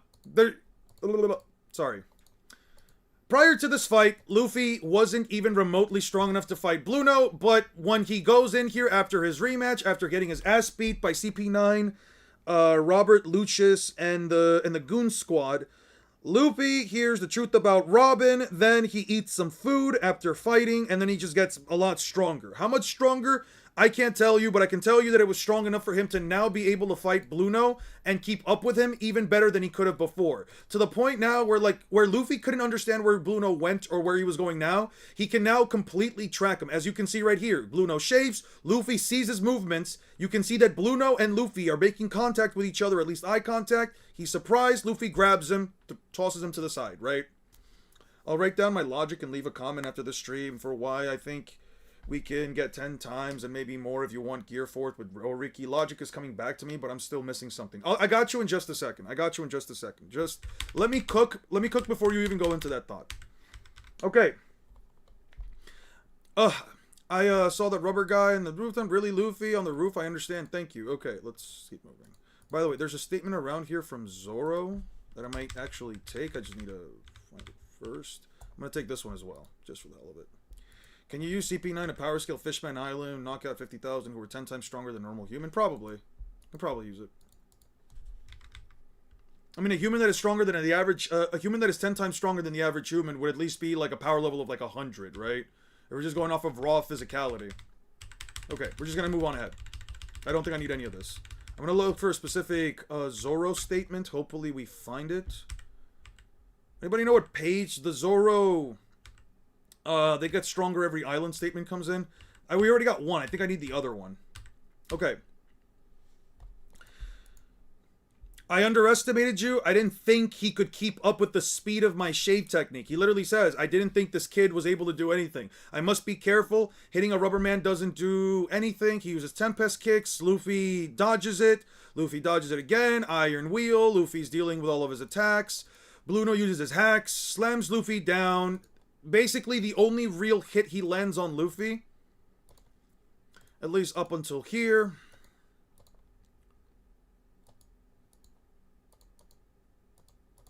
Let's see. Let's keep moving. Let's keep moving. Let's keep moving. Let's see. Let's see. Let's see. Let's see. Let's see. Let's see. Let's see. Let's see. Let's see. Let's see. Okay, back to here. It was nothing that hurt. It hurts. Then they keep going at it. They keep going at it. No matter what they do, Bluno can try to evade Luffy's attacks. He flies up into the air. Luffy keeps up with him. He tries to attack Luffy with Iron Body and Shave. Luffy, again, dodges it. And Luffy blocks not only his attack, but also parries it. And they're pushing each other away, where Luffy can now divert one of his Tempest kicks to the side. So, now you're probably asking yourself, okay, so Luffy clearly got stronger, right? He can match my speed, forcing me to change the path of my Tempest kick. His physical abilities are unbelievable. I can't do it. I can't beat you like this. Luffy is a very honest person. Where do you scale Naruto and Luffy and Ichigo low and high ends? Low ends for Luffy, somewhere around Continental. Low end for Naruto, somewhere around like multi-continental. Well, for Luffy and Naruto, it would actually both be multi-continental. For Ichigo, I would say he's wall level. Absolute dog shit hacks. High ends, planetary.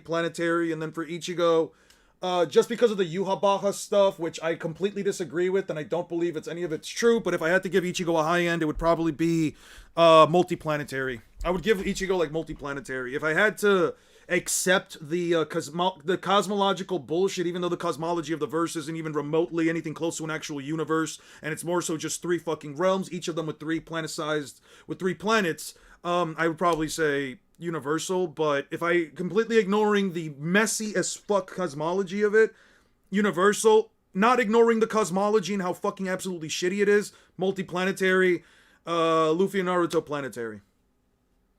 There's no reason to scale him to solar system. Nothing there implies that he's solar system. A solar system isn't just 3 planets.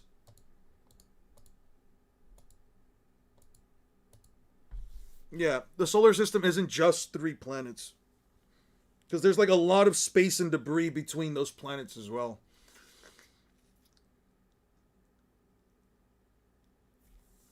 Okay, so now we've got onto the Doriki portion of the scaling, right?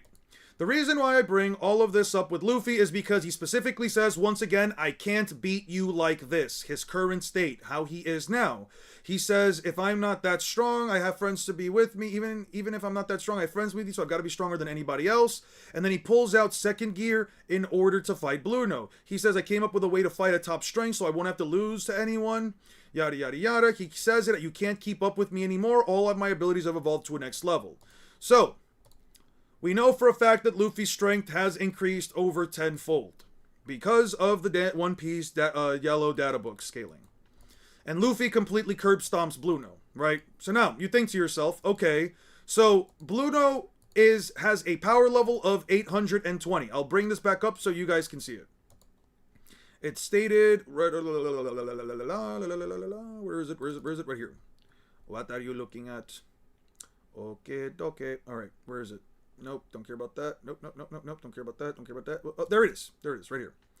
Okay, so, just as a reminder, here is Bluno. Here is his thing. I'm Mr. Frog. This is my show. I eat the bug. Okay, so as a reminder, here's Bluno. Power level of 820. Okay? And now what does Luffy do right here, ladies and gentlemen? He beats the ever-living fuck out of Bluno. Absolutely curb stomps him. Not even remotely close.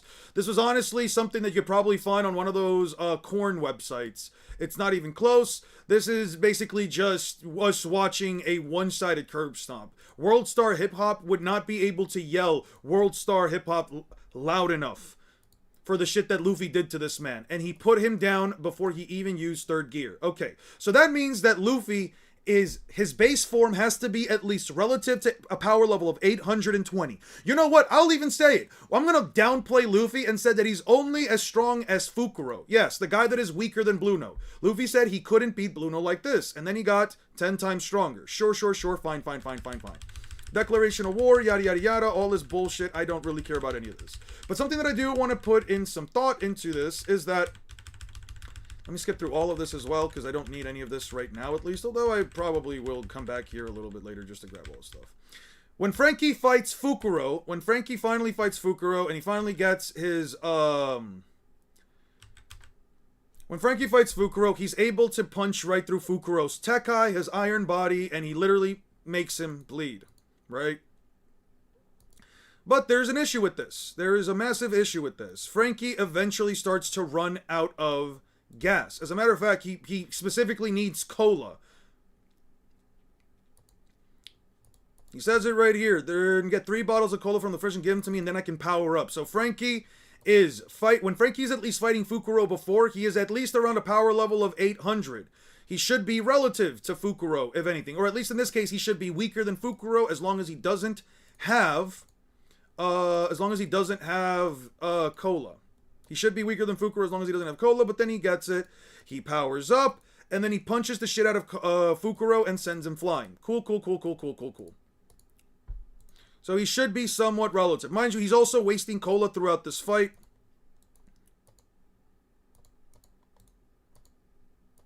Yeah. But there's an important reason why I bring all this up, and it's because later on, Franky is going to fight Robert Lucius. Let's see. I don't need any of this. I don't need any of this. I need this. Whatever. I'm just going to take these for Franky for later. Kamiya. He uses Kamiya right there. Franky grabs him.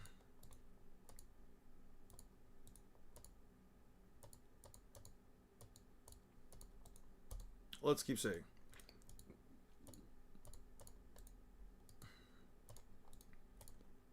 Just gonna keep saving these. Okay, coup de vent.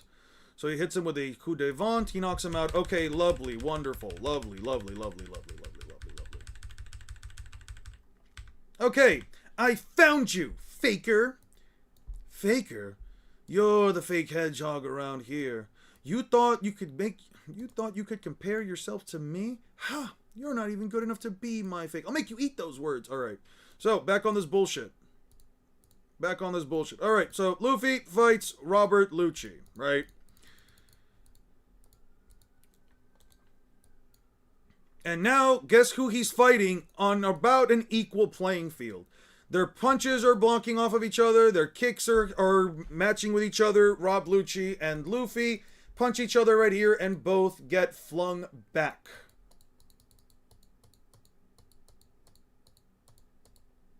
This is actually pretty cool. I'm going to take this one. Covers. Let's save this one. Let's move back. Water 7. There we go. Okay. Keep going. By the way, look at the distance between Luffy and Lucci, and Luffy can still grab Lucci. And he can just throw him away just for him to try to get to the door just for Lucci to then blitz him back and kick him away.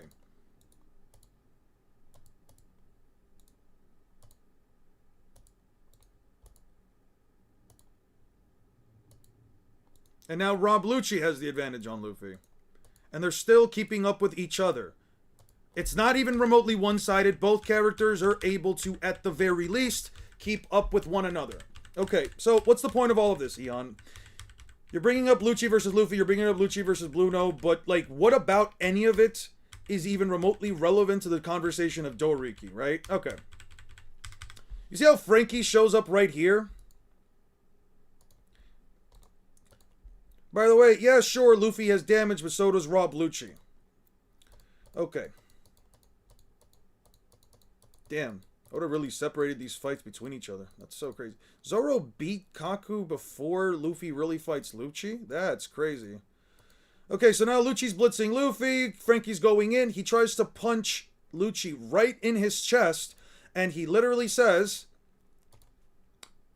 "No way, you didn't give an inch. But I sent that Fukuro freak flying. I see, you beat Fukuro and came here. Sorry, but my power level is 5 times greater than his," and then puts him down in a single hit. I'm impressed that you could beat Fukuro. You too are enough of a superhuman. But it's time to die, and then Luffy blitzes Lucci with a jet pistol, sending him in there. Second gear, Lucci transforms, and now the two of them essentially fight on par with each other once again. Okay. So now, the question here is, let me ask you guys something. How strong would Luffy be? Well, he's clearly says that he can't beat Bluno the way that he is, with Bluno having a power level of 820. Which means Luffy has to be relative to this power level of 820, especially if he's able to keep up with and fight someone like Bluno without any remote issue. He might not be able to beat him, but Bluno can't beat Luffy either. As a matter of fact, Bluno is genuinely surprised that Luffy is able to perform this well. By the time that he's fighting Rob Lucci and he's able to keep up with him way fucking better than Frankie, who almost got put down in a single fucking hit, yet Luffy is tanking multiple hits from Rob Lucci back to back to back to back to back. That means Luffy now has to be in a power level relative to Robert Lucius, right? Remember how before I said, let's just lowball Luffy's number to like 800? Well, remember how I said 5 times was the difference between Rob Lucci and someone like Fukuro? Well, if Luffy is able to keep up with him and harm Rob Lucci in comparison to Frankie, who couldn't do the same to Fukuro with one of his, again, punches that could hurt Fukuro, that means that Luffy has to have gotten, objectively speaking, has to have gotten 5 times stronger between the fight with Robert Lucci and fucking Bluno. There's no other way for me to like. I don't have another condition. I did the base math or strength level of Hordy Jones, and either I did the math wrong or Hordy Joe is deep as fuck into uni. Oh, that's crazy. It's like trying to lowball a basketball to a tennis ball. What the fuck are you guys talking about? Yeah, I don't know why people use wikis when the source material is right there. You can use the wiki to find certain panels about it. That's true.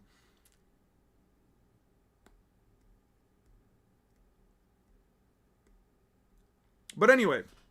So Luffy has to have gotten 5 times more powerful. Now, there is a very important reason why we say this. And I'm going to be straight up real with you. The biggest reason is Zoro states not only once, but twice. I have to find the other statement for this. I have to find the other statement for it. And I'm going to go back here. Let's go to like 70 and then we'll just move up from there. Because we're still on the boat by then. We're still on this bullshit. Yeah.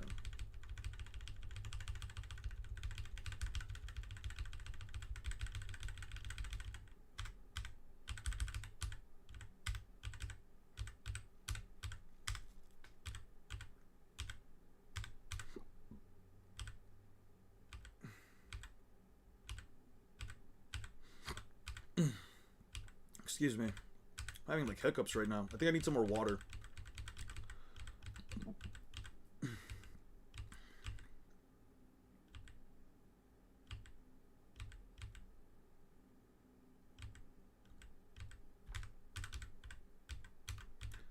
Does anybody know the statement where Zoro says that they'd gotten stronger after every single island?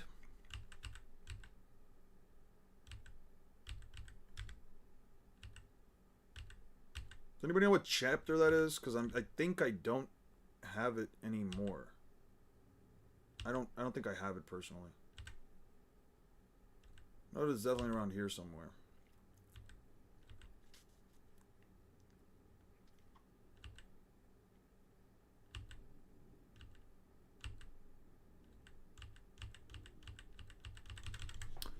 Alright, we're gonna have a tough time finding this then. This is unfortunate. Oh, here it is. Each time we've passed to an island, we've gotten stronger. Okay, so now you have 2 statements from Zoro, twice back to back to back, which now means it might be narratively implied. He states twice back to back in the same arc, once again, right here. The ship looks the same. The ship looks the same as always. From the East Blue to here, it made it across the sea just as we did. Humans become stronger and more resilient each time they cross the sea. But ships are different. They accumulate stress and damage. Then he states right here, each time we've passed an island, we've gotten stronger. And each time he's been on an island, he's cheated death. So what does this all mean? Every single time that these characters go from one island to another,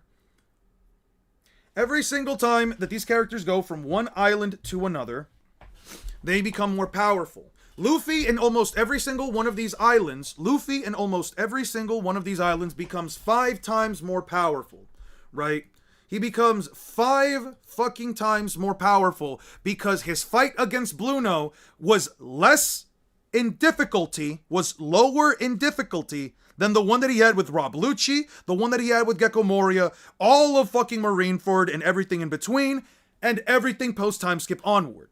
The Blue No fight, where Luffy became, quantifiably speaking, again, quantifiably speaking, the fight where Luffy became 5 times stronger just afterwards, he walked out with very minimal damage. Luffy barely has any kind of damage marks on him whatsoever.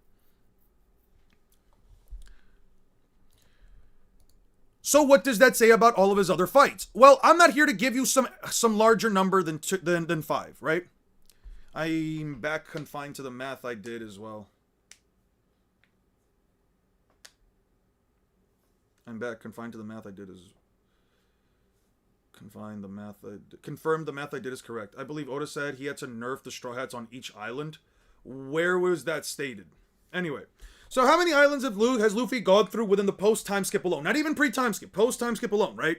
Assuming that Luffy, remember that value of 10 times faster than the speed of light, bare minimum, that I'm not going to go anything lower than because it would be absolutely disingenuous to the entire context and scaling of One Piece for me to say that post-time skip Luffy is weaker and slower than pre-time skip second gear Luffy. Let me just start off with this 10, right? Now let's multiply this 10 by... Let me multiply this 10 times... What the fuck? 5. No, sorry. 10 times 5. Okay, let's count the number of islands that we go to. Let's count the number of islands that we've been through. Without accounting for the Pacifista in Sabaody Archipelago. Fishman Island, he fought Hordy Jones. In Punk Hazard, he fought against, in the entirety of Egghead, so the villain do stand a chance, and he can end up being something, or else they would have cooked much sooner. I don't know about nerfing Luffy, but anyway. Fishman Island with Hordy Jones. Punk Hazard with Caesar Clown. Dressrosa with Doflamingo, not accounting for any of the Coliseum fights. Whole Cake Island with General Cracker, and then with General Katakuri, that's already 5. Wano versus Kaido. Wano versus Kaido again. Wano versus Kaido again. Because he goes through 3 different fights against Kaido before he fights against, before he goes Gear 5. I'm not even going to count for Gear 5. Rob Lucci, but I'm not going to count Rob Lucci because that was a no-diff for Luffy. No, I'm going to count Kizaru. Then Kizaru plus the Gorosei, which rises up to 10. And without accounting for Elbaf, Luffy has had 10 battles. Luffy has had 10 battles in the following arcs that you can say he put in more effort against than Bluno from fucking Marineford. No, he did not dodge Photon Light. Naruto has never dodged Photon Light with no chakra in Naruto Shippuden. In the Retsuden, I think he did it while he was sick, but that is a version of Naruto 2 years out of the end of the series. Okay, so what is 10 times faster than the speed of light times 5 to the 10th power? I can quantify that Luffy has become between Egghead and Sabaody Archipelago, I can quantify Luffy to have gotten 97 million times stronger. Yeah, with no chakra. Yeah.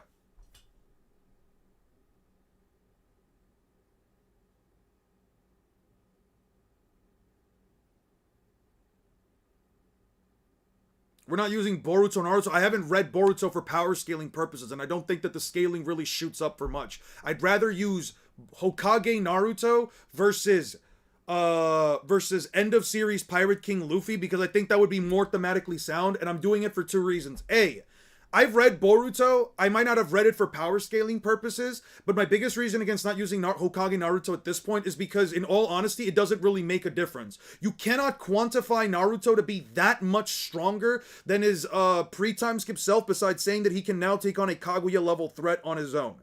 I don't know how. It really just depends on where or how strong you think Momoshiki and Kinshiki are in comparison to Kaguya, and even then there is kind of no quantifiable value by which I can give you.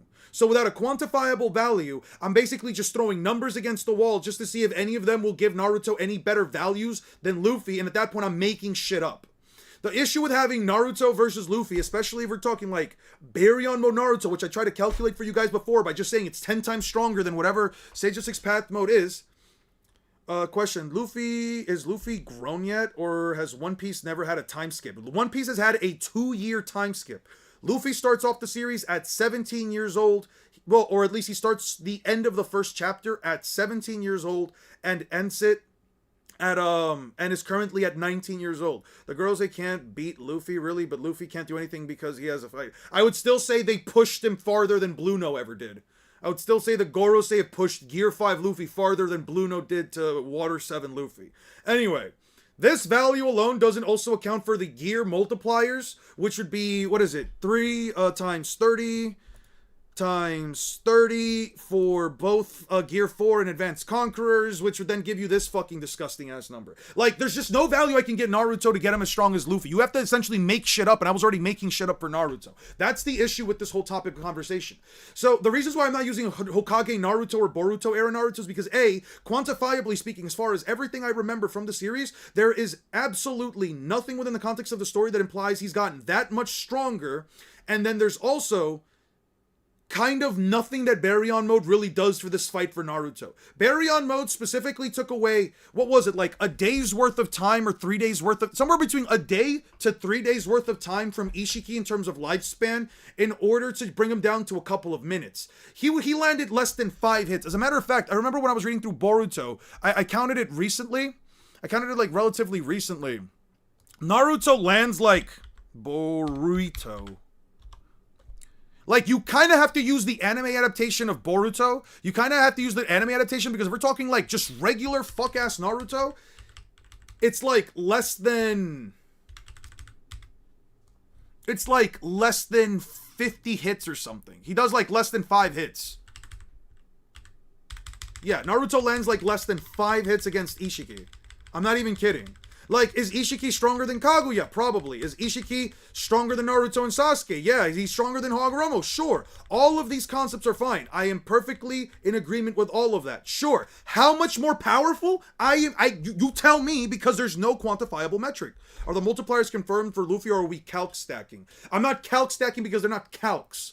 The multipliers, second gear is stated to be a 10 times amp in the One Piece Yellow Data Book. It's stated to be a 10 times amp.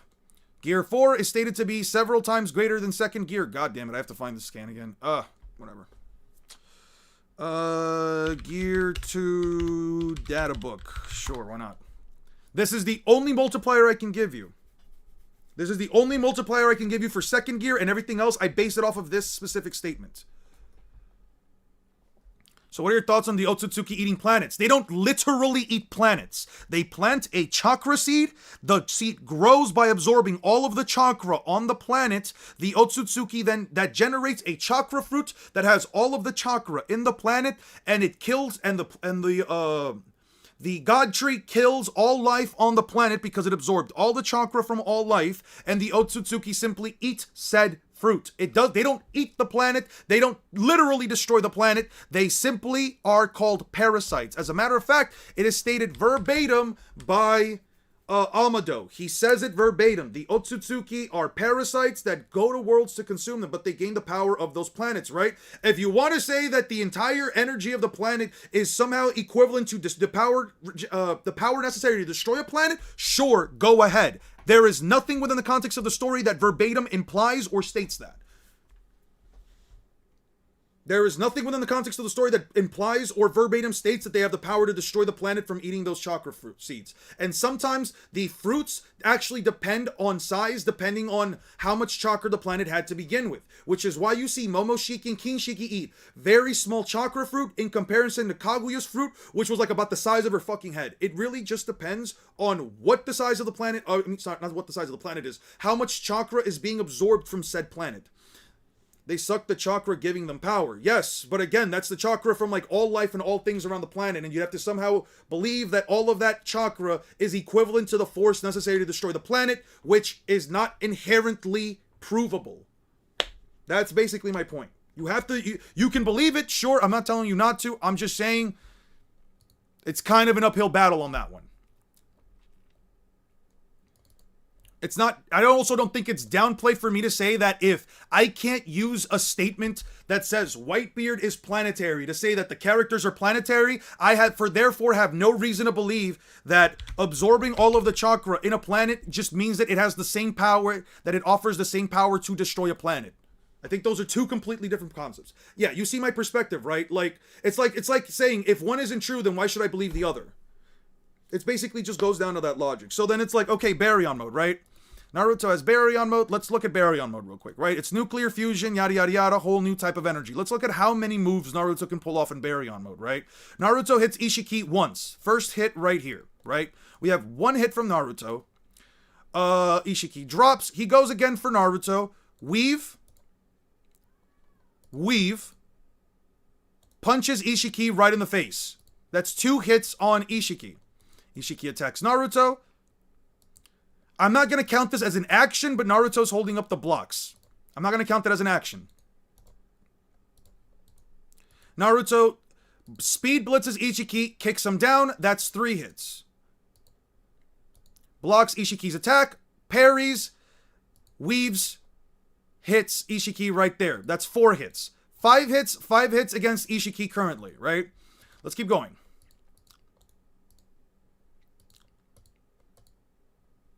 And Naruto's already running low. Well, how many moves did we say?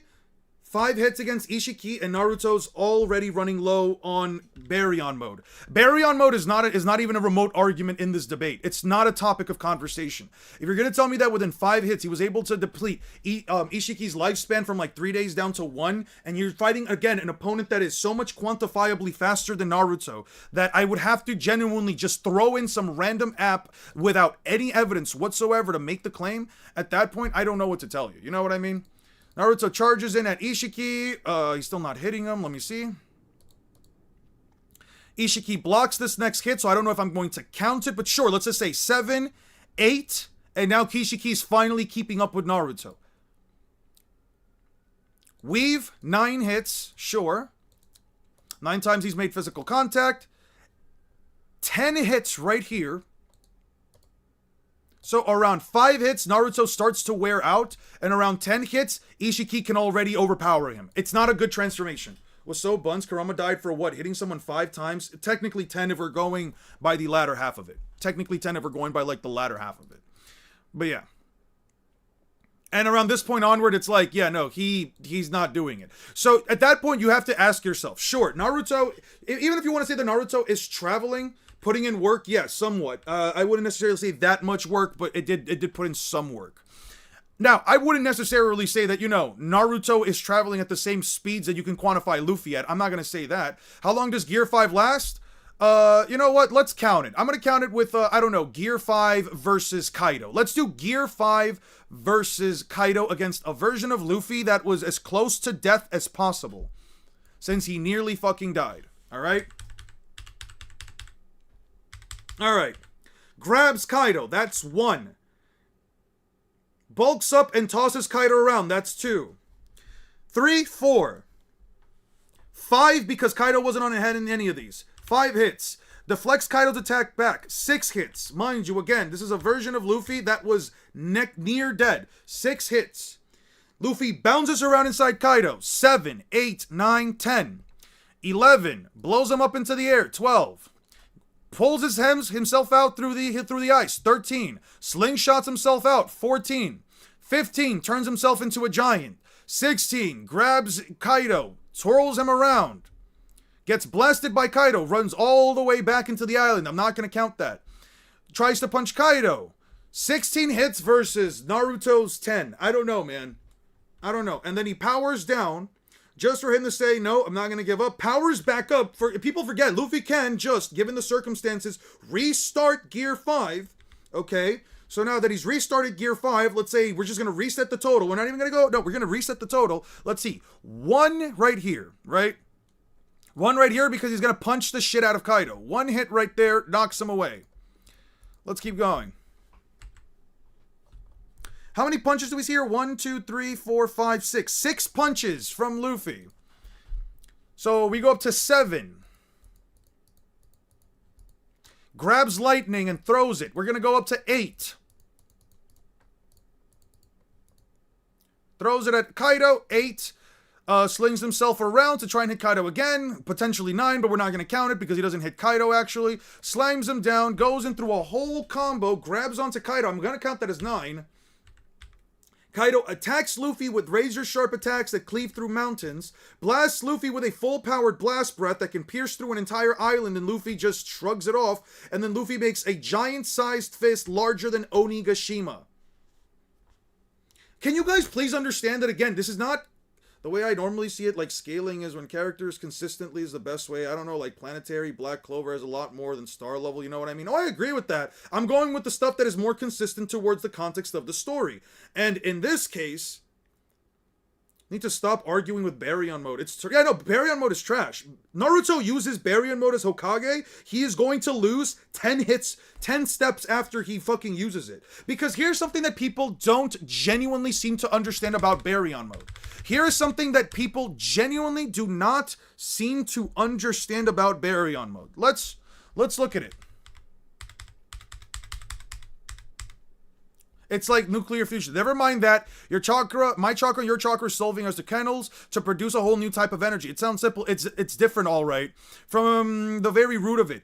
With others involves chakra, saying it for whatever. It's a totally different beast, created as raw materials, completely run out. Listen, don't make any unnecessary movements. Even rid yourself of superfluous thoughts. Those are the tricks to keeping this Baryon mode going as long as possible. These are the tricks. Can you believe Naruto power scalers unironically gas up that form? I mean, I gassed it up too when I first saw it because I was shitting myself thinking, holy shit. I was thinking to myself, holy shit, he's beating the ever-living fuck out of Ishiki. Ishiki is crazy. KCM2 is like, I guess in context, probably a better form.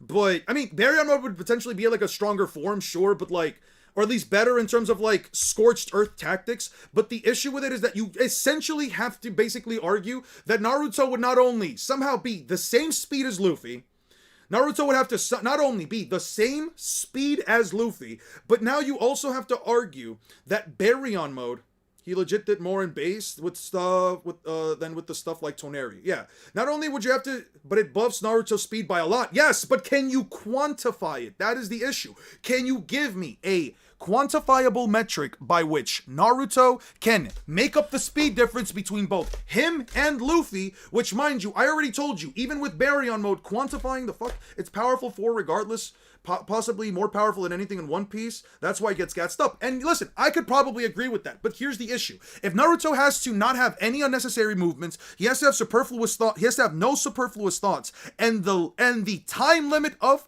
this form is essentially 10 fucking hits, he's not gonna land them on Luffy. Even if you think a single punch from Baryon mode, for whatever reason, could limit Luffy's lifespan of at least over a year into like a fucking, I don't know, 5 minutes when Ishiki had 10, what was it? What is it, like a day? Ishiki had like a day, 3 days, some bullshit like that. Ishiki had like multiple days to be alive before he timed out. It took 10 hits to lower him down to a couple of minutes. You have to somehow argue that Naruto can land more punches than he did against Ishiki with a guy that's potentially faster than Ishiki. Like, have a way around the lifespan thing. He doesn't need it because Naruto can't land that many punches. You have to genuinely believe that Naruto could land more punches against an opponent that is quantifiably faster than Jigen, and he only landed 10 hits on Jigen. No, but Horn Jigen did speed blitz Naruto and Sasuke and Ishiki.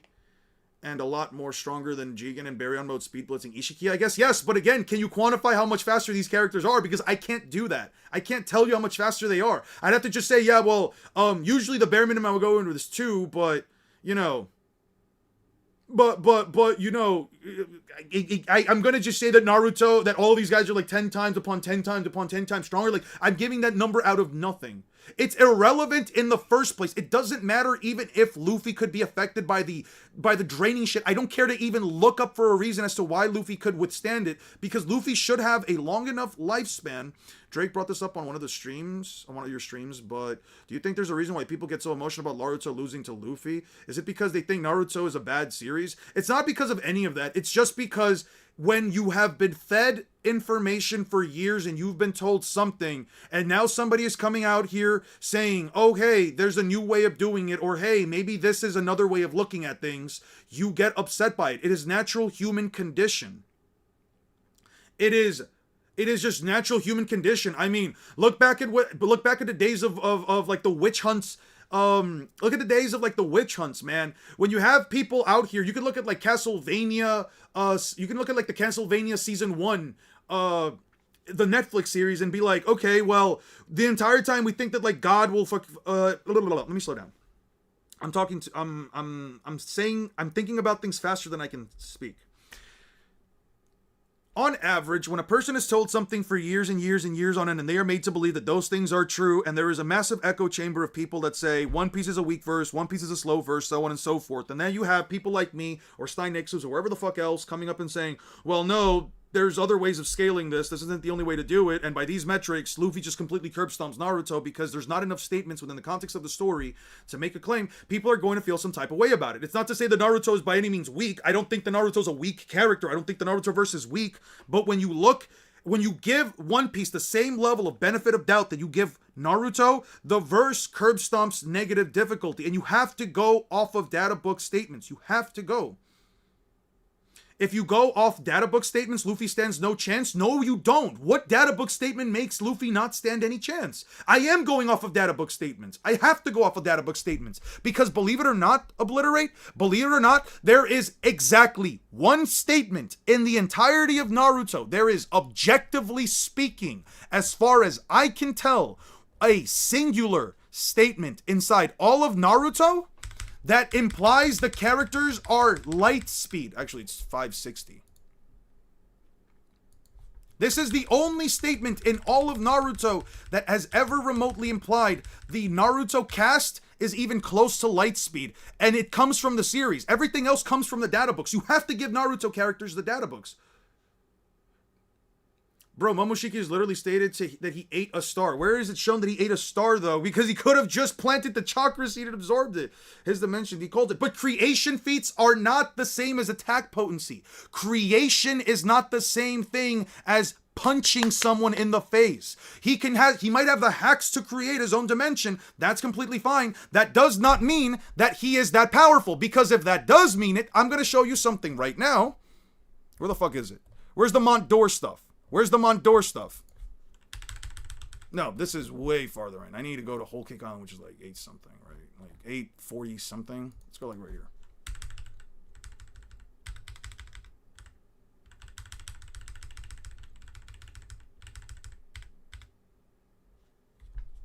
Because by that logic, if you're gonna make the argument, if you are going to make the argument that Naruto is, for whatever freaking reason, not Naruto, but Momoshiki has the power to like wipe out dimensions. Well, guess what? This guy right here, this fucking freak, this absolute loser, yeah, he can also create an infinite number of dimensions.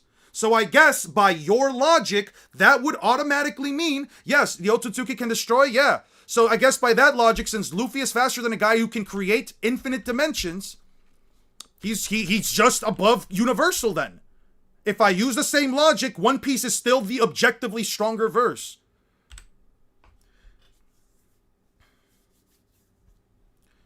Right here, you see within books, you can find an infinite array of worlds. Get a load of this, the most bizarre creatures. The Manticore escaped the underwater prison. Anything within a book is eternally ageless. It only makes sense, right? The contents doesn't change each time you open up a page. If you got a rare specific form of worlds, rare specimens from all over the world sealing the pages of these books, it's the power of my son Mont d'Or. He can literally create infinite dimensions inside of this. Does that prove his dimensions are universes, though? Yes, they are literally endless universes. Wait, where the fuck is it stated? As a matter of fact, this was actually an argument made by Nixos in his video, the One Piece agenda scaling. Let's see if I can find it.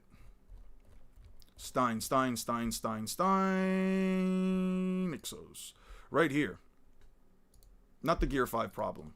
Not the Gear 5 problem. Right here. The bias problem, immune to blunt force trauma. Katakuri is multiversal. Right here. Let me put on some... Actually, I don't think I need the headphones.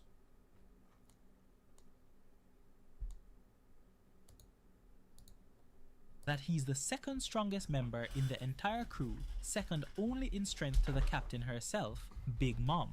So that means any feat or ability if you have to use the fucking thing that like members of the Big Mom Pirates, I'm happy you know Stein is goated. Yeah, no, Stein and I have spoken a couple times on screen. With that established, we can start. Let me plug this in so I can also help. Other sweet commanders, Cracker. Now let's not forget, Luffy had to fight Cracker for over 11 hours, and even then, he only managed to win with the help of Nami. That alone tells you just how ridiculous the Sweet Commander's power levels actually are. So, if we were scaling this linearly, that means Katakuri, who is explicitly stronger than Cracker, would be far above a Luffy, who was already far above someone like Enel, who, as we've said before, was literally referred to as a god. But even putting that aside, Cracker himself makes actually scale more like Stein than you. He outright tells us that he's capable of producing an infinite number of biscuit soldiers. And obviously... Yeah, so if he has the power to make an infinite number of soldiers, that means that he has infinite energy, which means that he has to have the energy capable of destroying a planet if he has infinite energy. But that doesn't mean it, right? Creating an infinite number of soldiers automatically doesn't make him universal, right? Because having an infinite number of soldiers, and we know for a fact that it does take up some level of stamina from him, that means that he has to have an infinite level of stamina, right? So infinite energy plus infinite soldiers means he has infinite universal attack potency. Number of soldiers is if he had access to an infinite amount of energy. Yep. And if he has an infinite energy supply, then logically his attacks should scale to infinite attack potency. Right, because he can create an infinite number of biscuit knights. He literally claps his hands, they're just made, which means he has infinite creation. So you see, even if we just take that as our bare minimum baseline, it already places Let's also look at Mont d'Or. Every other member of Big Mom's crew, second only to Big Mom herself. So right there's no doubt, Katakuri is stronger than Mont d'Or. But the real question is, how strong is Mont d'Or exactly? Well, we know that Luffy's Mont not surviving a is the Ross and user of the Shuriken book fruit, which allows him to create and manipulate various books. Now, according to the data books, it's explicitly confirmed that these books are essentially isekais, and for those of you who might not be familiar with that term, isekai is a Japanese word that literally means another world or parallel universe. So right off the bat, that means Mont d'Or's ability lets him create entire alternate universes, making him at the very least universal in scale. But it gets even crazier, because in the manga itself, Jinbei outright confirms that the imagination and span of the world of books is infinite. So what do we go with, right? No, Jiraiya's books aren't universal because Jiraiya doesn't have the power to trap people inside an infinite number of dimensions inside a book. Yeah. What do you want me to tell you? The span of these universes Mont d'Or creates is infinite, and then Big Mom herself goes even further, confirming that Mont d'Or can create an infinite number of these worlds or universes. You see, within these books you can find an infinite array of worlds. And just so there's no ambiguity about their structure, Big Mom also clarifies that everything within Mont d'Or's books exists in its own temporal dimension. Since anything within a book is eternally ageless. That means it doesn't even follow or is confined to the same laws of time that everyone else is. Like, yeah, but, okay, so either we take the Momoshiki stuff because they created a dimension. Okay, Mont d'Or can create an infinite number of dimensions. And he's not even close to as strong as Whole Cake Island Luffy prior to fighting Katakuri. Anything placed inside becomes eternally ageless. So again, to be perfectly clear, Mont d'Or is a character who can create an infinite number of universes, each infinite in size, each with its own time flow. Their logic is silly. That's the point of it, man. Guess he's outerversal, yeah. It doesn't make it true, though. Having the ability to create something doesn't automatically mean that you have the same attack potency.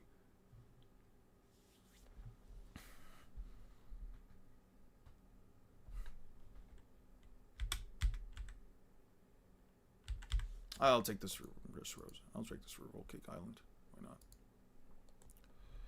Baryon mode is not like necessarily an option. As a matter of fact, and to go back to the little discussion we were having before about like why I'm not using adult Naruto, or at least like Baryon mode Naruto, it's specifically for one final reason. Naruto is currently out. Naruto is literally out of the story as far as we know. Naruto is out of the story as far as we know right now, within the context of Boruto True Blue Vortex. I am willing to give Naruto, up until the point in time where Luffy becomes Pirate King at the end of One Piece, time to not only be put back into the series, but also get some new fucking feats or some new statements or some level of upscaling that might actually change my opinion on this topic. But in all honesty, there's nothing within the original context of the Boruto manga that even remotely makes me believe that they can beat Luffy. This is what happens when Naruto never explains the Otsutsuki and the origin. Those fuckers are just world-hopping aliens. I don't know where this dimension creation feat is even coming from. I don't know, man. Doesn't Baryon mode take away Naruto's lifespan? It does not. And since Luffy's younger, would Naruto fall to Baryon mode before Luffy? No, it doesn't take Naruto's lifespan. It uses up Kurama completely. Naruto doesn't walk out of it. I guess if you get the door thing, we get Noodle's Tsukuyomi scaling. I don't have to do the Tsukuyomi scaling at all, and this would still put Mont Door at higher than Tsukuyomi. He's literally creating worlds inside these pages, and they're outside of time.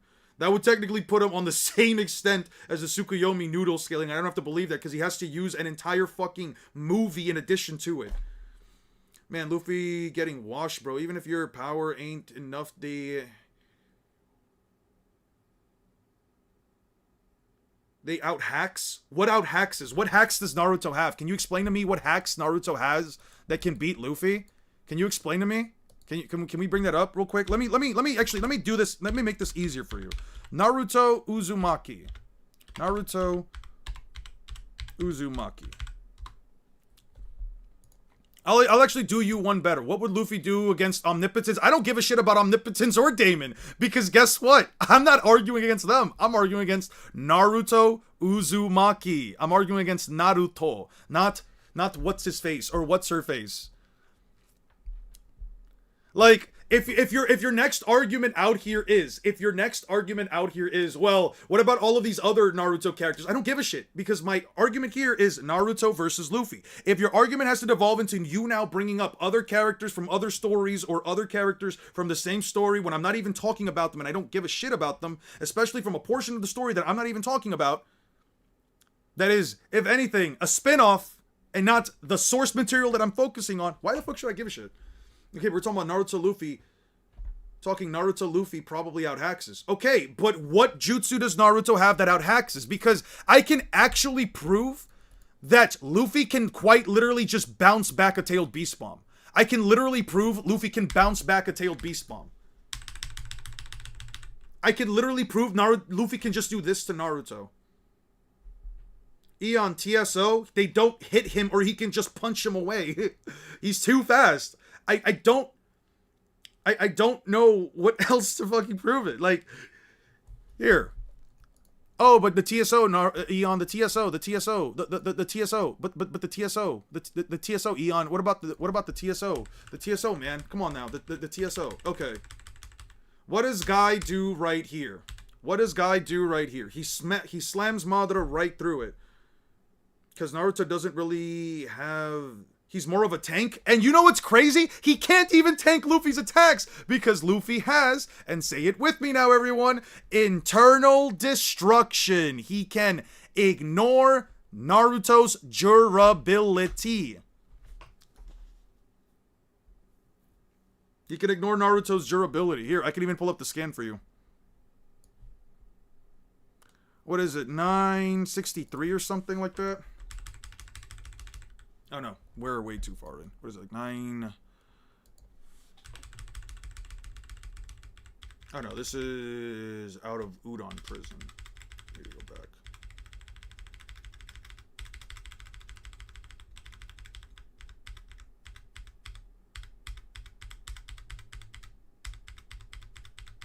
Right here. Right here. It can even be used for defense like invisible armor, or it can be converted to offensive use to great effect. But when you go one level beyond that, the haki you wield can penetrate the enemy's interior and destroy them from the inside, thus making it more powerful. Like, what hexes does Naruto really have? The truth-seeking orbs, okay, he either slams them, he either literally hits them without actually making physical contact, he bounces them back unless you, for whatever reason, are going to prove to me that Naruto... What does it matter if the TSO never... Unless you can somehow prove to me that Naruto is going to consistently use the destruction application of the truth-seeking orb, which, I mean, sure, fine, I guess. But even then, at that point, he can also just turn the truth-seeking balls into rubber. Luffy turns everything around him into rubber as long as it is within a certain vicinity of him. He literally turns explosive bombs, he literally turns explosive poison balls into rubber and then sends them right back at the guys that shot them, and they exploded. And I literally have proof of, I quite literally have proof that the tailed beast bomb doesn't explode. I'll show you, I've got it in another video. A tailed beast bomb doesn't explode on contact with something. Tailed beast bombs don't just explode on contact. They actually do take a second to blow up.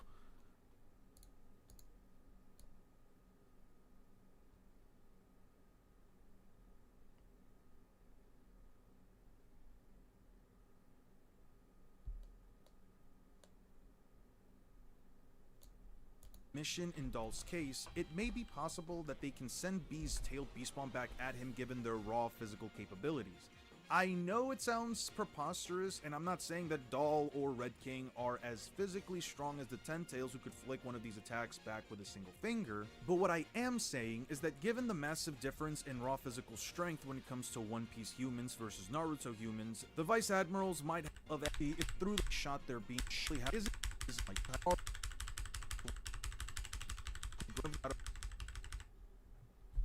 actually, it might not have been this one. Naruto can get out of this by creating two clones to stall Doll and Red King, and then summoning Gamabunta or any of the other giant toads in order to deal with B while he tries to get her off of him. Since Bluegrass has to remain connected to her ride in order to control it, and a giant toad is currently pressing both her and B, I think it's reasonable to argue that Naruto can remove her from B at least by threatening a large-scale attack like a massive Rasengan, by sending it back at B. We know for a fact the tailed beast bombs don't exactly explode on contact. The tailed beast bomb clash, B catching Kurama's tailed beast bomb, and the Ten Tails flicking B's bomb back at him. Yeah, they don't blow up immediately.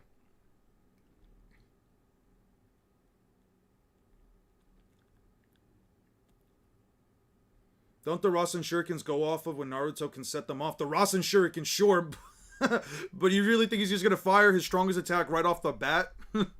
Naruto's more likely gonna fire at least one tailed beast bomb at Luffy before he starts throwing in the tailed beast Rasen Shuriken bombs. His natural weakness into rubber. Turn up the volume a little, please. No, it's fine. I'm done checking it out. Like, this is just right here. The Game Awards are now. Congratulations. I don't really care for the Game Awards. I just can't. The only thing I necessarily care about in terms of the Game Awards are just like what stuff is gonna come out. I think that it's all oh, he's just dressed up. Oh, he's just straight up dressed up. And it's also the fact that no, it's a game. Oh, it's not even out yet. Fuck no. I don't care then. The effect of something can be negated, but rubberize it.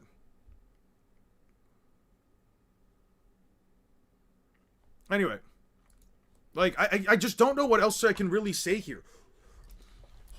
What exactly can I really give Naruto here that, like, legitimately makes it come with that, like, legitimately gives him an edge in any of this without straight up saying, oh, yeah, no, I just... Wait, what? Facts. I'm with you on that. All I care about are the trailer, game reviews, and what games won.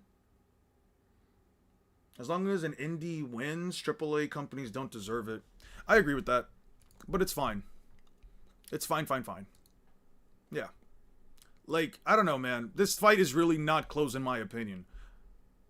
I'm gonna try to give Naruto every benefit of doubt I can, but, like, the characters just don't do it. Okay, I got one more take for you. Alright, that's fine. Why bother watching them? Just want to be disappointed again? TGA, the video game award. You know what it is? At least in my opinion, like, the video game awards, it's always going to be rigged if the game that you wanted to win didn't win, right? It's always going to feel rigged. And I'm pretty sure they have, like, some level of criteria for this or whatever. But I'm just not... It's like, do I really need somebody to say that, like, their game won? Or, like, XYZ, like, you know, they like, does it really matter at the end of the day? Like, if Claire Obscura doesn't win Game of the Year, I'll probably be like, alright, this is absolute ass. I hate this. The Game Awards are fucking rigged. They don't really care about being truthful or whatever. You know, we could go through that route, but it's like, at the end of the day, does it really fucking matter? Like, everyone's just waiting for the same thing as I am. We're just waiting to see the fucking reviews. That's really it. Rasengan rips your opponent apart. What are your thoughts on that? That would be a slashing attack, right? Okay, so the Rasen Shuriken, and this is a conversation that I've been having for a while now with some people. It's an attack that doesn't inherently bypass durability in the same way that Internal Destruction does, right? Now, the thing about the Rasen Shuriken is that it does attack with thousands of tiny little blades. I'm just going to skip right ahead to, like, the chapter that explains it. The thing about the Rasen Shuriken is that it does attack with many tiny little... Kakashi says an infinite number of blades. It's not necessarily an infinite number, but I get what it... I get what he means. He couldn't keep track of it, even with his Rasengan. Now, specifically, Tsunade says that these tiny little blades essentially rip apart the target by attacking the cells and essentially ripping up their chakra network, right? I'll bring it up in just a second. Now... This is technically this is a complete Rasen Shuriken, but it is technically an imperfected Rasen Shuriken, since Naruto can't maintain it for long, which is not necessarily a massive issue, but also because it does damage him. It does have a certain level of recoil. Fuck me, man. I did it again. Rasen Shuriken training. We're just... Give me 1 second. I gotta send all these back here. Okay. One moment. 1, 2, 3, 4, 5. And then... Fuck, I didn't mean to open that. Dressrosa, 4th grade Ninja War. I don't care about the data books. That's... data books. Library of Ohara, Naruto, Rasen Shuriken training. Okay. 5 images. Move them here. Okay, I'll close this up. There we go.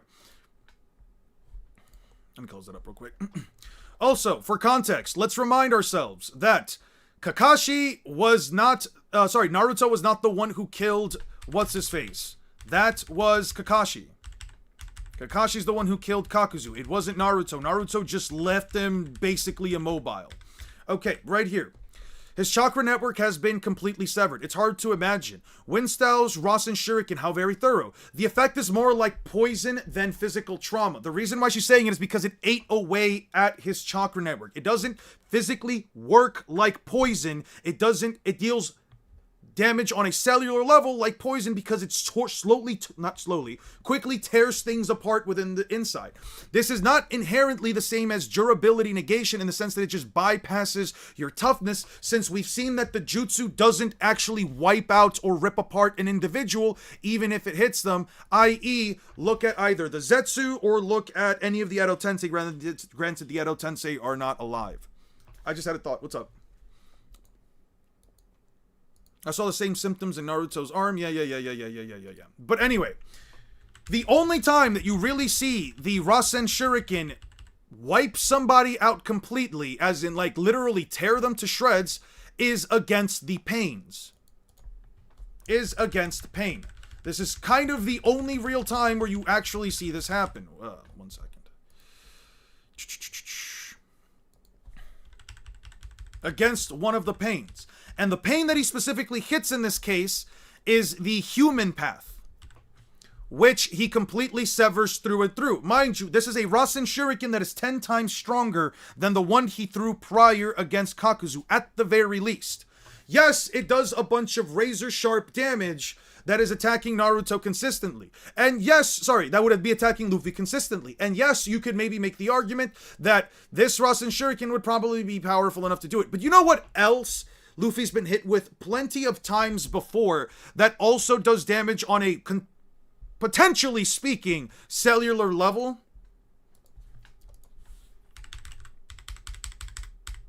Kaido's Blast Breath.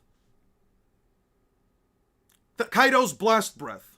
You know how, like, you have to basically argue that each one of those little needles has, like, say, like, what, mountain level attack potency? Yeah, well, here's an entire beam of heat-based energy that is also attacking Luffy. And you know how heat works? It works on a cellular level. Tiny little blades, sure, but Luffy is also taking attacks from slashing attacks. You see these little wind blades? You see these little wind blades that Kaido can make that also cause massive fucking storms? Let me show you real quick. What is it, like around here? Yeah. Yeah, you know these tornadoes that Kaido can just make? Yeah. Those tornadoes are made out of these fucking wind blades.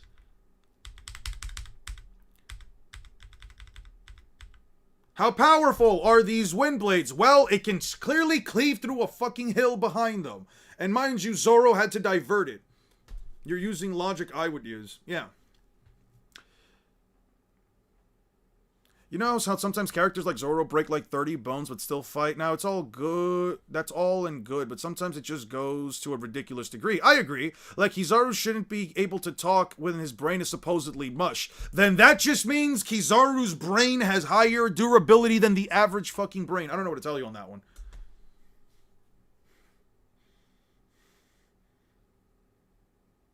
Not to mention, Haki is invisible armor. So, besides the fact that Luffy coats himself in armament and Conqueror's Haki, which is also... The Rasengan is weird because Delta took Naruto's massive Rasengan to the face and it barely scratched her clothes, but Boro was torn apart into nothingness when he got hit. Yeah, I don't know, man. One of them was a massive fucking huge Rasengan, while the other one was just enough for Delta to basically overload. I'm pretty sure with Delta, the case is more so one that Naruto sort of stopped after he basically had cracked it with it on the instance and just dispelled it. Let me see. Boruto. The Rasengan doesn't...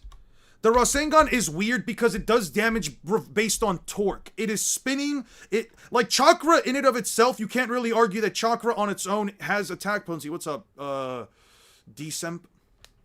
It's more so the idea that, like, the Rasengan deals damage in two ways. It either pushes the opponent forward, thrusting them and having them bash into an object, which is irrelevant to Luffy since he doesn't take blunt force trauma. It doesn't matter if Naruto slams a Rasengan into Luffy and sends him flying into a mountain and the mountain opens wide up. It's like, okay, sure, but Luffy hitting into a mountain isn't going to hurt him. The second thing is the spinning. I would say that the spinning part of the Rasengan is actually what would deal damage to Luffy, but even then, you have to believe for whatever reason that the spinning damage is enough to put down Luffy when in fact, at best, it would probably just make Luffy's skin fold over it.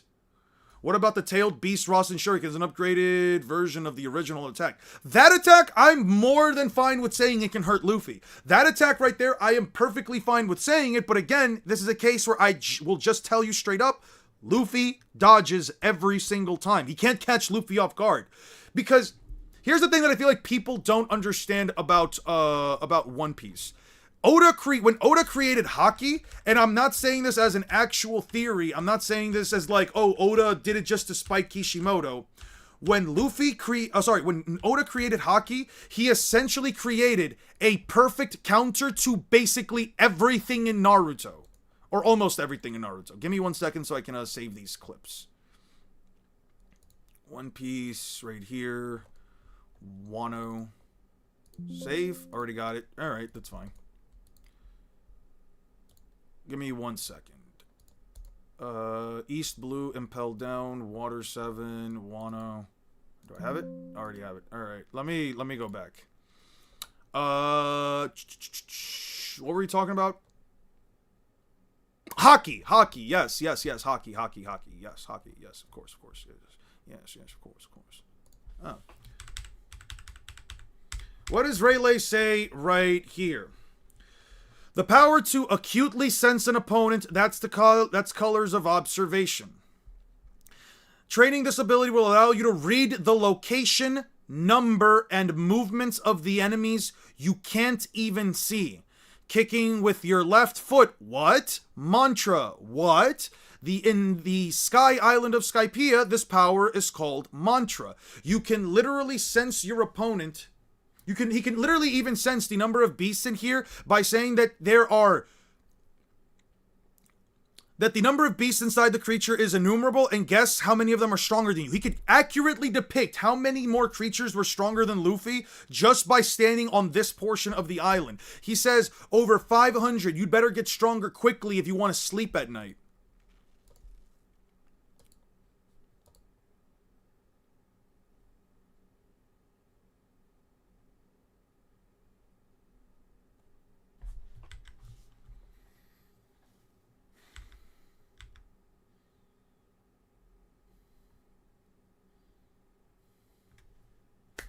Hey, what's up, Keys-Peeper? That's funny. Ready to catch a live stream? Hey, what's up, man?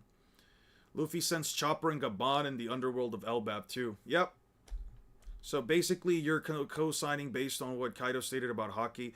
No, but I'm co-signing the fact that in Naruto, characters have this habit of... In Naruto, the characters, Naruto being one of them, have this habit of diverting misdirecting the gaze of the opponent, making them see things where they're not currently at, or hiding behind things like trees, rubble, etc. when they are caught in the back foot. Naruto characters, if you've noticed, if you pay attention to the way that they fight, are constantly trying to find space between them and their opponents so they can find a way around what it is that they're going to do.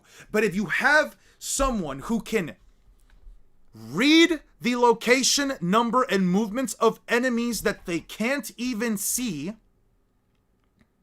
in a one-on-one, but Eon, Naruto can create like 1,000 clones, yes, and he can also see all 1,000 clones with armament Haki or whatever. If he might even be able to notice that one of them or 3 of them are on the side gathering up nature energy. Well, Naruto can always just transform himself into a piece of steak. Yeah, okay, and he's gonna have the intention. Yeah, and he's going to have the intention of attacking Luffy or doing something to him right into Luffy finding that piece of steak. And what is Luffy going to do? He's going to sense his intention because Haki works through the use of intent. That is how Kinemon was able to find so many things with his upper body or sense things around it, but he couldn't sense inactive movements from what do you call it? He couldn't sense basically the movements or the pipes or anything around him that wasn't alive or had any intentions of moving. Would you agree, Eon, that Luffy's King Haki can effectively wipe out his clones? But no.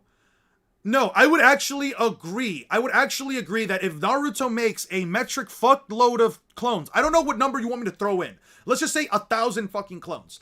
Those 1,000 clones would have his chakra cut down to spread evenly between all of them, and therefore the clones would be weaker because in order for a clone to be as strong or relatively strong as Naruto, he has to make a lower amount of clones. When Naruto makes more clones, the clones are, comparatively speaking, much weaker than base. If I already think that Luffy can put down Naruto and he makes 1,000 of those clones, I'm pretty sure I can argue easily that Luffy can knock out all of his shadow clones. And that's not just the end of it. You see, Naruto, Kakashi actually brings up earlier into these points. Kakashi actually brings up very effectively that Naruto's,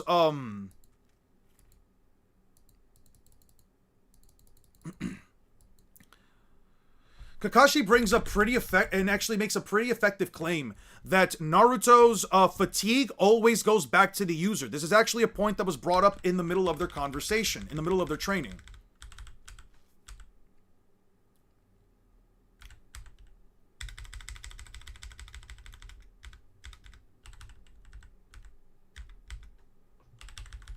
Actually, it has to be like farther up than this. I'm just gonna skip through this right now.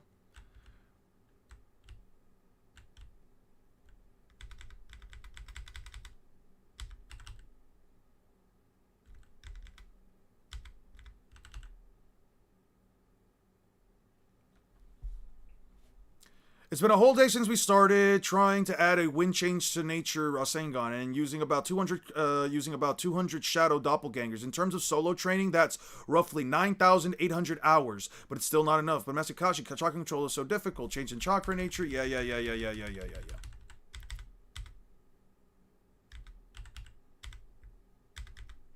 There's a statement where Kakashi essentially says that Naruto gets all of the recoil back from this training.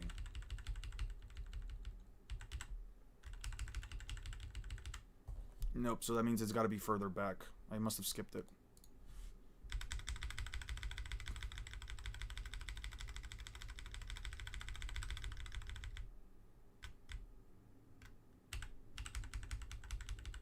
No, that's because that's when Naruto is,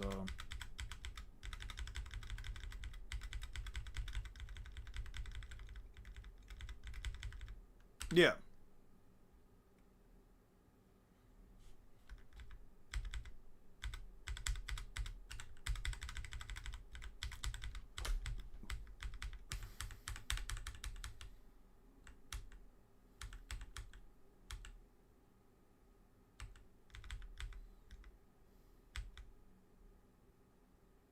It says it right here. Let's log your cumulative experiences into your memory bank and release the jutsu on reflecting.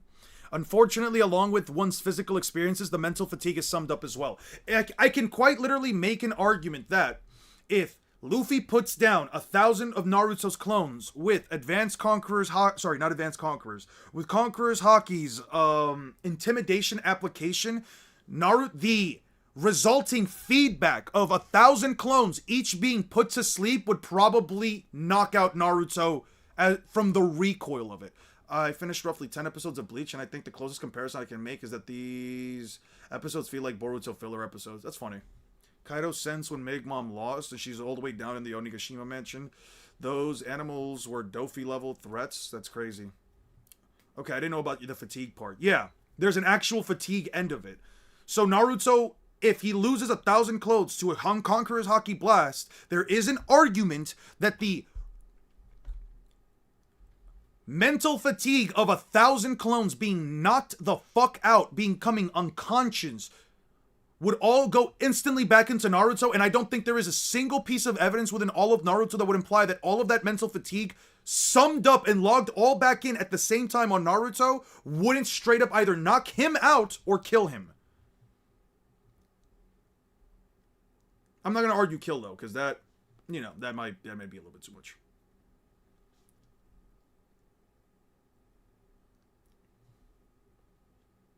All right. I'm going to leave it here. I think I'm good. We've been streaming for almost 6 hours.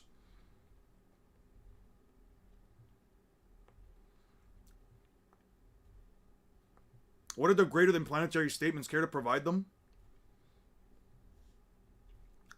Can people train their organs in One Piece? It's not necessarily it's not even necessary to prove.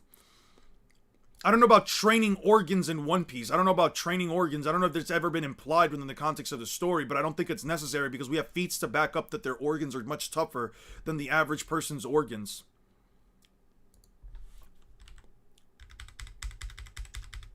You see this attack, Gamma Knife? He aims it at Kaido's heart. Gamma Knife destroys internal organs. Gamma Knife consistently destroys internal organs, and Kaido straight up tanked it. And it doesn't even state that that it wasn't effective. It's never stated that Kaido's heart is also as tough as a dragon's heart or whatever. He literally just tanks the attack and then fights through an entire night against Luffy without even remotely ever slowing down.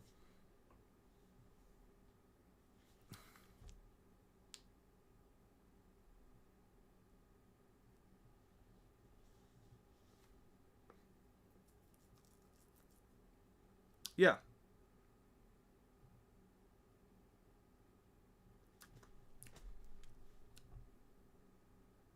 Where did Apu state that? Where did Apu state that, Jeff? Can you give me the chapter?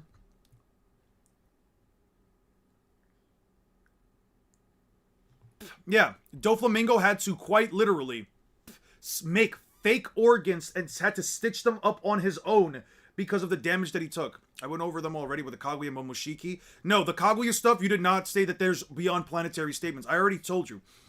There is, besides the fact that she doesn't have a verbatim statement saying that she was going to do it, resetting that time space also doesn't mean much if, again, the TSO quite literally, if the TSO can quite literally just be negated, or can quite literally just negate the time space. Never stated that he healed from the Germa attacks either.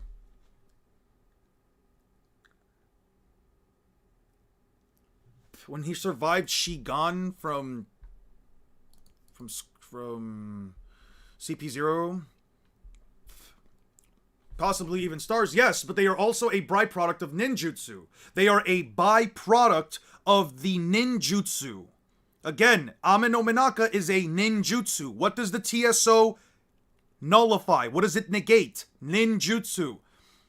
You can't even, you can quite literally just make the argument that based on how the TSO is stated to work, and how all the ETSO is an expansive, truth-seeking orb, all it is going to do is just negate them. It doesn't have the attack potency to destroy moons or planets or whatever the fuck you think is in there. It does have the capacity to just simply nullify the time space.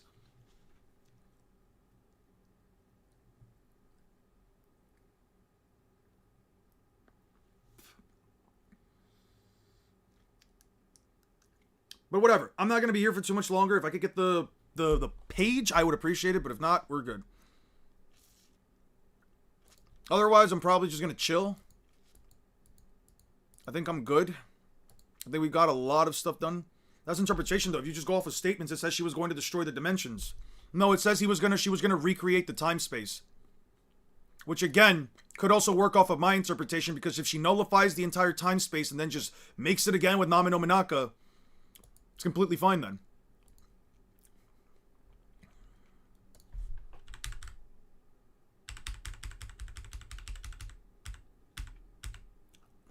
Also, it's not like it's a jutsu that she just pulls out of nowhere. It needed to be, it activated in response to Naruto hitting her with that barrage. But anyway.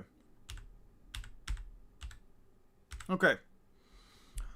This root time space is Mother's exclusive domain where she can directly extract chakra from shinobi trapped in the infinite Tsukuyomi. The Biju are now stable, plus Mother has even produced a truth-seeking orb. An expansive Kekemora truth-seeking orb that contains each and every chakra nature, wind, lightning, shadow. It's the start of a new time space and you will all be sacrificed. So, in fact, what this was going to do, it doesn't say that she was going to destroy, it just says it's the start of a new time space. If she nullifies this root dimension, she has to... Wait. If you want to rebuke facts, then that's on you. Don't make it universal on everyone. The whole world knows One Piece is that big. But I see what you're saying. They don't get me wrong. Like I said, it's interpretation. But you see what I'm saying here, right? It never stated she was going to wipe out the dimension.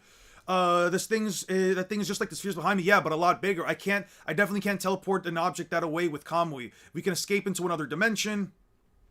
If that thing's gets too large, we won't be able to return to this place. It's sealed away. We need to seal away the rabbit granny. I am immortal. It cannot die. You cannot seal me away. Yada, yada, yada. Yeah, it doesn't say that she was just going to... It doesn't say that she was going to, like, destroy the dimension. It just says it's going to be a time for a new time space. My interpretation of she was going to nullify the dimension, that's completely fine. She can just make a new one. It doesn't matter how she destroys them. It still does it regardless. No, it matters. It actually quite literally matters. Because if she was going to nullify the dimension, that doesn't mean she has the attack potency to destroy it. It just means that the dimension itself is a byproduct of ninjutsu with which the TSO nullified. That is their hack's ability. If the TSO have the hack's ability to nullify ninjutsu, that means that it doesn't have the attack potency to wipe out a dimension. It just means it's going to expand itself until it resets it. Anyway, then I can use the Kaguya dimension statement. She was going to destroy the TSO and the Kaguya dimension of planets. It means Kaguya's solar system. All right, I think I'm over this conversation. It's fine. Anyway. It's been a fun one. Nice to see so many people here. I just hope you guys have a rest of... I hope, though, you guys have a rest... You guys have a good rest of your evenings. I hope that everybody here gets some good sleep. Please drink some water. Please treat people around you with respect. I think I think we're just going to leave it there. Have a good one, guys. I'm going to hop out. I'm probably going to see... I found the chapter, but with the translations different. You can send it to me anyway. You can send it to me anyway right now. I'll download when I can. One more thing. I never watched One Piece, not even a single episode. I feel like y'all deserve to know that. That's completely fine. Kaguya's ice dimension showed resistance to Naruto's TSO. Was Naruto actively applying it?